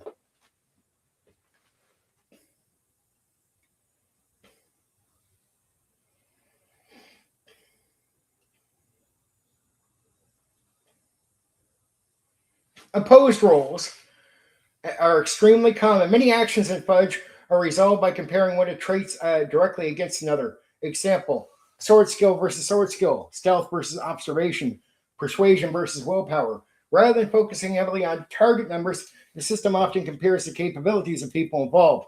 This reinforces the idea that character competence matters. The margin of success matters.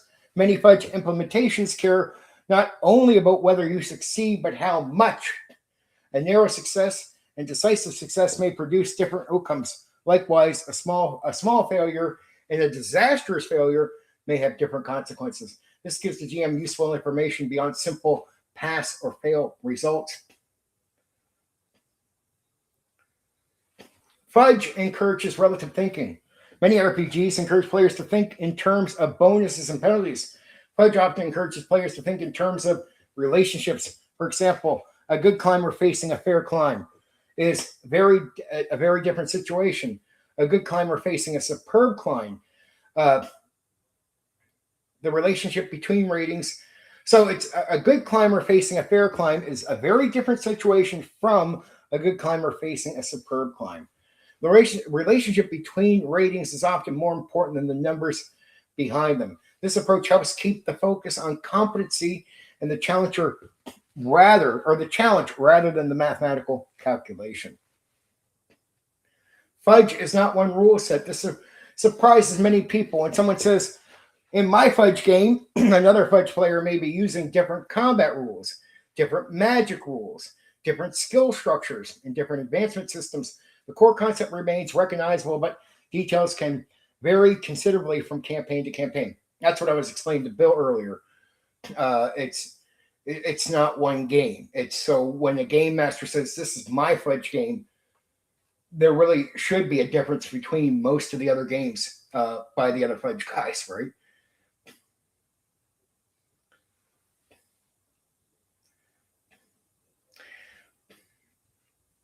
And that's it.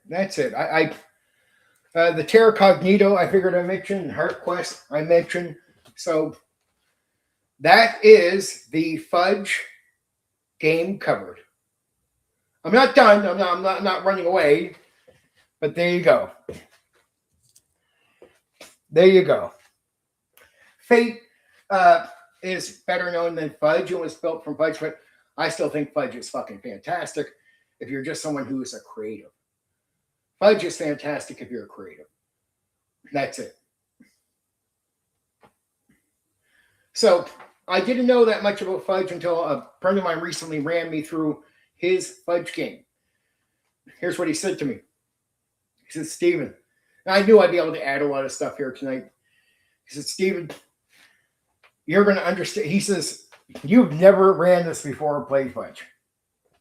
He says, I'm going to run. He goes, I've known it for decades. But he goes, I know how fucking intelligent you are when it comes to these games. He says, I'm going to run you through 4 sessions, and by the end of it, you're going to understand the entire thing better than I do. I don't know what you guys think, but this is my take on Fudge after 4 sessions of playing it. Now, I just have a shitload of experience. He even said, that's the first thing he said to me. He said, I'm going to run you through 4 sessions, and you're going to understand this better than I do. And I've been playing with Fudge for decades. But he ran me through the 1992 take on it, right? Now, I understood it. I read the material back in the day. I didn't have enough off the top of my head knowledge to be able to freely talk about it. Sounds like a cool system, though. Far more narrative than D&D. Very much so. Though you can lean in some of the dice rolling more if you want to. But it leans a lot more on judgment from the game master. So I don't know. D&D is a little bit more on the rules, of course, and the numbers. And you're right, Black Rose, it is more narrative. And that's where the fate comes from, the narrative gameplay. So the ideas of narrative gameplay are more from Fudge, are more more famous through the game Fate, but it comes from Fudge. So it's just Fate is more famous in that way all around, but the ideas come from Fudge, right? So you're right, narrative game. But what it does, it leans a lot more on just game master judgment. And I'm really good at that type of stuff, like from running Traveler. Like I'm really good at, I don't know. Anyway, the guy who ran me through 4 sessions said, Steven, you and I'm not trying to brag, he just told me this, so I'm just telling you guys at the end what he told me. He says, you're so wise and intelligent about these fucking games. He says, I'm going to run you through 4 sessions, and you're going to understand more about the system than I do. He says, yeah, I've been fucking messing with Fudge for decades. And by the end, I talked to him, but I showed him my write-up, and he's like, God damn, man. He's like, he said, I can't give out half the advice you're giving. I said, because it's general, it's generic. I said, it's because I ran so many different games. He's like, I know. And once I realized reading through the rules that you could do all these different games with it, I realized the advice would still be good for Fudge people. And even Bill acknowledged that be for any game, which is true. It's generic. It's meant to be used to make almost any game with a more narrative style, less on the numbers. So it's like you can somewhat do a D&D gimmick or feel, but less on numbers, more narrative, like Black Rose has that right. And Fate makes the whole narrative style more famous.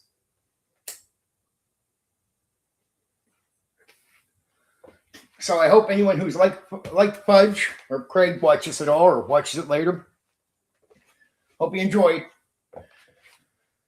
That was my take on Fudge after 4 sessions. There you go. Yeah, I think I nailed it. I think put it this way: the guy who seen my write-up for it, he's been running with Fudge for almost 40 years. He said it's better than anything he would have said. He said it's like you've been running Fudge longer than me, or playing with Fudge longer than me. I was like, it's just, guys, I can read this stuff and understand stuff in ways that even my friends can't, so they can. It doesn't mean he wasn't doing some good stuff with it. But what he would say is, it's not that he doesn't understand some of what I'm saying, but he says, I don't know if I'd ever be able to explain it to people like you do, man. I was like, yeah, I know. He's like, I can't verbalize it the way you do. I can't understand. He says, he goes, when I read what you're saying about what I might have done, yeah, that's what I did. Like even the pacing video, he said it's fucking terrific. He's like, yeah, that's what we did. But I could never put it into those words, dude. I would have never thought to put it in those words. I needed to hear you say that. And guys like Miles in the new school, I thought just explaining it in detail would be good because I think I proved it. Miles is new school. If you give him the basic rundown on that without explaining it to him, it will leave him confused. He'll think 80 hours is too much. But the second I go into the explanation in detail, even a new school guy like 5e Miles, by the end of it, gets it. He's like, oh, like he gets it.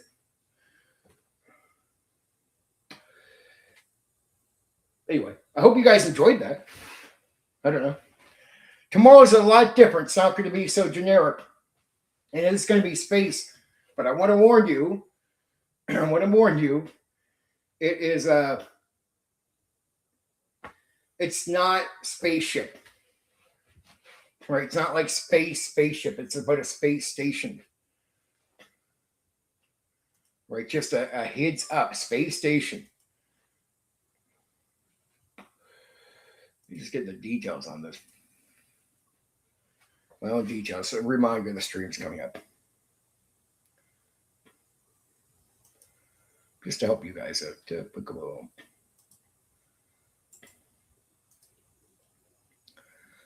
Metamorphosis Alpha, Space Station.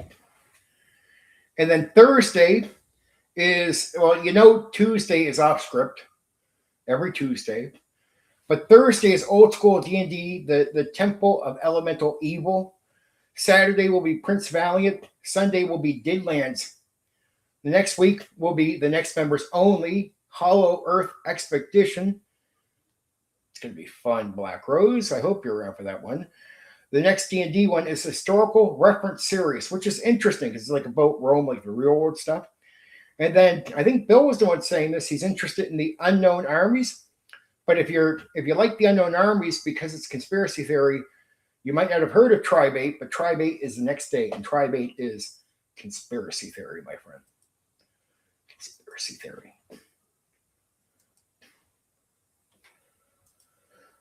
I'm just doing something right quick, fellas. Sorry with that.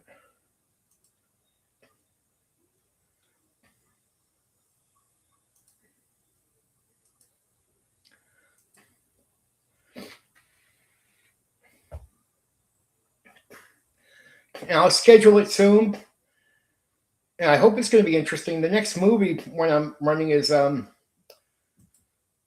Back Rooms.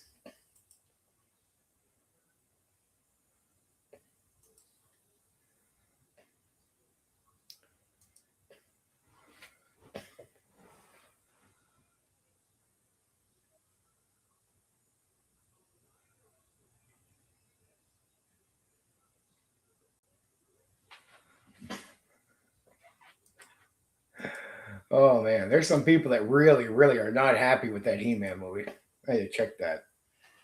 I hope you enjoyed the movie stream I did the other night, Black Rose, because I want to keep doing those, and I certainly shall try. Busy week and lots of early days, but you know me. Yeah, I know you. You're a nerd. If you can be around, you will be. But I hope those movie streams are okay, because I'm enjoying them. I enjoyed Willy Wonka, the conspiracy one. Well, both conspiracy. The Clockwork Orange and Willy Wonka. I'm enjoying them. I hope more people are going to end up enjoying them. Though I'm really happy that I am getting a few reactions to He-Man. The He-Man video, I'm surprised because it's not like they're shitting on me. It's just the movie bombed and there's a lot of unhappy people. And I didn't do no praising of it. I didn't say anything that is upsetting anyone. They're just giving me their whole, like, I said what I said in a more general sense, but I got guys that are coming by just giving like, yeah, it's a fucking ripoff of Beastmaster. Or one guy is like a super fan. He like really, really mad at what they did with He-Man. He gave him like 2 posts that are very long. Neither one are mad at me. So I'm very happy. It's just like guys that are fucking blowing the fuck up with He-Man. I'm like, no wonder it bombed. God damn. Sorry, Lord. Again, adjusting my language.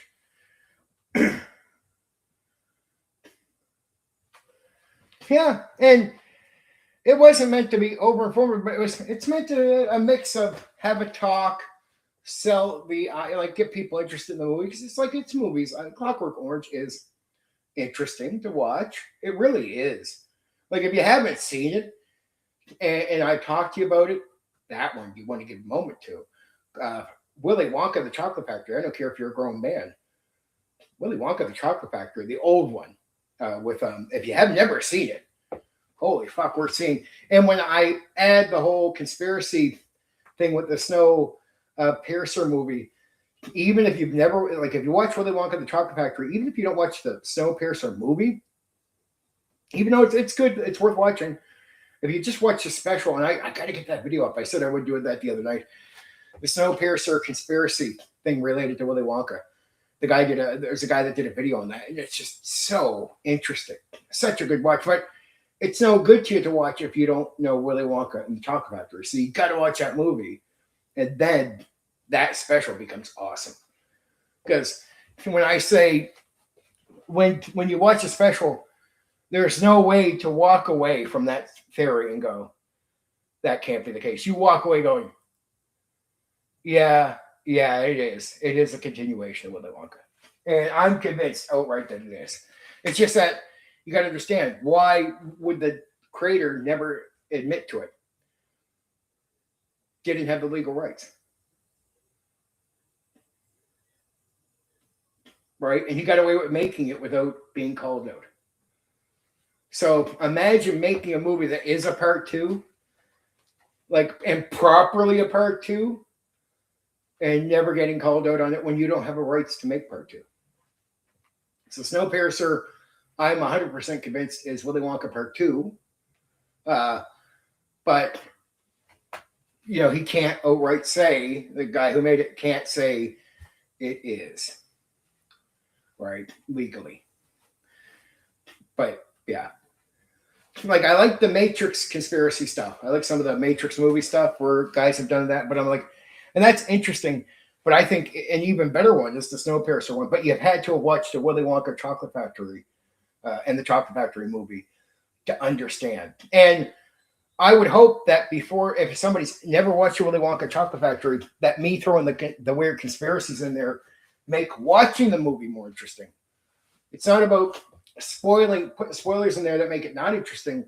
I hope when you go to watch it, Black Rose, now that you know that there is some weird stuff around it, you'll know to watch for that.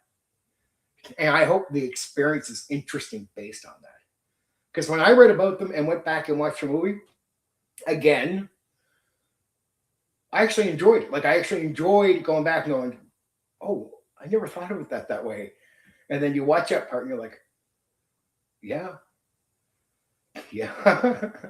that's awesome. So I hope when you finally get to watch it with your family or the kids, I hope you had that cool experience that I had with it after learning the conspiracies, especially where it's going to be your first time watching it. But it added in, you get to watch it now knowing it's not just some throwaway kids show. Like, there's a lot of weird things around it. So it's not just some throwaway thing, right? It's like, holy fuck, okay, there's way more to this, right? And again, the Snowpiercer thing lets you know that there's a lot more to that movie than you would ever think. It's so innocent to watch it the first time. If you don't know anything, I think you're watching a kid's movie. I mean, in a way you were, but in a way. All right. I don't want to take too much away from Fudge. I just wanted to mention that stuff. I enjoyed the Fudge coverage. Metamorphosis Alpha is going to be good, though. And I know you like the Babylon 5 one. I don't want to mention too much about Babylon 5.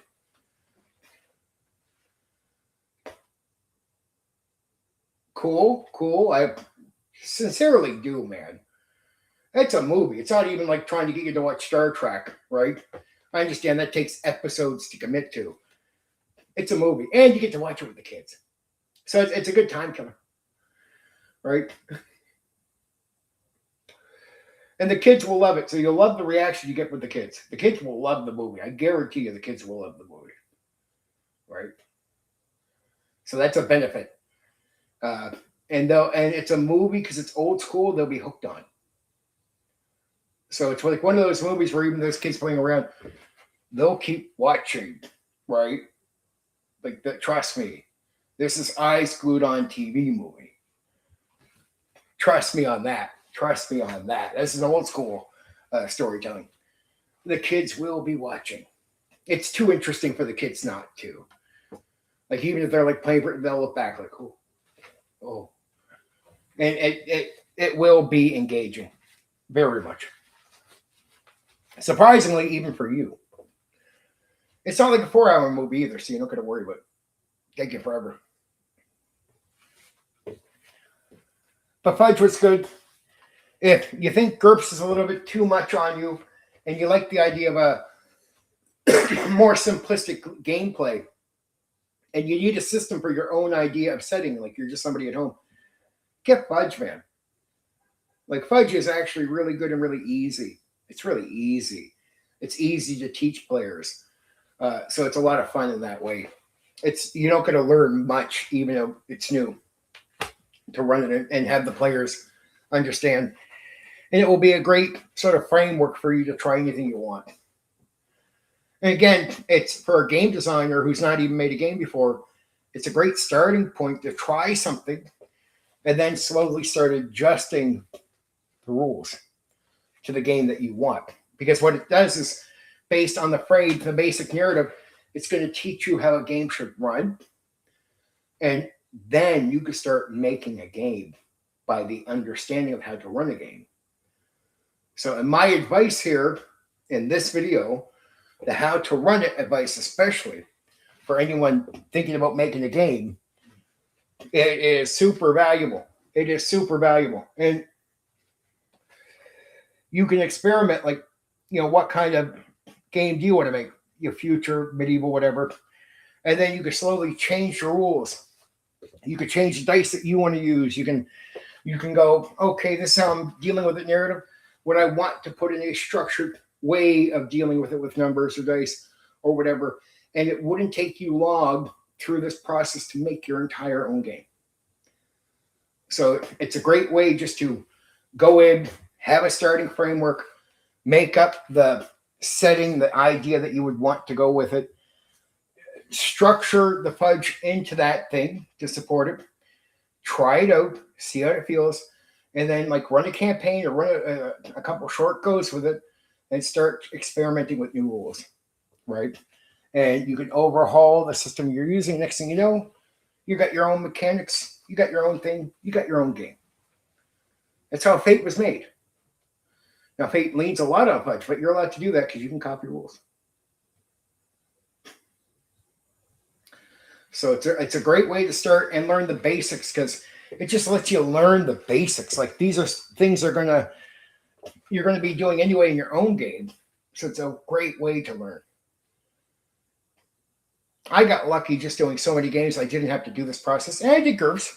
GURPS is somewhat the same, but it's very complex. It's a lot more complex, a lot more heat on you, but I was okay with that too. But it's a similar take. Fudge is just an easier way of doing it. So Fudge is a way more simple way of doing the same thing GURPS is already doing. That's all it is. And these are great ways to, if you're not sure how to game design, well, there's a great way to start, great way to figure it out on your own. Okay, guys, that's like over 4 hours. I hope everyone is happy with the stream who was here, who checked it out. I know it's only going to be a selection of people that like the Fudge one, but it's done. I wanted to get Fudge done. I said I would do it, and I come through. I don't bullshit people. So there's your Fudge. And tomorrow is a very detailed game with a very detailed setting. And I hope you guys want to hear about it. Metamorphosis Alpha. Space game. Very fucking good. Space station game. Oh man, if you like Deep Space Nine or Babylon 5, I'm not saying it's exactly those games, like those things, but it is a space station game, right? It does have a lot of focus on space station. So there you go. Okay. I love you. Black Rose, I'll let you say goodnight. Okay, all right. Good night. Take care, everybody. Take care, Bill. Take care of whoever comes across us. Monkey, whoever. Love you all.